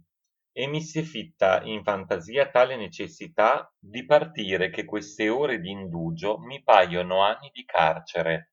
Malaugurato, perché mai tutti i tuoi sensi si risentono soltanto nel dolore, simili a quelle membra scorticate che all'alito più blando dell'aria si ritirano? Goditi il mondo com'è, e tu vivrai più riposato e men pazzo. Ma se a chi mi declama siffatti sermoni io dicessi: quando ti salta la febbre, fa che il polso ti batta più lento e sarai sano, non avrebbe egli ragione di credermi farneticante di peggior febbre? Come dunque possi'io dar legge al mio sangue che fluttua rapidissimo? E quando urta nel cuore, io sento che vi si ammassa bollendo, poi sgorga impetuosamente, e spesso all'improvviso e talora fra il sonno par che voglia spaccarmisi il petto.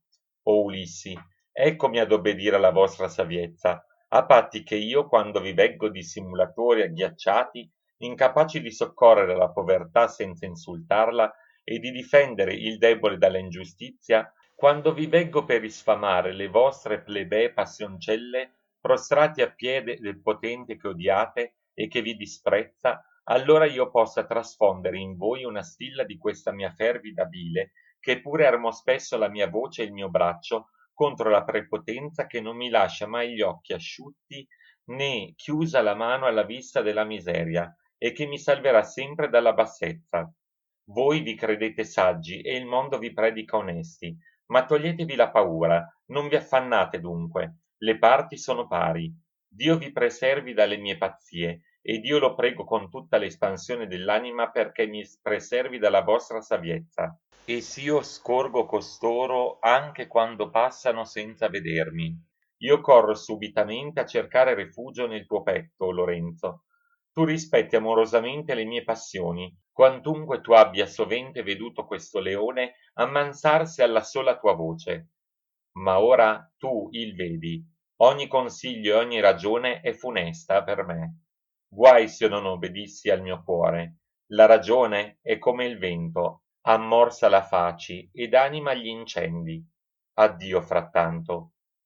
Ore 10 della mattina. Ripenso, e sarà meglio che tu non mi scriva finché tu non abbia mie lettere. Prendo il cammino delle Alpi Liguri per evitare i ghiacci del Moncenisse. Sai quanto micidiale mi è il freddo. Ore 1. Nuovo inciampo. Hanno a passare ancora 2 giorni prima ch'io mi abbia il passaporto. Consegnerò questa lettera nel punto ch'io sarò per montare in Calesso. 8 febbraio, ore 1:30. Eccomi con le lagrime sulle tue lettere. Riordinando le mie carte mi sono venuti sott'occhio questi pochi versi che tu mi scrivessi sotto una lettera di mia madre 2 giorni innanzi che io abbandonassi i miei colli. T'accompagnano tutti i miei pensieri, o mio Jacopo, ti accompagnano i miei voti e la mia amicizia che vivrà eterna per te. Io sarò sempre il tuo amico e il tuo fratello d'amore, e dividerò teco anche l'anima mia. Sai tu ch'io vo ripetendo queste parole e mi sento sì fieramente percosso che sono in procinto di venire a gettarmiti al collo e aspirare fra le tue braccia? Addio, addio, tornerò. Ore 3. Sono andata a dire addio al Parini. Addio, mi disse, o giovine sfortunato. Tu porterai dappertutto e sempre con te le tue generose passioni a cui non potrai soddisfare giammai. Tu sarai sempre infelice. Io non posso consolarti coi miei consigli, perché neppure giovano alle mie sventure derivanti dal medesimo fonte. Il freddo dell'età ha intorpidite le mie membra, ma il mio cuore arde ancora. Il solo conforto che posso darti è la mia pietà, e tu la porti tutta con te. Fra poco io non vivrò più, ma se le mie ceneri serberanno al cor sentimento, se troverai qualche sollievo querelandoti sulla mia sepoltura, vieni. Io proruppi in dirottissimo pianto e lo lasciai. Ed egli uscì, seguendomi con gli occhi mentre io fuggiva per quel lunghissimo corridore, e intesi che egli tuttavia mi diceva con voce piangente addio. Ore 9 della sera. Tutto è in punto. I cavalli sono ordinati per la mezzanotte. Io vado a coricarmi così vestito sino a che giungano. Mi sento sì stracco. Addio frattanto, addio Lorenzo. Io scrivo il tuo nome e ti saluto, con tenerezza e con certa superstizione, che io non ho provato mai mai. Ci rivedremo, se dovessi. Morrei senza vederti e senza ringraziarti per sempre. E te, mia Teresa, sì odilo, t'amo. Ma poiché il mio infelicissimo amore costerebbe la tua pace ed il pianto della tua famiglia, io fuggo senza sapere dove mi strascinerà il mio destino. L'Alpi e l'oceano e un mondo intero, se possibile, ci divida. Genova, 11 febbraio. Ecco il sole più bello, tutte le mie fibre sono in un tremito soave perché risentono la giocondità di questo cielo raggiante e salubre. Sono pure contento di esser partito. Proseguirò fra poche ore, non so ancora dirti dove mi fermerò, né so quando finirà il mio viaggio, ma per il 16 sarò in Tolone. Dalla Pietra, 15 febbraio. Strade alpestri, montagne orride dirupate, tutto il rigore del tempo, tutta la stanchezza e i fastidi del viaggio, e poi nuovi tormenti e nuovi tormentati. Dante. Scrivo da un paesetto a piè delle Alpi marittime, e mi fu forza di sostare perché la posta è senza cavalcature, né so quando potrò partire. Eccomi dunque sempre con te e sempre con nuove afflizioni. Sono destinata a non muovere passo senza incontrare nel mio cammino il dolore. In questi 2 giorni io usciva verso mezzodì un miglio forse lungi dall'abitato, passeggiando in certi oliveti che stanno verso la spiaggia del mare. Io vado a consolarmi a raggi del sole e a bere di quell'aere vivace. Quantunque anche in questo tepido clima il verno di quest'anno è clemente meno assai dell'usato. E là mi pensava di essere solo, o almeno sconosciuti a tutti quei viventi che passavano. Ma appena mi ridussi a casa, Michele, il quale venne ad accendermi il fuoco, mi andava raccontando che un certo uomo quasi mendico, capitato poc'anzi in questa balorda osteria, gli chiese se io era un giovine che aveva già tempo studiato in Padova. Non gli sapea dire il nome, ma porgeva assai contrassegni e di me e di quei tempi, e nominava te pure. Davvero, seguì a dire Michele, io mi trovavo imbrogliato. Gli risposi nonostante che egli si opponeva. Parlava veneziano ed è pure la dolce cosa di trovare in queste solitudini un compatriota. E poi è così stracciato. Insomma, io gli promisi, forse può dispiacere al Signore, ma mi ha fatto tanta compassione che io gli promisi di farlo venire. Anzi, sta qui fuori. E venga, io dissi a Michele, ed aspettandomi sentiva tutta la persona inondata d'una subitanea tristezza. Il ragazzo rientrò con un uomo alto, macilente. Parea giovine e bello, ma il suo volto era contraffatto dalle rughe del dolore. Fratello, io ero impellicciato al fuoco, stava gittato oziosamente nella seggiola vicina il mio larghissimo tabarro. L'oste andava su e giù allestandomi il desinare, e quell'infelice era appena in farsetto di tela, ed io intirizziva solo a guardarlo. Forse la mia mesta accoglienza e il meschino suo stato l'hanno disanimato da prima, ma poi, da poche mie parole, s'accorse che il tuo Jacopo non è nato da per disanimare gli infelici, e s'assise con me a riscaldarsi narrandomi quest'ultimo lagrimevole anno della sua vita. Mi disse, io conobbi familiarmente uno scolare che era dì e notte a Padova con voi, e ti nominò. Quanto tempo è ormai ch'io non ne odo novella, ma spero che la fortuna non gli sarà così iniqua. Io studiava allora, non ti dirò, mio Lorenzo, chi egli è. Devo io riattristarti con le sventure di un uomo che era un giorno felice, e che tu forse ami ancora? È troppo anche se la sorte ti ha destinato ad affliggerti sempre per me. Ei proseguiva. Oggi venendo dal Benga, prima di arrivare nel paese, v'ho scontrato lungo la marina. Voi non vi siete accorto che io mi voltava spesso a considerarvi e mi parea di avervi ravvisato, ma non conoscendovi che di vista e già essendo scorsi 4 anni, sospettava di sbagliare. Il vostro servo me ne accertò. Lo ringraziai perché fosse venuto a vedermi, gli parlai di te e voi mi siete anche più grato, gli dissi, perché mi avete recato il nome di Lorenzo. Non ti ripeterò il suo doloroso racconto. Emigrò per la pace di Campio Formio e s'arruolò tenente nell'artiglieria cisalpina. Querelandosi un giorno delle fatiche e delle angarie che gli parea di sopportare, gli fu da un suo amico proferito un impiego. Abbandonò la milizia, ma l'amico l'impiego e il tetto gli mancarono. Tapinò per l'Italia e si imbarcò a Livorno, ma mentre egli parlava io udiva nella camera continua un rammarichio di bambino e un sommesso lamento, e m'avvidi che egli andavasi soffermando e ascoltava con certa ansietà, e quando quel rammarichio taceva ei ripigliava. Forse, gli diss'io, saranno passeggeri giunti pur ora. No, mi rispose, è la mia figlioletta di 13 mesi che piange. E seguì a narrarmi che mentre era tenente s'ammogliò una fanciulla di povero stato e che le perpetue marce a cui la giovinetta non poté reggere e lo scarso stipendio lo stimolarono ancor più a confidare in colui che poi lo tradì. Da Livorno navigò a Marsiglia, così all'avventura, e si strascinò per tutta Provenza, e poi nel Delfinato cercando di insegnare l'italiano, senza mai trovare né lavoro né pane, ed ora tornava da Vigone a Milano.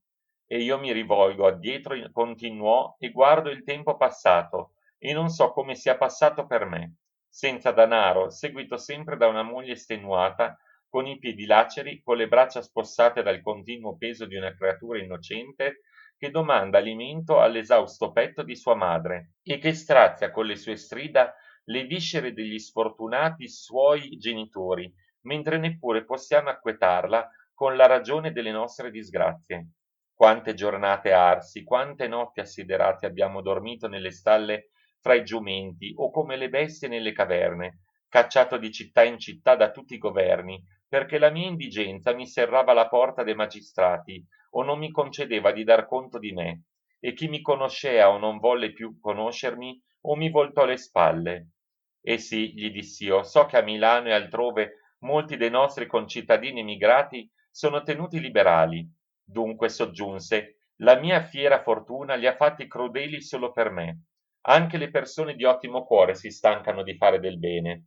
Sono tanti i tapini, io non lo so, ma il tale e i nomi di questi uomini che io scopria così ipocriti mi erano, Lorenzo, tante coltellate nel cuore, chi mi ha fatto aspettare assai volte vanamente alla sua porta, chi dopo sviscerate promesse mi fe camminare molte miglia sino al suo casino di diporto per farmi la limosina di poche lire. Il più umano mi gittò un tozzo di pane senza volermi vedere, e il più magnifico mi fece così sdruscito passare fra un corteggio di famiglie di convitati, e dopo d'avermi rammemorata la scaduta prosperità della mia famiglia, inculcatomi lo studio e la probità, mi disse amichevolmente di ritornare domattina per tempo. Tornato, trovai nell'anticamera 3 servidori, uno dei quali mi disse che il padrone dormiva e mi pose nelle mani 2 scudi ed una camicia. Ah, signore, non so se voi siete ricco, ma il vostro volto e quei sospiri mi dicono che voi siete sventurato e pietoso. Credetemi, io vidi per prova che il danaro fa parere benefico anche l'usuraio, e che l'uomo splendido di rado si degna di locare il suo beneficio fra i cenci.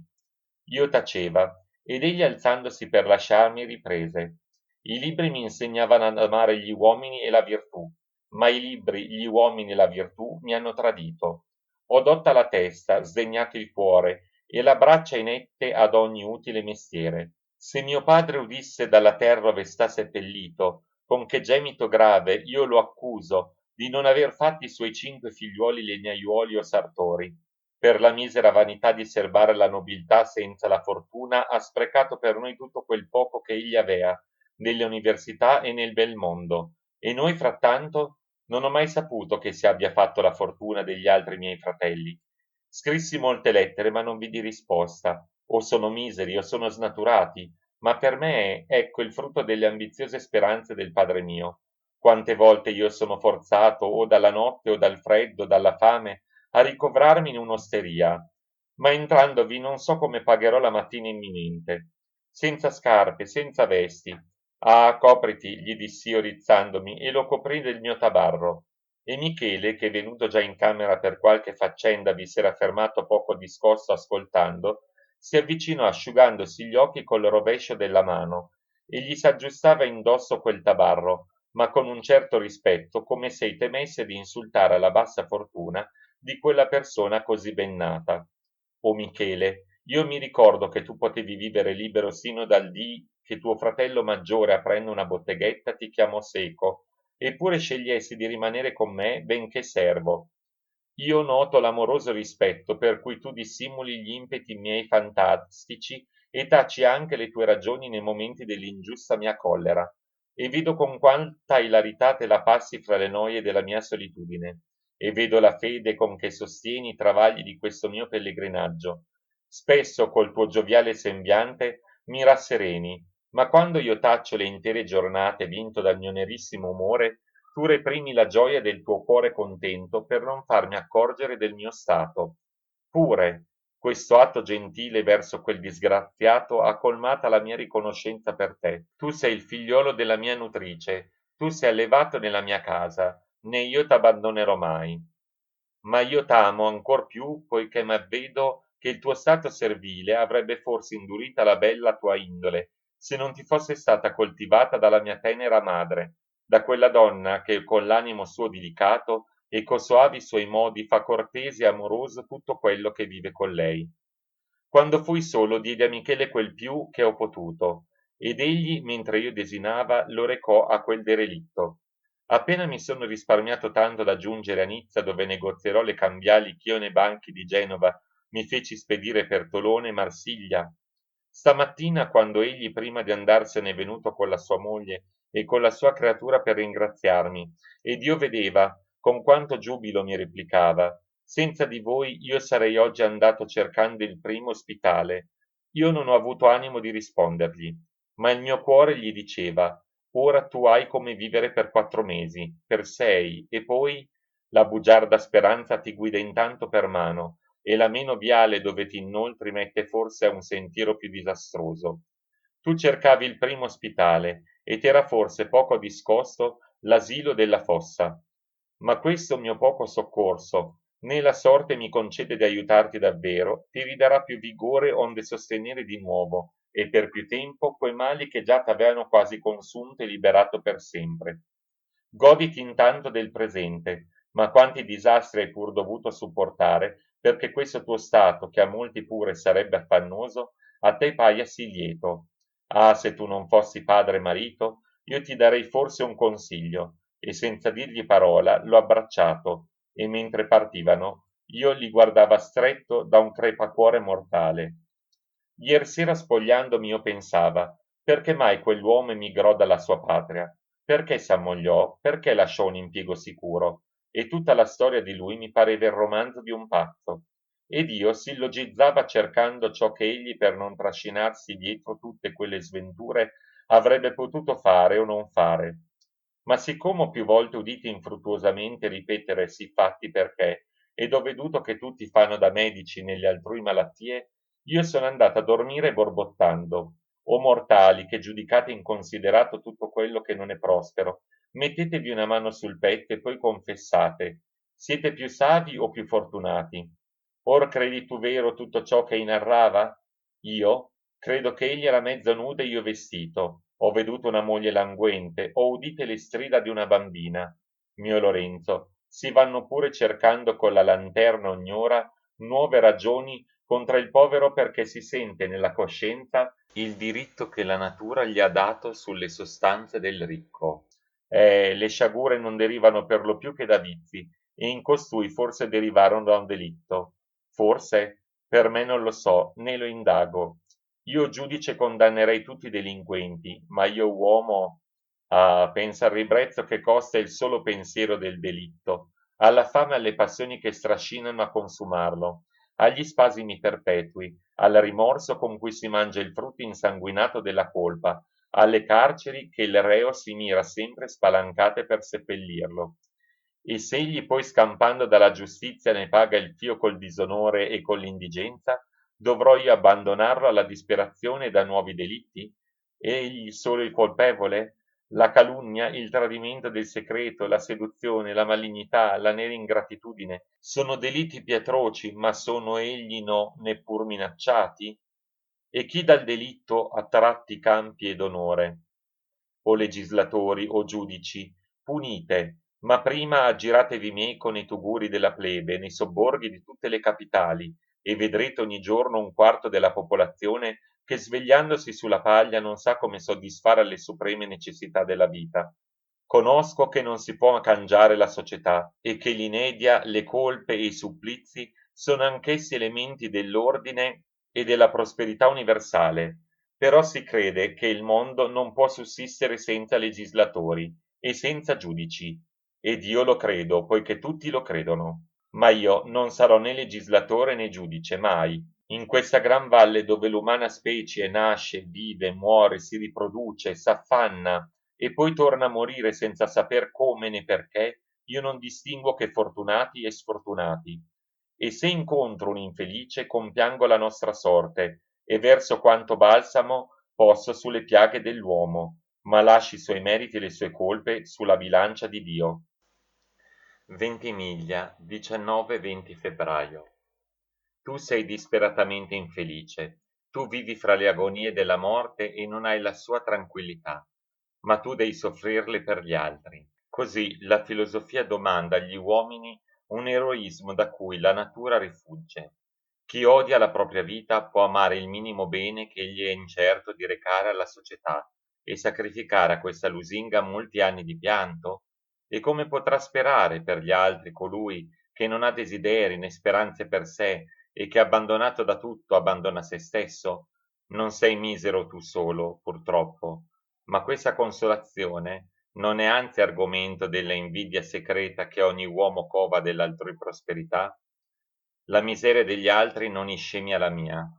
Chi è tanto generoso da addossarsi le mie infermità e chi, anche volendo, il potrebbe, avrebbe forse più coraggio da comportarle.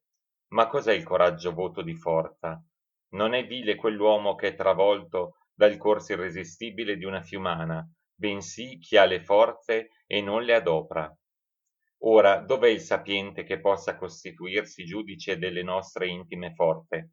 Chi può dare norma agli effetti delle passioni nelle varie tempre degli uomini e delle incalcolabili circostanze, onde decidere questi è un vile perché soggiace, quelli che sopporta è un eroe, mentre l'amore della vita è così imperioso che più battaglie avrà fatto il primo per non cedere che il secondo per sopportare. Ma i debiti per i quali tu hai verso la società? Debiti, forse perché mi ha tratto dal libero grembo della natura, quand'io non l'aveva né la ragione né l'arbitrio di acconsentirvi, né la forza di oppormivi, e mi educò fra i suoi bisogni e fra i suoi pregiudizi? Lorenzo, perdona se io calco troppo su questo discorso tanto da noi disputato. Non voglio smuoverti dalla tua opinione sia avversa alla mia, ma bensì dileguare ogni dubbio da me stesso. Saresti convinto al pari di me se ti sentissi le piaghe del mio cuore. Il cielo, o mio amico, te le risparmi.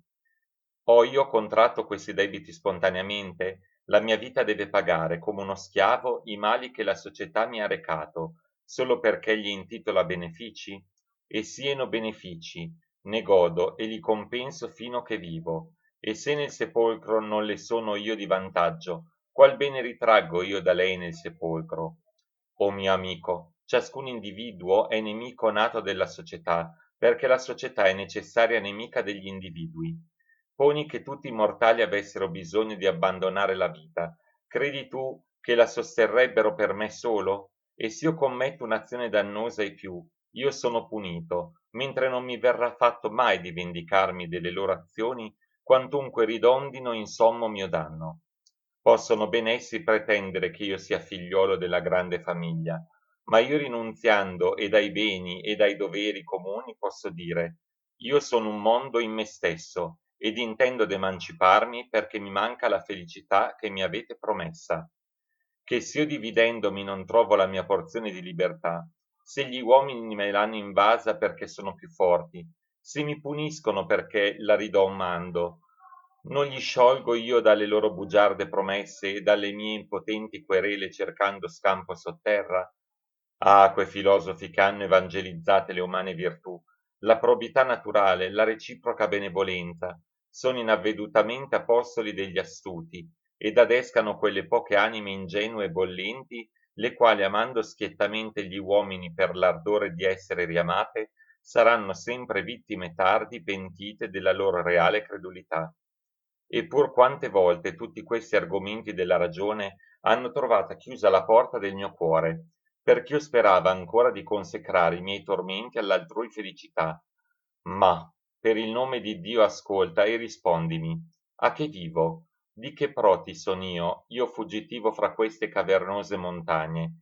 Di che onore a me stesso, alla mia patria, a miei cari? Va egli diversità da queste solitudini alla tomba?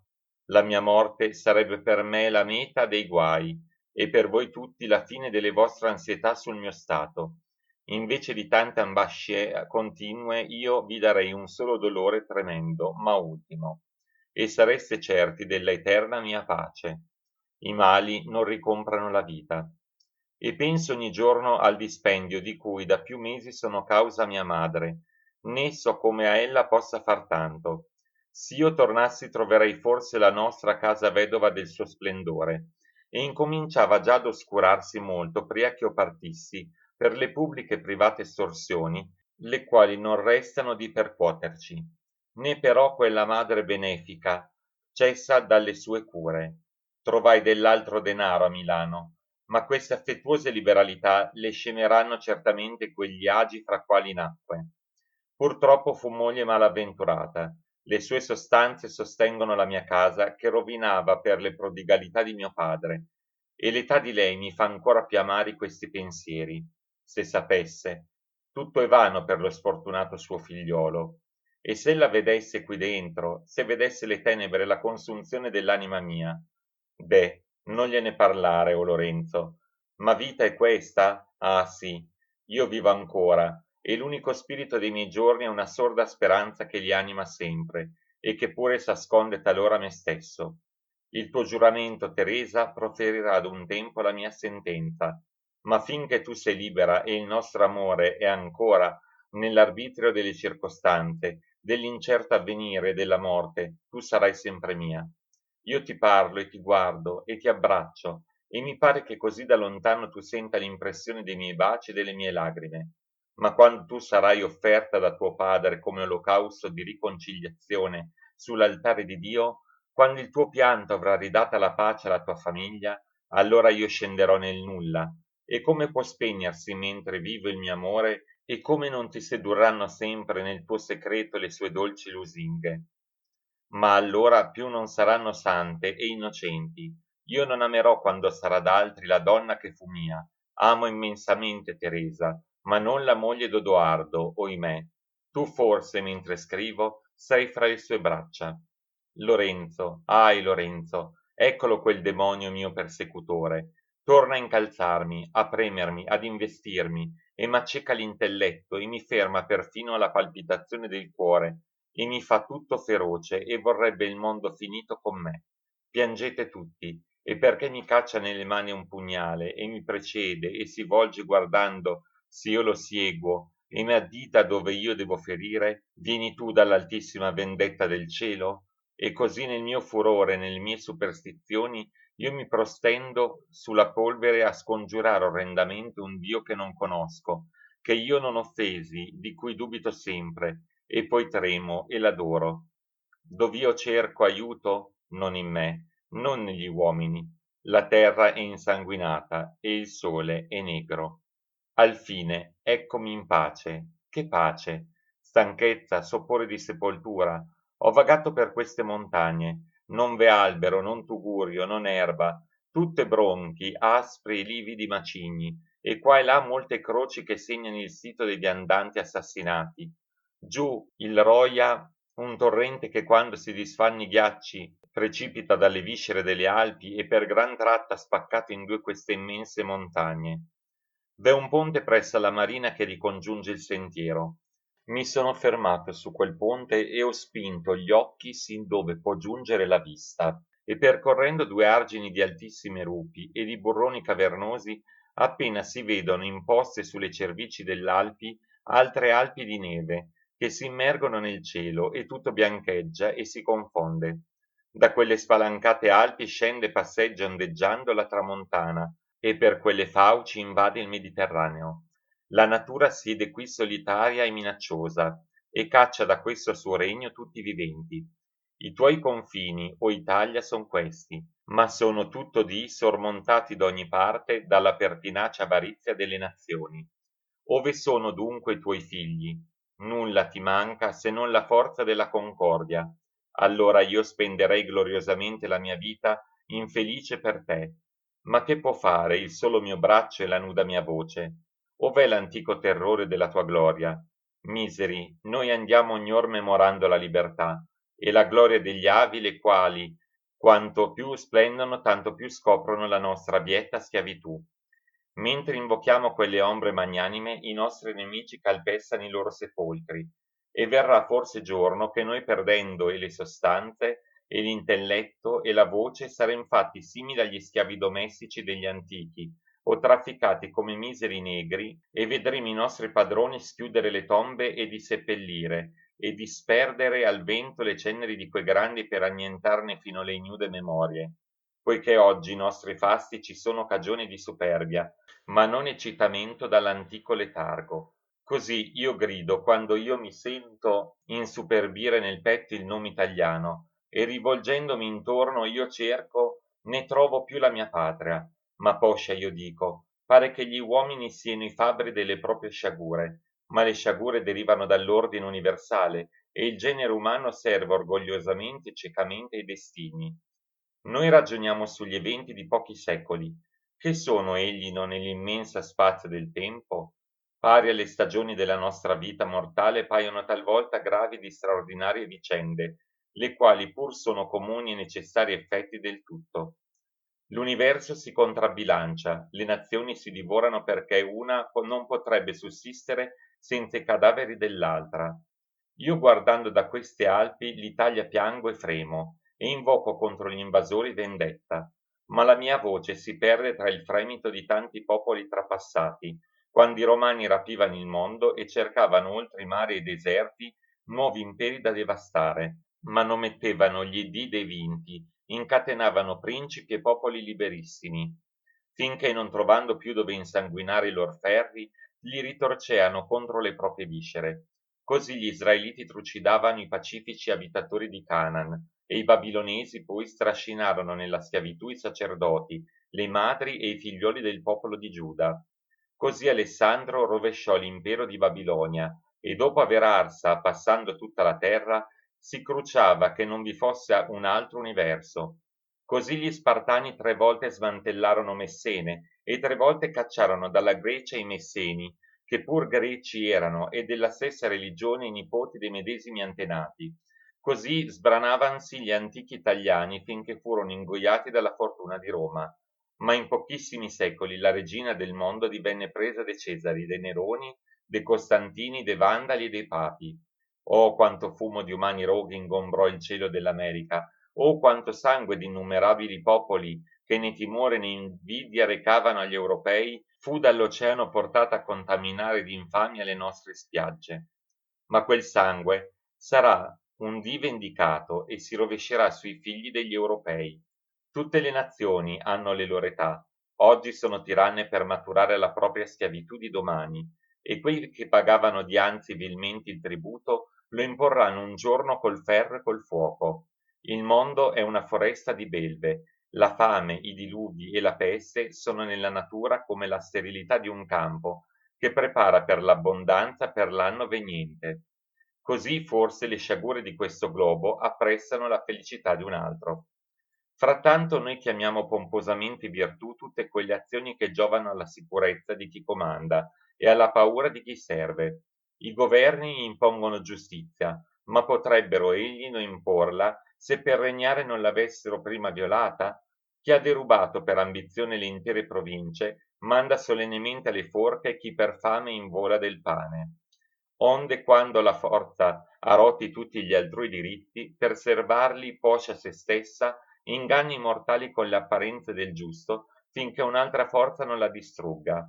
Eccoti il mondo e gli uomini. Sorgono frattanto d'ora in ora alcuni più arditi mortali, prima derisi come frenetici e sovente come malfattori decapitati, che se poi vengono patrocinati dalla fortuna che si credono lor propria, ma che insomma non è che il moto prepotente delle cose, allora sono obbediti e temuti e dopo morte deificati. Questa è la razza degli eroi, dei capisette, dei fondatori delle nazioni, i quali dal loro orgoglio e dalla stupidità dei volghi si stimano saliti tant'alto per proprio valore, e sono cieche ruote del loriuolo. Quando una rivoluzione del globo è matura, necessariamente vi sono gli uomini che la cominciano e che fanno dei loro teschi sgabello al trono di chi la compie. E perché l'umana schiatta non trova né felicità né giustizia sulla terra, crea gli dei protettori della debolezza e cerca premi futuri del pianto presente. Ma gli dei si vestirono in tutti i secoli delle armi dei conquistatori e opprimono le genti con le passioni, i furori e le astuzie di chi vuole regnare. Lorenzo, sai tu dove vive ancora la vera virtù? In noi pochi deboli e sventurati, in noi che dopo aver sperimentati tutti gli errori e sentiti tutti i mali della vita, sappiamo compiangerli e soccorrerli. Tu, o compassione, sei la sola virtù, tutte le altre sono virtù usuraie. Ma mentre io guardo dall'alto le follie e le fatali sciagure della umanità, non mi sento forse tutte le passioni e la debolezza ed il pianto soli elementi dell'uomo? Non sospiro ognor la mia patria? Non dico a me lagrimando, tu hai una madre e un amico, tu ami, te aspetta una schiera di miseri, dove fuggi? Anche nelle terre straniere ti seguiranno la perfidia degli uomini e i dolori e la morte. Qui cadrai forse e niuno avrà compassione di te, e tu senti pure nel tuo misero petto il bisogno di essere compianto. Abbandonato da tutti non chiedi aiuto dal cielo? Non t'ascolta, eppur nelle tue afflizioni il tuo cuore torna involontario a lui. O natura, hai tu forse bisogno di noi sciagurati e ci consideri come i vermi e gli insetti che vediamo brulicare e moltiplicarsi, senza sapere a che vivano? Ma se tu ci hai dotati del funesto istinto della vita, onde il mortale non cada sotto la somma delle sue infermità ed ubbidisca fatalmente a tutte le tue leggi, perché poi darci questo dono ancor più funesto della ragione? Noi tocchiamo con mano tutte le nostre sciagure, ignorando sempre il modo di ristorarle. Perché dunque io fuggo? E in quali lontane contrade io vado a perdermi? Dove mai troverò gli uomini diversi dagli uomini? Conosco i disastri, le infermità e la indigenza che fuori della mia patria mi aspettano? Ah no, io tornerò a voi, o sacre terre, che prima udiste i miei vagiti, dove tante volte ho riposato queste mie membra faticate, dove ho trovato nella oscurità e nella pace i miei pochi piaceri, dove nel dolore ho confidato i miei pianti, poiché tutto è vestito di tristezza per me, se null'altro posso ancora sperare che il sonno eterno della morte. Voi sole, o mie selve, udirete il mio ultimo lamento, e voi sole coprirete con le vostre ombre pacifiche il mio freddo cadavere. Mi piangeranno quegli infelici che sono compagni delle mie disgrazie, e se le passioni vivono dopo il sepolcro, il mio spirito doloroso sarà confortato dai sospiri di quella celeste fanciulla che io credeva nata per me, ma che i pregiudizi degli uomini e il mio destino feroce mi hanno strappata dal petto. Fine della parte seconda, sezione 2.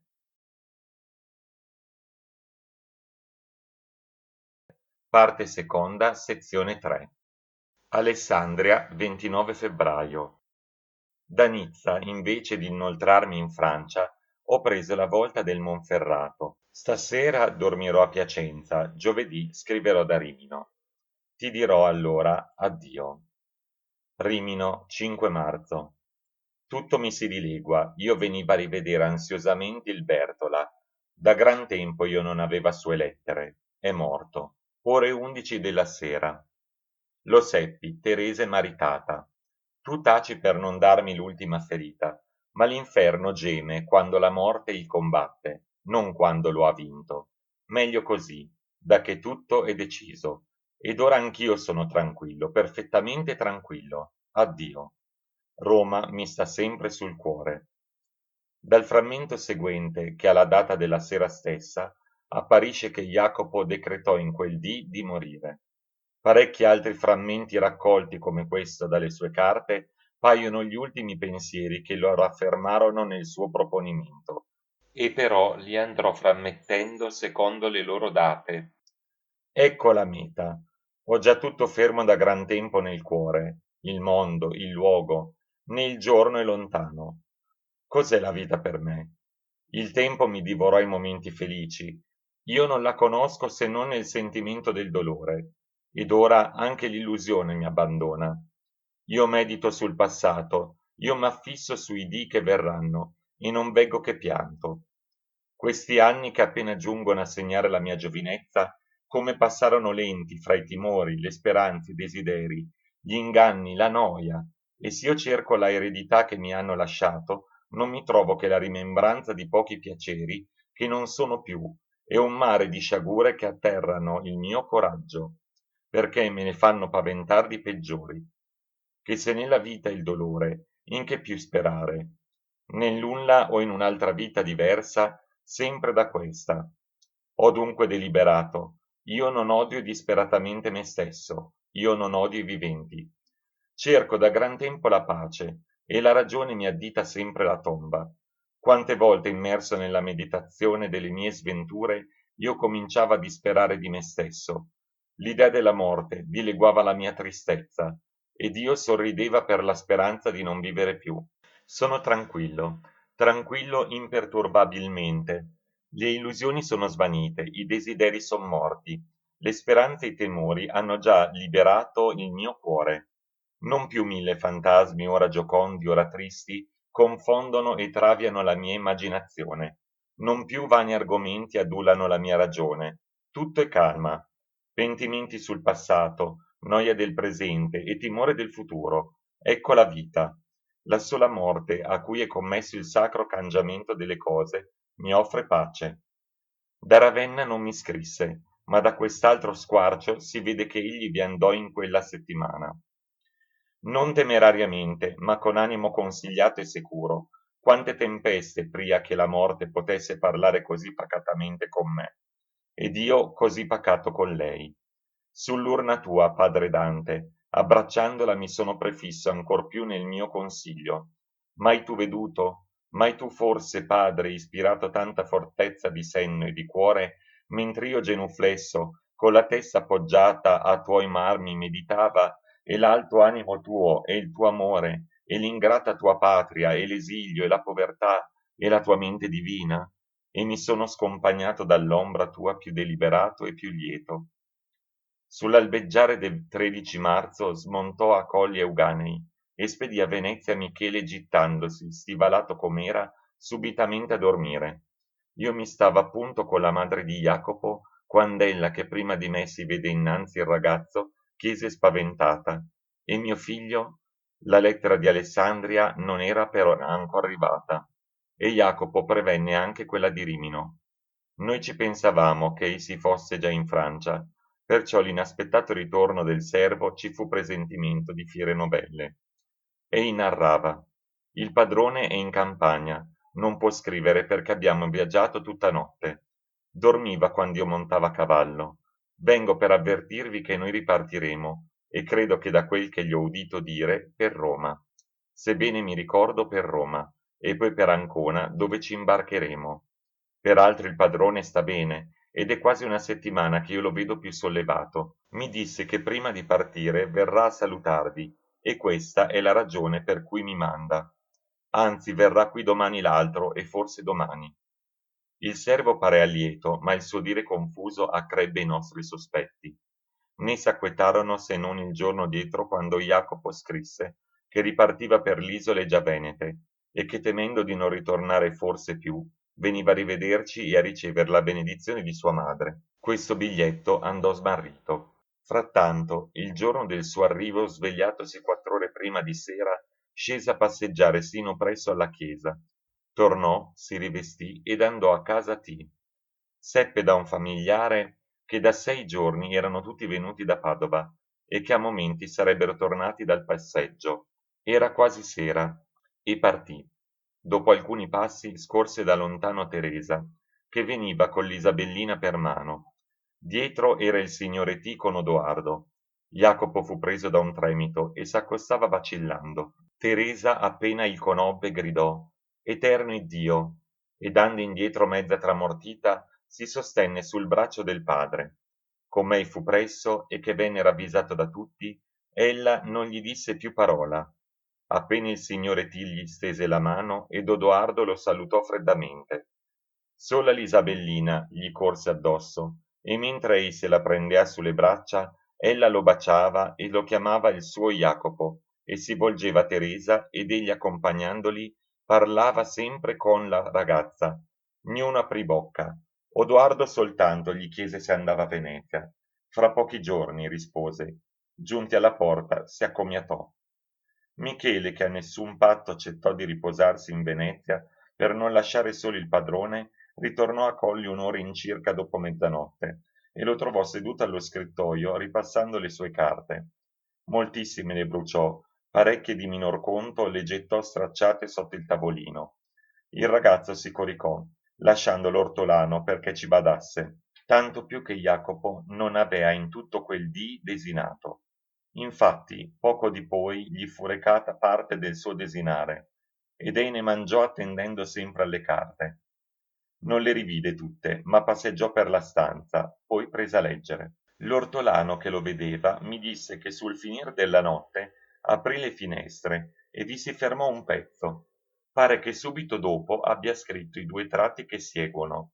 Sono in diverse pagine, ma in un medesimo foglio. Or via, Costanza, eccoti una bragiera scintillante di infiammati carboni. Ponvi dentro la mano, brucia le vive tue carni. Bada, non t'avvilire con un gemito. A qual pro? E da qual pro deggio affettare un eroismo che non mi giova? È notte, alta, perfetta notte, a che veglio in moto su questi libri. Io non appresi che la scienza di ostentare saviezza quando le passioni non tiranneggiano l'anima. I precetti sono come la medicina inutile quando l'infermità vince tutte le resistenze della natura. Alcuni sapienti si vantano d'avere domate le passioni che non hanno mai combattuto. L'origine è questa della loro baldanza. Amabile stella dell'alba, tu fiammeggi sull'oriente e mandi su quest'occhi il tuo raggio ultimo. Chi l'avria detto 6 mesi addietro, quando tu comparivi prima degli altri pianeti a rallegrare la notte e ad accogliere i nostri saluti? Spuntasse almeno l'aurora. Forse Teresa si ricorda in questo momento di me, pensiero consolatore. o come la beatitudine d'essere amato raddolcisce qualunque dolore. Ahi notturno delirio, va, tu cominci a sedurmi, passò stagione, ho disingannato me stesso, un partito solo mi resta. La mattina mandò per una Bibbia ad Odoardo, il quale non l'aveva, mandò al parroco e quando gli fu recata si chiuse. A mezzodì suonato uscì a spedire la seguente lettera e tornò a chiudersi. 14 marzo. Lorenzo, un segreto. Da più mesi mi sta confitto nel cuore, ma l'ora della partenza sta per suonare, ed è tempo che io lo deponga nel tuo petto. Questo amico tuo ha sempre davanti un cadavere. Ho fatto quanto io doveva. Quella famiglia è da quel giorno men povera, ma il padre loro rivive più? In un di quei giorni del mio forsennato dolore, sono ormai 10 mesi, io cavalcando m'allontanai più miglia. Era la sera, io vedeva sorgere un tempo nero, e tornando affrettavami. Il cavallo divorava la via, e nondimeno i miei sproni lo insanguinavano e gli abbandonai tutte le briglie sul collo, invocando quasi che rovinasse e si seppellisse con me. Entrando in un viale tutto alberi, stretto, lunghissimo, vidi una persona. Ripresi le briglie, ma il cavallo più si irritava e più impetuosamente lanciavasi. Tienti a sinistra, gridai, a sinistra. Quell'infelice mi intese, corse a sinistra, ma sentendo più imminente lo scalpito, e in quello stretto sentiero credendosi addosso il cavallo, ritornava sgomentato a diritta, e fu investito, rovesciato, e le zampe gli frantumarono le cervella. In quel tremendo urto il cavallo stramazzò, balzandomi di sella più passi. Perché rimasi vivo ed illeso? Corsi ove intendevo un lamento di moribondo. Quell'uomo agonizzava boccone in una palude di sangue. Lo scossi, non aveva né voce né sentimento. Dopo minuti spirò. Tornai a casa. Quella notte fu anche burrascosa per tutta la natura. La grandine desolò le campagne, le folgori arsero molti alberi, e il turbine fracassò la cappella di un crocefisso. Ed io uscii a perdermi tutta notte per le montagne, con le vesti e l'anima insanguinata, cercando in quello sterminio la pena della mia colpa. Che notte! Credi tu che quel terribile spettro mi abbia perdonato mai? Il giorno dopo, assai se ne parlò, si trovò il morto in quel viale, mezzo miglio più lontano, sotto un mucchio di sassi fra due castagni, schiantati che attraversano il cammino. La pioggia che sino all'alba cascò dall'altura a torrenti ve lo strascinò con quei sassi. Avea le membra e la faccia brani, e fu conosciuto per le strida della moglie che lo cercava. Nessuno fu imputato, ma mi accusavano le benedizioni di quella vedova, perché ho subitamente collocata la sua figlia col nipote del Gastaldo ed assegnato un patrimonio al figliuolo che si volle far prete. E iersera vennero a ringraziarmi di nuovo dicendomi ch'io li ho liberati dalla miseria in cui da tanti anni languiva la famiglia di quel povero lavoratore. Ah, vi sono pure tant'altri miseri come voi, ma hanno un marito ed un padre che li consola con l'amor suo, e che essi non cangerebbero per tutte le ricchezze della terra. E voi? Così gli uomini devono struggersi scambievolmente. Fuggono da quel viale tutti i villani, e tornando dai lavori per riscansarlo, passano per le praterie. Si dice che le notti vi si sentono spiriti, che l'uccello del malaugurio siede fra quelle arbori e dopo la mezzanotte urla 3 volte, che qualche sera si è veduta passare una persona morta. Né io ardisco disingannarli, né ridere di tali prestigi. Ma tu svelerai tutto dopo la mia morte. Il viaggio è rischioso, la mia salute incerta. Non posso allontanarmi con questo rimorso sepolto. Quei 2 figliuoli, in ogni loro disgrazia, e quella vedova, siano sacri nella mia casa. Addio. Per entro la Bibbia si trovarono, assai giorni dopo, le traduzioni zeppe di cassature e quasi non leggibili di alcuni versi del libro di Giobbe, del secondo capo dell'Ecclesiaste e di tutto il cantico di Ezechia. Alle 4 dopo il mezzodì si trovò a casa T. Avevano finito di desinare e Teresa era già discesa sola in giardino. Il padre di lei lo accolse affabilmente. Odoardo si fe a leggere presso a un balcone e dopo non molto posò il libro. Ne aprì un altro e leggendo s'avviò alle sue stanze. Allora Jacopo prese il primo libro, così come fu lasciato aperto da Odoardo. Era il quarto volume delle tragedie dell'Alfieri. Ne scorse alcune pagine, poi lesse forte. Chi siete voi?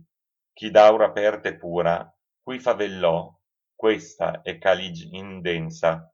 Tenebre sono, ombre di morte, o mira. Più mi t'accosta, il vedi, il sol d'intorno, cinta di sangue ghirlanda funesta. Odi tu il canto di sinistri augelli, lugubre un pianto sull'aere si spande, che me percuote e a lagrimar mi sforza. Ma che? Voi pur piangete? Il padre di Teresa, guardandolo, gli diceva: O mio figlio. Jacopo seguitò a leggere sommessamente, aprì a caso quello stesso volume e tosto posandolo esclamò: Non diedi a voi per anco del mio coraggio prova, ei pur fia pari al dolor mio. A questi versi Odoardo tornava, e gli udì proferire così efficacemente che si ristette sulla porta pensoso. Mi narrava poi il signor T che gli parve in quel momento di leggere la morte sul volto del nostro amico infelice, e che in quei giorni tutte le parole di lui ispiravano reverenza e pietà. Favellarono poi del suo viaggio, e quando Odoardo gli chiese se sarebbe stato di molto a tornare, sì, rispose, sono certo che non ci rivedremo più. Ridottosi a casa sull'imbrunire, desinò.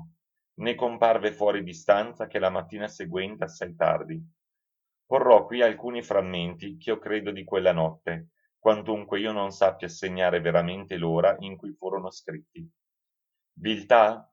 E tu che gridi viltà non sei uno di quegli infiniti mortali che in fier gardi guardano le loro catene e non osano piangere e baciano la mano che gli flagella? Che è mai l'uomo? Il coraggio fu sempre dominatore dell'universo, perché tutto è debolezza e paura. Tu m'imputi di viltà, e ti vendi intanto l'anima e l'onore. Vieni, mirami agonizzare boccheggiando nel mio sangue. Non tremi tu, or chi è il vile? Ma trammi questo coltello dal petto. Impugnalo, e di a te stesso. Dovrò vivere eterno? Dolore sommo forte, ma breve e generoso. Chissà, la fortuna ti prepara una morte più dolorosa e più infame. Confessa, or che tu tieni quell'arma puntata deliberatamente sopra il tuo cuore, non ti senti forse capace di ogni alta impresa e non ti vedi libero padrone dei tuoi tiranni? Io contemplo la campagna. Guarda che notte serena e pacifica. Ecco la luna che sorge dietro la montagna. O luna, amica luna, mandi ora tu forse su la faccia di Teresa un patetico raggio simile a quello che tu diffondi nell'anima mia? Ti ho sempre salutata mentre apparivi a consolare la muta solitudine della terra. Sovente, uscendo dalla casa di Teresa, ho parlato con te, e tu fosti il testimonio dei miei deliri. Questi occhi molli di lagrime ti hanno sovente accompagnata in seno alle nubi che t'ascondevano. Ti hanno cercata nelle notti cieche della tua luce. Tu risorgerai sempre più bella. Ma l'amico tuo cadrà deforme, abbandonato, cadavere, senza risorgere più. Io ti prego di un ultimo beneficio. Quando Teresa mi cercherà fra i cipressi e i pini del monte, illumina co tuoi raggi la mia sepoltura. Bell'alba. È pur gran tempo che io non m'alzo da un sonno così riposato, e ch'io non ti vedo mattino così rilucente, ma gli occhi miei erano sempre nel pianto, e tutti i miei sentimenti nella oscurità, e l'anima mia nuotava nel dolore. Splendi, su, splendi, o natura, e riconforta le cure dei mortali. Tu non risplenderai più per me. Ho già sentita tutta la tua bellezza e t'ho adorata, e mi sono alimentato della tua gioia. E finché io ti vedeva bella e benefica, tu mi dicevi con una voce divina, vivi. Ma nella mia disperazione ti ho poi veduta con le mani grondanti di sangue.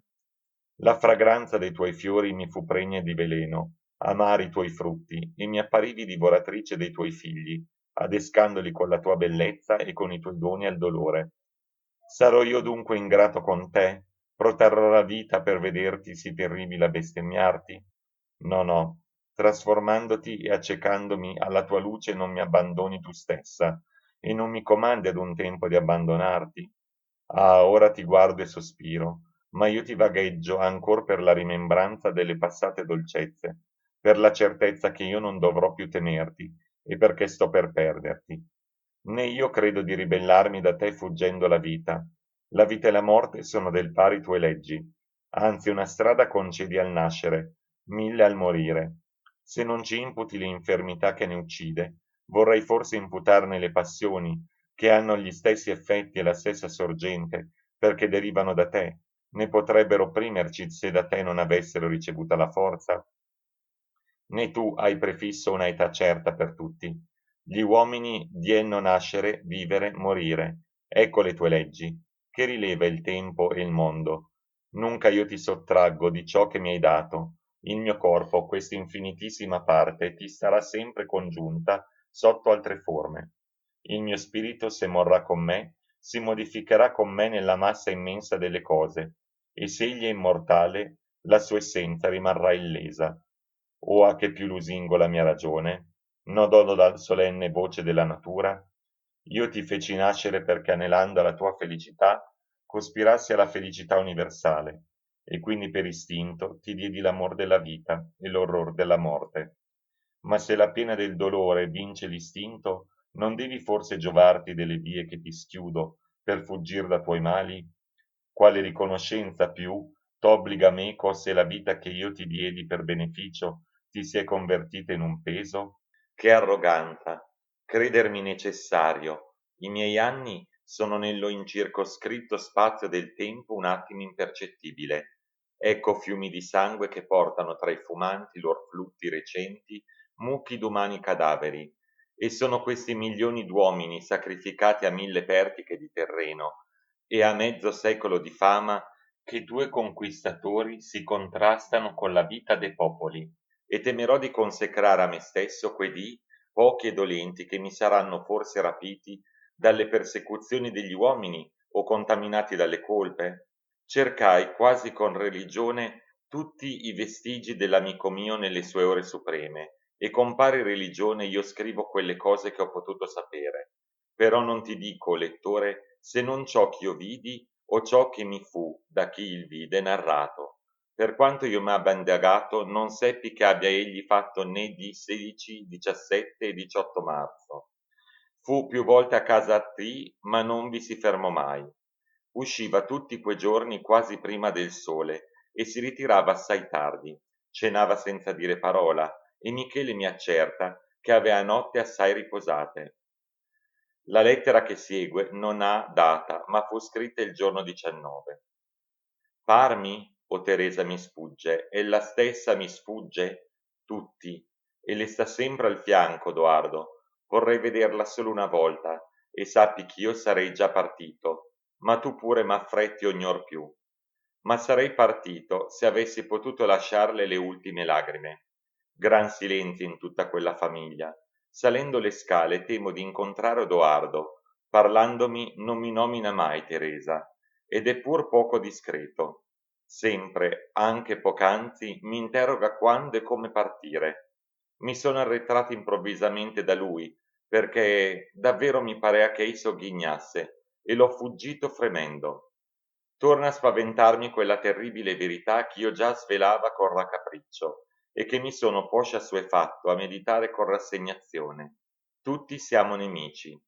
Se tu potessi fare il processo dei pensieri di chiunque ti si para davanti, vedresti che il ruoto a cerchi una spada per allontanare tutti dal proprio bene e per rapire l'altrui.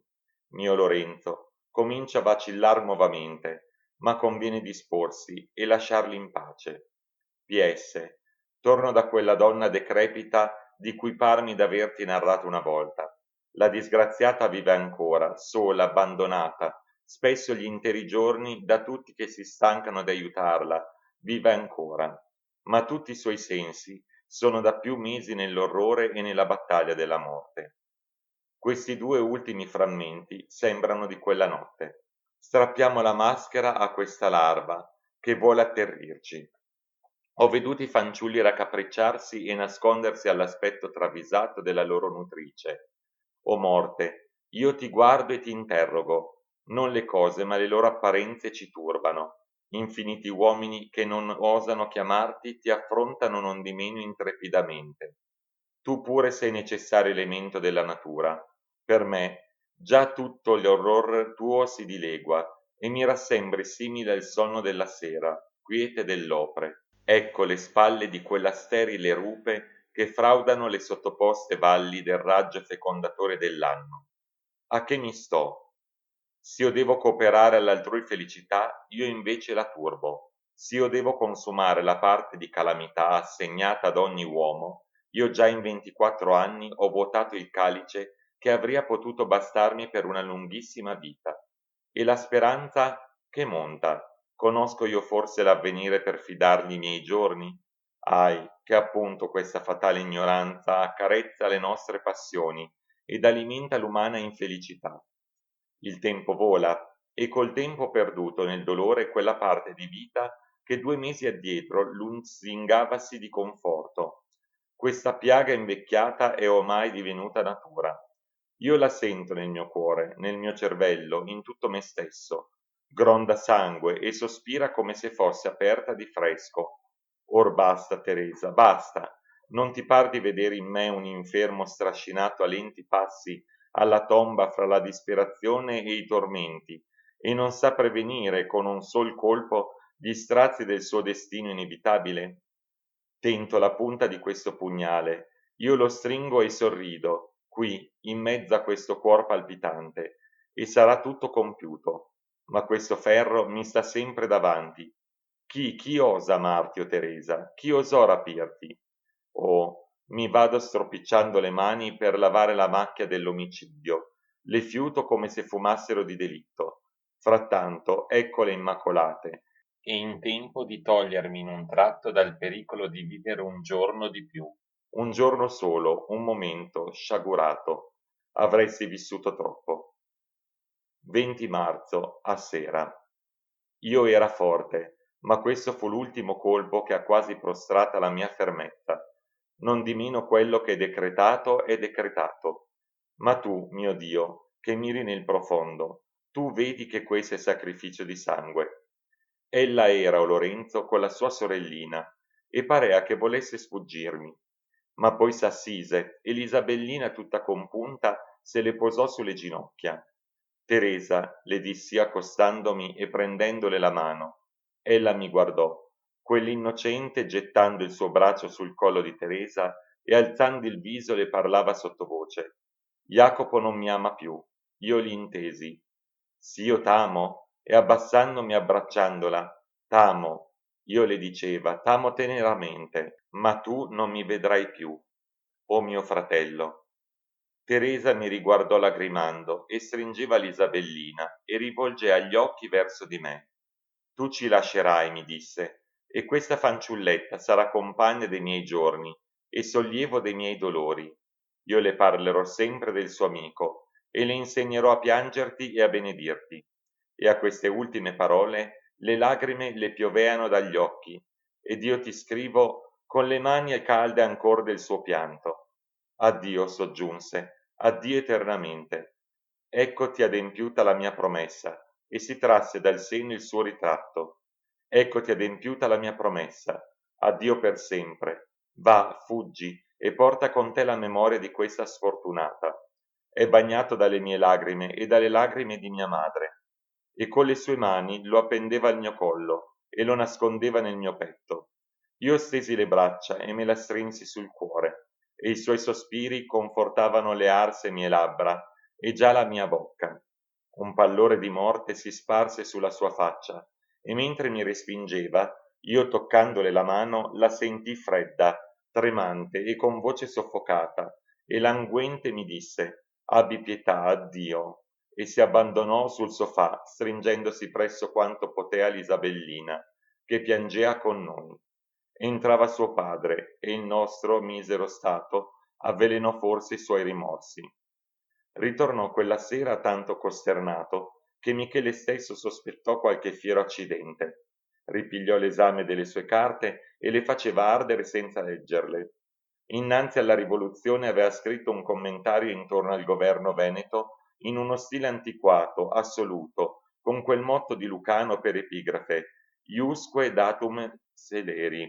Una sera dell'anno addietro lesse a Teresa la storia di Lauretta, E Teresa mi disse poi che quei pensieri scuciti che mi inviò con la lettera del 29 aprile non erano il cominciamento, ma bensì tutti sparsi dentro quell'operetta che egli aveva finita.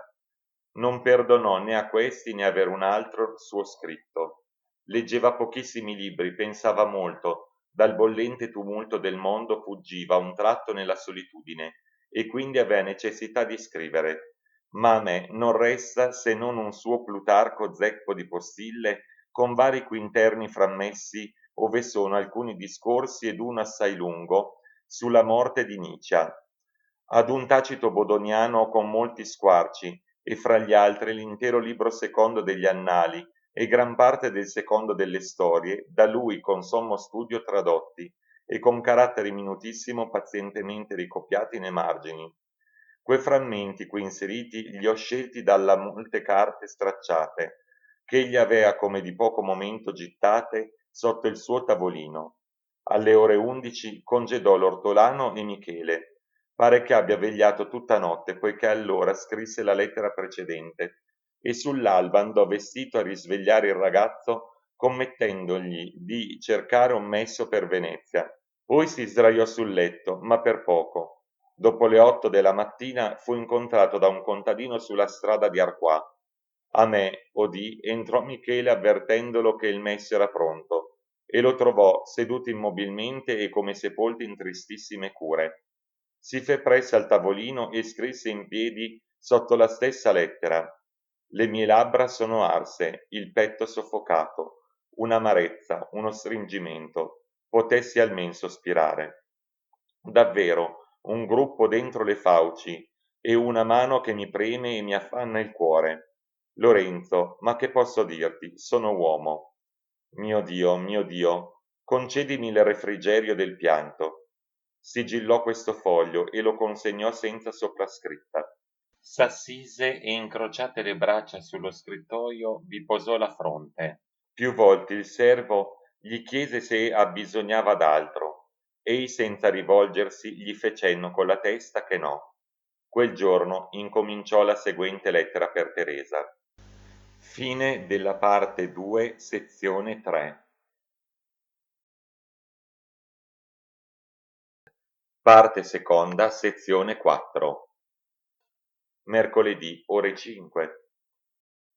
Rassegnati ai voleri del cielo e cerca la tua felicità nella pace domestica e nella concordia con quello sposo che la sorte ti ha destinato. Tu hai un padre generoso e infelice, tu devi riunirlo a tua madre, la quale solitaria e piangente forse chiama te sola. Tu devi la tua vita alla tua fama. Io solo morendo troverò pace e lascerò alla tua famiglia. Ma tu, povera sfortunata, quanti giorni sono che io prendo a scriverti e non posso continuare? O sommo Iddio, vedo che tu non mi abbandoni nell'ora suprema, e questa costanza è il maggiore dei tuoi benefici. Io morirò quando avrò ricevuta la benedizione di mia madre e gli ultimi abbracciamenti dal mio solo amico. Da lui tuo padre avrà le tue lettere, e tu pure gli darai le mie. Saranno testimonio della tua virtù e della santità del nostro amore. No, mia Teresa, non sei tu cagione della mia morte. Tutte le mie passioni disperate, le disavventure delle persone più care al mio cuore, gli umani delitti, la sicurezza della mia perpetua schiavitù e dell'obbrobrio perpetuo della mia patria venduta, tutto insomma da gran tempo era scritto. E tu, donna celeste, potevi soltanto raddolcire il mio destino, ma placarlo, oh, non mai. Ho veduto in te sola il ristoro di tutti i miei mali, ed osai lusingarmi, e poiché per un'irresistibile forza tu mi hai amato, il mio cuore ti ha creduta tutta sua. Tu mi hai amato e tu m'ami, ed ora che ti perdo io chiamo in aiuto la morte. Prega tuo padre di non dimenticarsi di me, per non affliggersi, ma per mitigare con la sua compassione il tuo dolore, e per ricordarsi sempre che egli ha un'altra figlia. Ma tu no, sola amica di questo sfortunato, tu non avrai cuore di obliarmi. Rileggi sempre queste mie ultime parole che io posso dire di scriverti col sangue del mio cuore. La mia memoria ti preserverà forse dalle sciagure del vizio. La tua bellezza, la tua gioventù e lo splendore della tua fortuna saranno sprone e per gli altri e per te, onde contaminare quella innocenza alla quale tu hai sacrificato la tua prima e più cara passione, e che pure nei tuoi martiri fu sempre il tuo solo conforto. Tutto ciò che vedi lusinghiero nel mondo congiurerà a perderti, a rapirti la stima di te stessa, a confonderti tra la schiera di tante altre donne, le quali dopo aver abbandonato il pudore fanno traffico dell'amore e dell'amicizia ed ostentano come trionfi le vittime della loro perfidia. Tu no, mia Teresa, la tua virtù risplende nel tuo viso celeste, ed io l'ho rispettata, e tu sai che io ti ho amato adorandoti come cosa sacra. O divina immagine dell'amica mia, o ultimo dono prezioso che io contemplo, e che mi infonde più vigore e mi narra tutta la storia dei nostri amori. Tu stavi facendo questo ritratto il primo di ch'io ti vidi. Ripassano ad uno dinanzi a me tutti quei giorni che furono i più affannosi e i più cari della mia vita, e tu l'hai consecrato questo ritratto attaccandolo bagnato del tuo pianto al mio petto. E così attaccata al mio petto verrà con me nel sepolcro. Ti ricordi, o Teresa, le lagrime con cui lo raccolsi? O io torno a versarle, e sollevano la trista mia anima, che se alcuna vita resta dopo l'ultimo spirito, io la sacrerò sempre a te sola, e l'amor mio vivrà immortale con me. Ascolta intanto una estrema, unica sacrosanta raccomandazione. Io te ne scongiuro per il nostro amore infelice, per le lagrime che abbiamo sparse, per la tenerezza che tu senti, per i tuoi genitori, per i quali ti sei immolata vittima volontaria. Non lasciare senza consolazione la mia povera madre. Forse ella verrà a piangermi teco in questa solitudine dove cercherà riparo dalle tempeste della vita. Tu sola sei degna di compiangerla e di consolarla. Chi le resta più se tu l'abbandoni? Nel suo dolore, in tutte le sue sventure, nell'infermità della sua vecchiaia, ricordati sempre che ella è mia madre. Dopo la mezzanotte partì per le poste da Colli Euganei ed arrivato sulla marina alle 8 del giorno seguente, si fe traghettare da una gondola a Venezia sino alla sua casa. Quando io vi giunsi, lo trovai addormentato sopra un sofà e di un sonno tranquillo. Come fu desto, mi pregò perché io spicciassi alcune sue faccende e saldassi un suo vecchio debito a certo libraio. Non posso, mi diss'egli, fermarmi qui che tutt'oggi. Benché fossero quasi 2 anni che io non il vedeva, la sua fisonomia non mi parve tanto alterata quanto io m'aspettava, ma poi m'accorsi che egli andava lento e come strascinandosi. La sua voce un tempo pronta e maschia usciva a fatica e dal petto profondo. Sforzavasi non di meno di parlare e rispondendo a sua madre intorno al suo viaggio, spesso sorridea di un messo sorriso tutto suo, ma aveva un'aria riservata, insolita in lui. Avendogli io detto che certi suoi amici sarebbero venuti quel dì a salutarlo, rispose che non vorrebbe rivedere persone del mondo, anzi scese egli stesso ad avvertire alla porta perché si dicesse che ei non era tornato, e rientrando soggiunse: Spesso ho pensato di non dare né a te né a mia madre tanto dolore, ma io aveva bisogno di rivedervi, e questo, credimi, è l'esperimento più forte del mio coraggio. Poche ore prima di sera egli si alzò, come per partire, ma non gli soffriva il cuore di dirlo. Sua madre gli si accostò. Hai dunque risoluto, mio caro figliuolo? Sì, sì, abbracciandola e frenando a stento le lagrime. Chissà se potrò più rivederti. Io sono ormai vecchia e stanca. Ci rivedremo forse, mia cara madre, consolatevi. Ci rivedremo, per non lasciarci mai più. Ma adesso, ne può far fede Lorenzo. Ella si volse impaurita verso di me, ed io, purtroppo, le dissi, e le narrai le persecuzioni che tornavano a incrudelire per la guerra imminente, ed il pericolo che sovrastava me pure, massime dopo quelle lettere che ci furono intercette. Né erano falsi i miei sospetti, perché dopo pochi mesi fui costretta ad abbandonare la patria. Ed ella allora esclamò: Vivi, mio figliuolo, benché lontano da me. Dopo la morte di tuo padre non ho più avuto un'ora di bene. Sperava di passar teco la mia vecchietta, ma sia fatta la volontà del Signore. Vivi, io scelgo di piangere senza di te piuttosto che vederti imprigionato, morto. I singhiozzi le soffocavano la parola. Jacopo le strinse la mano e la guardava come se volesse affidarle un segreto, ma ben tosto si ricompose e le chiese la sua benedizione. Ed ella, alzando le mani al cielo: ti benedico, e piaccia anche all'Onnipotente di benedirti. Avvicinatisi alla scala s'abbracciarono. Quella donna sconsolata appoggiò la testa sul petto del suo figliuolo. Scesero, io li seguiva, la madre lo benedisse di nuovo ed ei le ribaciò la mano e la baciò in volto. Io stava piangente. Dopo avermi abbracciato mi promise di scrivermi e mi lasciò dicendomi: sovvengati sempre della nostra amicizia. Poi rivoltosi alla madre la guardò un pezzo senza far motto e partì. Giunto in fondo alla strada si rivolse e ci salutò con la mano e ci mirò mestamente, come se volesse dirci che quello era l'ultimo sguardo. La povera madre si fermò sulla porta quasi sperando che egli tornasse a risalutarla, ma volgendo gli occhi lagrimosi dal luogo dond'ei se l'era dileguato, s'appoggiò al mio braccio e risalì dicendomi: caro Lorenzo, mi dice il cuore che non lo rivedremo mai più. Un vecchio sacerdote di assidua familiarità nella casa dell'Ortis e che gli era stato maestro di greco, venne quella sera e ci narrò che Jacopo era andato alla chiesa dove Lauretta fu sotterrata. Trovatala chiusa, voleva farsi aprire ad ogni patto dal campanaro e regalò un fanciullo del vicinato perché andasse a cercare dal sagrestano che aveva le chiavi. S'assise, aspettando sopra un sasso nel cortile. Poi si levò ed appoggiò la testa sulla porta della chiesa.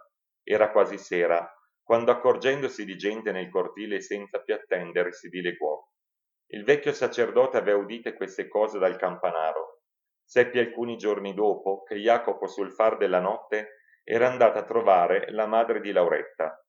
Era, mi disse ella, assai tristo. Non mi parlò mai della mia povera figliuola, né io l'ho nominata mai per non accorarlo di più.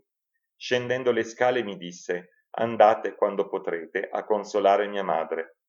Per acquetare sua madre i miei funesti presentimenti, deliberai di accompagnarlo sino ad Ancona.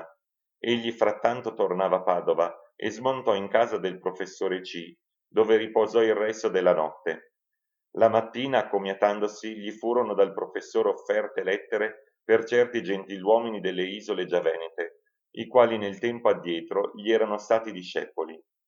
Jacopo né le accettò né le ricusò, tornò a piedi a Colli Euganei e si pose subito a scrivere. Venerdì, ore 1.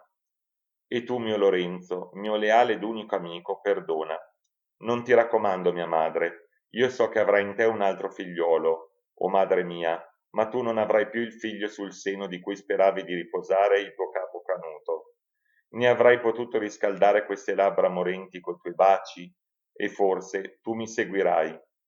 Io vacillava, o Lorenzo, e questa la ricompensa dopo 24 anni di speranze e di cure. Ma sia così, il cielo che ha tutto destinato non l'abbandonerà, né tu. Lorenzo, finch'io non bramava che un amico fedele io vissi felice. Il cielo te ne rimeriti. Ma t'aspettavi che io ti pagassi di lagrime? Or via, ti consola, ti consola. La mia vita ti sarebbe più dolorosa della mia morte. Queste carte le darai al padre di Teresa. Raduna i miei libri e serbali per memoria del tuo Jacopo. Raccogli Michele, a cui lasci il mio riuolo, questi miei pochi arredi e i denari che tu troverai nel cassettino del mio scrittoio. Vieni, devi aprirlo. Tu solo, v'è una lettera per Teresa, io ti prego di recargliela segretamente tu stesso. Addio, addio. Poi continuò la lettera che egli aveva incominciato a scrivere a Teresa. Torno a te, mia Teresa. Se mentre io vivea era colpa per te l'ascoltarmi, ascoltami adesso. Io ti consacro le poche ore che mi disgiungono dalla morte e le consacro a te sola. Avrai questa lettera quando io sarò esangue sotterra e da quel momento tutti forse incominceranno ad obliarmi, finché niuno più si ricorderà del mio nome. Ascoltami come una voce che ti vien dal sepolcro. Tu piangerai i miei giorni svaniti al pari di una visione notturna. Tu piangerai il nostro amore che fu inutile e oscuro come le lampade che rischiarano le sepolture dei morti. Oh sì, mia Teresa, dovevano pure una volta finire le mie pene, e la mia mano non trema nell'armarsi del ferro liberatore, poiché abbandono la vita mentre tu m'ami, mentre sono ancora degno di te e degno del tuo pianto, ed io posso sacrificarmi a te sola e alla tua virtù. No, allora non ti sarà colpa l'amarmi, ed io lo pretendo il tuo amore, io lo chiedo in vigore delle mie sventure, dell'amor mio e del tremendo mio sacrificio. Ah, se tu un giorno passassi senza gettare un'occhiata sulla terra che coprirà questo giovane sconsolato, me misero, io avrò lasciato dietro di me l'eterna dimenticanza anche del tuo cuore. Tu credi che io parta, io ti lascerò in nuovi contrasti con te medesima ed in continua disperazione? E mentre tu m'ami ed io t'amo e sento che t'amerò eternamente, ti lascerò per la speranza che la nostra passione si estingua prima dei nostri giorni? No, la morte sola, la morte. Io mi scavo da gran tempo la fossa e mi sono assuefatto a guardarla giorno e notte e a misurarla freddamente, e appena appena in questi estremi la natura rifugge e grida, ma io ti perdo ed io morrò. Tu stessa, tu mi fuggivi, ci si contendeano le lagrime, e non t'avvedevi nella mia tremenda tranquillità che io prendeva da te gli ultimi congedi e ch'io ti domandava l'eterno addio? Che se il Padre degli uomini mi chiamasse a rendimento di conti, io gli mostrerò le mie mani pure di sangue e puro di delitto il mio cuore. Io dirò, non ho rapito il pane agli orfani ed alle vedove, non ho perseguitato l'infelice, non ho tradito, non ho abbandonato l'amico, non ho turbata la felicità degli amanti, né contaminata l'innocenza, né inimicati i fratelli, né prostrata la mia anima alle ricchezze. Ho spartito il mio pane con l'indigente, ho confuse le mie lagrime con le lagrime dell'afflitto, ho pianto sempre sulle miserie della umanità. Se tu mi concedevi una patria, io avrei speso il mio ingegno e il mio sangue tutto per lei, e non di meno la mia debole voce ha gridato coraggiosamente la verità, corrotto quasi dal mondo dopo aver sperimentati tutti i suoi vizi. Ah no, i suoi vizi mi hanno per brevi istanti forse contaminato, ma non mi hanno mai vinto. Ho cercato virtù nella solitudine, ho amato, tu stesso, tu mi hai presentata la felicità, tu l'hai abbellita dei raggi dell'infinita tua luce, tu mi hai creato un cuore capace di sentirla e di amarla, ma dopo 1000 speranze ho perduto tutto, ed inutile agli altri e dannosa a me stesso, mi sono liberato della certezza di una perpetua miseria. Godi tu, Padre, dei gemiti dell'umanità. Pretendi tu che ella sopporti le sventure quando sono più violenti delle sue, forse? O forse hai conceduto al mortale il potere di troncare i suoi mali perché poi trascurasse il tuo dono, strascinandosi scioperato tra il pianto e le colpe. Ed io sento in me stesso che gli estremi mali non hanno che la colpa o la morte. Consolati, Teresa, quel Dio a cui tu ricorri con tanta pietà, se degna d'alcuna cura la vita e la morte di una umile creatura, non ritirerà il suo sguardo neppure da me. Egli sa che io non posso resistere più. Egli ha veduto i combattimenti che ho sostenuto prima di giungere alla risoluzione fatale ed ha udito con quante preghiere l'ho supplicato perché mi allontanasse da questo calice amaro. Addio dunque, addio all'universo. O amica mia, la sorgente delle lagrime è in me dunque inesausta? Io torno a piangere e a tremare, ma per poco. Tutto in breve sarà finito. Ah, le mie passioni vivono ed ardono e mi possedono ancora, e quando la notte eterna rapirà il mondo a questi occhi, allora solo seppellirò meco i miei desideri e il mio pianto. Ma gli occhi miei lagrimosi ti cercano ancora prima di chiudersi per sempre. Ti vedrò per l'ultima volta, ti lascerò gli ultimi addio e prenderò da te le tue lagrime, unico frutto di tanto amore. Io giungeva alle ore 5 da Venezia e lo incontrai pochi passi fuori dalla sua porta mentre ei s'avviava appunto per dire addio a Teresa. La mia venuta improvvisa lo costernò e molto più il mio divisamento di accompagnarlo sino ad Ancona. Me ne ringraziava affettuosamente e tentò ogni via di distorvene, ma veggendo ch'io persisteva si tacque e mi richiese di andare seco lui sino a casa T. Lungo il cammino non disse mai nulla, andava lento ed aveva in volto una mestissima sicurezza. Ahi, doveva pure accorgermi che in quel momento egli rivolgeva nell'animo i supremi pensieri. Entrammo per la porta del giardino e quivi fermandosi alzò gli occhi al cielo e dopo alcun tempo proruppe guardandomi: Pare anche a te che oggi la luce sia più bella che mai? Avvicinandoci alle stanze di Teresa, io intesi la voce di lei. Il cuore non si può cangiare. Ne so se Jacopo che mi seguiva abbia udite queste parole. Non ne parlò.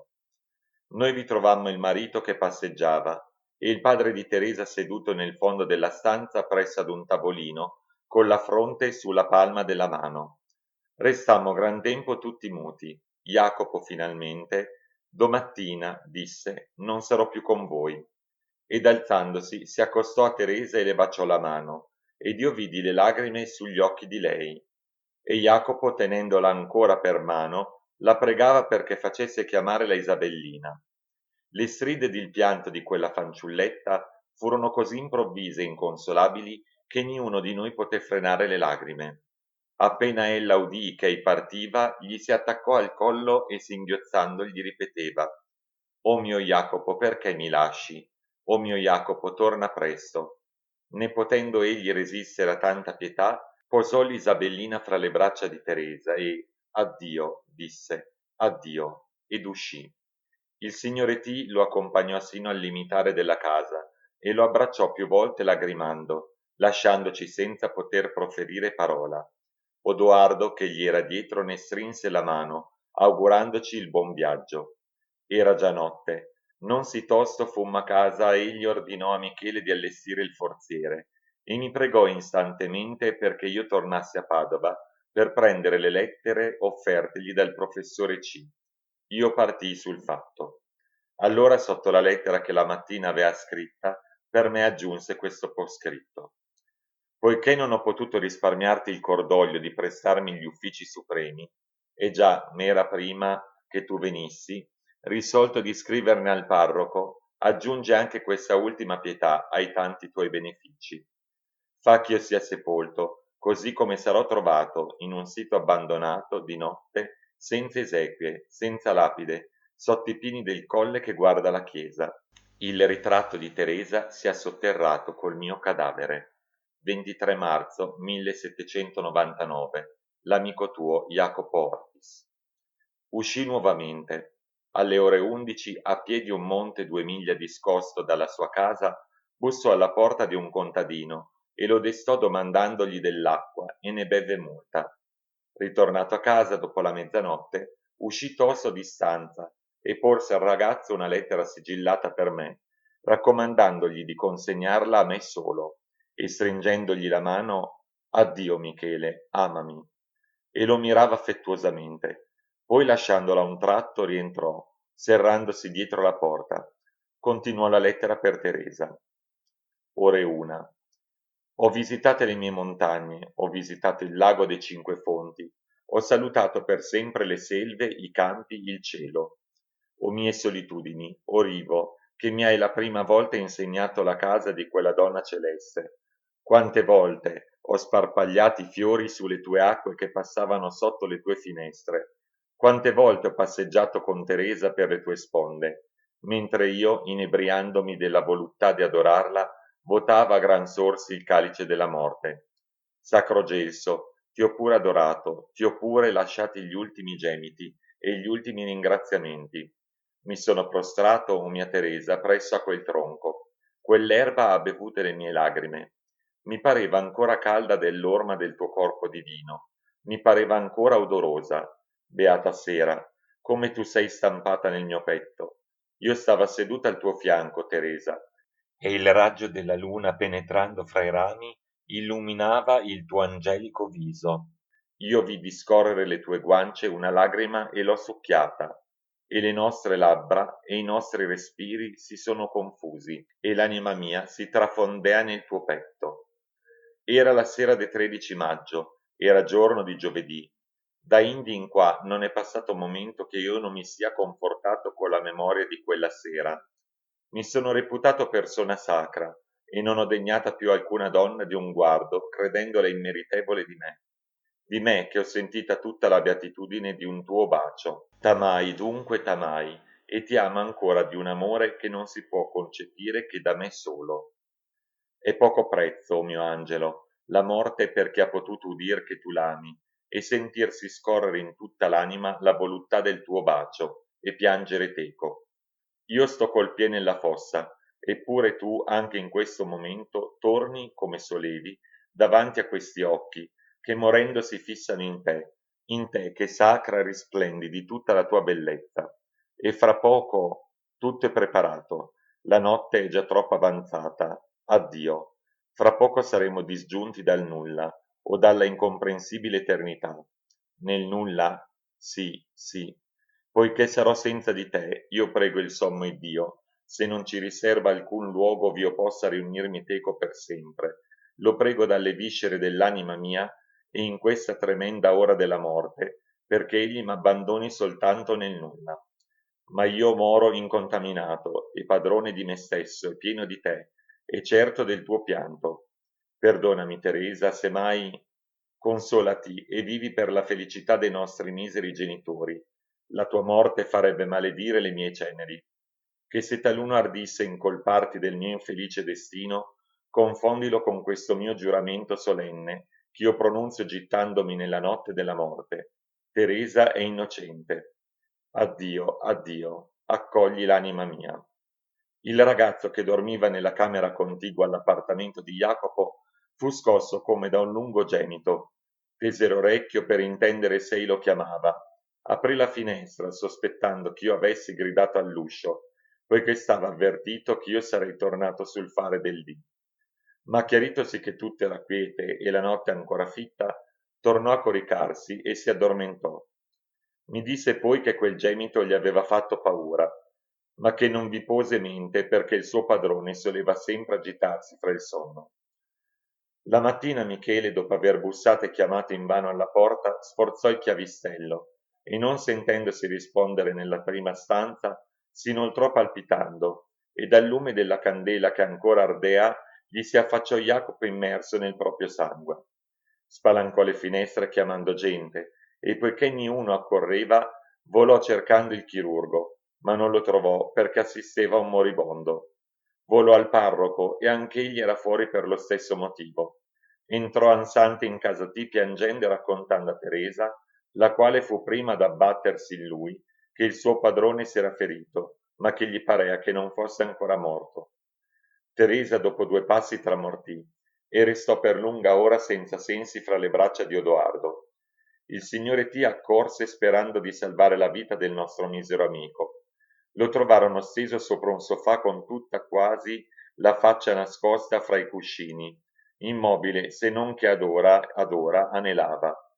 S'era piantato un pugnale sotto la mammella sinistra, ma se l'era tratto dalla ferita e gli era caduto a terra. Il suo abito nero e il suo fazzoletto da collo stavano gittati sopra una sedia vicina. Era vestito del gilet, dei calzoni lunghi e degli stivali, e cinto di una fascia larghissima di seta, di cui un capo pendeva insanguinato, perché egli forse morendo tentò di svolgersela dal corpo. Il signore T gli sollevava lievemente dalla ferita la camicia, che tutta inzuppata di sangue gli si era attaccata sul petto. Jacopo si risentì ed alzò il viso verso di lui e guardandolo con gli occhi nuotanti nella morte, stese un braccio per impedirlo e tentava con l'altro di stringergli la mano, ma ricascando con la testa sui guanciali, levò gli occhi al cielo e spirò.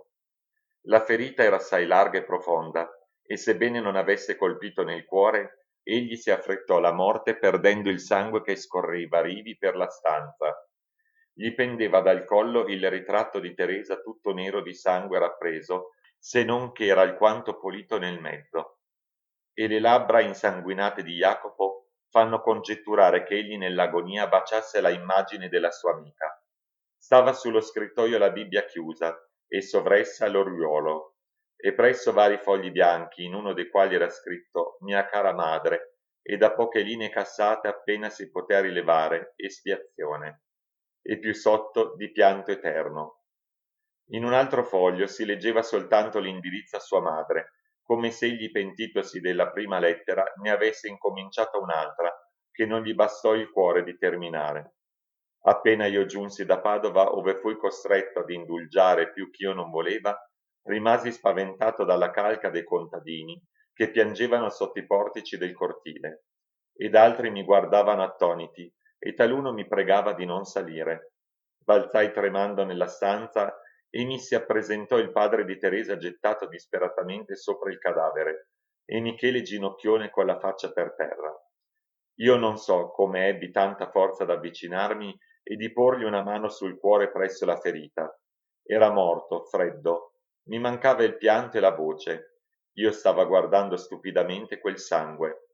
Venne finalmente il parroco e subito dopo il chirurgo, i quali con alcuni familiari ci strapparono a forza dal fiero spettacolo. Teresa visse in tutti quei giorni fra il lutto dei suoi in un mortale silenzio. La notte mi strascinai dietro il cadavere che da 3 lavoratori fu sotterrato sul Monte dei Pini.